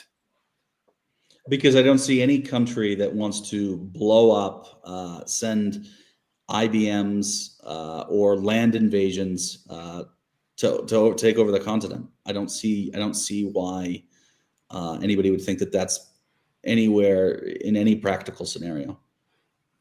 All right. Before anything, let me just say that I have a few announcements to make. On Sunday, next Sunday, we are going to have as our guest on the show, Dr. Moses Paul. Now, Dr. Moses Paul, for those who may not know him, he is the person who has been traveling with P2B for the last year and a half. He knows P2B more than anybody else. He's going to join us to tell us about P2B that people do not know. All the pictures and videos of events that P2B has been doing in the last 1.5 years is coming from him. So he will be here on Sunday at the normal time to be our guest. So if you can join us, that would be wonderful. Now, yes, tomorrow I was supposed to have an interview with the Chief of Staff of Simon Ekpa, who is also the Deputy Prime Minister of the United States of Biafra. But unfortunately, that interview has been cancelled due to unforeseen circumstances. So that will not happen tomorrow as we announced during the week. If we have a new date, we will let you know. So those are the two announcements that I wanted to make. And we have to round up the show at this point. I will if Declan wanted to, I will let Pansat ask one more question, and then we end it. Declan, if you're open to that. That's fine, yeah. Okay, Pansat, go ahead. Thank you very much for your courtesy, Declan, Mr. Garvin. Now, the question I'm going to ask you, first of all, do you know an MKO Adeola? Do you know who that is? I do. Okay. Not personally. Okay.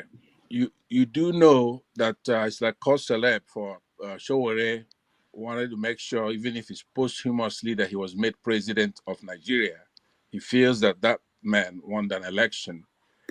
And you also do know that Abiola has colorations. There are people such as Fela who believe that he was corrupt. Do you know that far back that he's known to be a corrupt man? He's one of these Nigerian big men, politicians, businessmen who are corrupt. You agree with that? Yeah, I'm aware of those accusations. Okay. So therefore, if somebody comes to us and they say, look, I don't want to work with anybody who was in the PDP, but his main focus is to make MKO Abiola president of our country posthumously. And up to today, he clings to it. So what do you make of that character? Somebody who will be doing the kind of damage that he's doing just based on somebody being affiliated with a corrupt party, a corrupt era, right? But he himself associates himself with a corrupt person, and we're able to make the distinction. We know that Showore, as far as we could see, is not corrupt. He's accused of all kinds of crimes, let's just say, based on the accusation, not that he's convicted, of undermining the country, for example, of corruption in Dubai or Saudi Arabia with campaign monies and stuff like that, right? So what would you then say to somebody who cannot work with others based on the fact that they were in a political party? Just tell me what you think about that yourself. Do you see hypocrisy in that? Do you see lack of judgment in that? Right? Thank you. Well, I mean, so I don't know Shaware's opinion on whether he believes that MK Abiola is corrupt or not, right? You asked me if I was aware that that people said that, and I am aware that people say that. I would also say that if you look at the political sphere in Nigeria, it's really easy to not support somebody because they're corrupt. But finding somebody without those corruption allegations is almost impossible. So are we going to live our lives not supporting anything because of that? I don't know. That is a lack of judgment, right? Anybody who does what you just said. No, I didn't say that. I would also say if you look at the dynamics in Nigeria at the time, when you had the choice of MK Abiola on the one side or a Sani Abacha type on the other, I mean, what are you going to do? Right? Like who are you going to be supporting? And the answer might be Sani Abacha because he's going to torture me to death, or it could be MK Abiola, the imperfect man, who's speaking my kind of social justice rhetoric, and certainly the country would be better than him than a psychopath. Right. Okay, So this is a question for Shaware, but I would say it's also pretty logical. Yeah, Mr. Garvin, that's exactly what I'm saying. When you have a binary choice, well, you have a Peter Obi, there's nobody who could make an argument that he's corrupt. He's not been convicted of a crime, hasn't been charged with a crime. And then you have other candidates who actually is paid $400,000 in drug heroin money in the United States. So when you run in the primary and you cannot win, and then it comes down to the binary choice, you cannot say they're the same. You're going to have to then do exactly what you said. You're going to jettison Abacha. But during the Obi election, Shaware was the one running, so he was saying he's supporting himself, right? He wasn't. He was saying he's not interested in Abiola. He's not interested in Tinubu. So we know what Shaware's choice would be in that election. He would choose himself. Okay, but if he knows he's not going to win, though, towards the end, right? That's what I'm just. So maybe he didn't know. Maybe Shaware is as delusional as every other politician, and he thought he was going to go all the way. No, I don't think so. But maybe that's what was going on. Then we don't want him as a president, right? You don't want a delusion of presidency. All right. Well, then you're out of candidates, my friend, because everybody who runs for president of a country has some level of delusion. All right. All of them. So, Pansat, thank you so much for that. Declan, thank you for joining us today. I appreciate you. Forefathers, thank you. Revolution, thank you.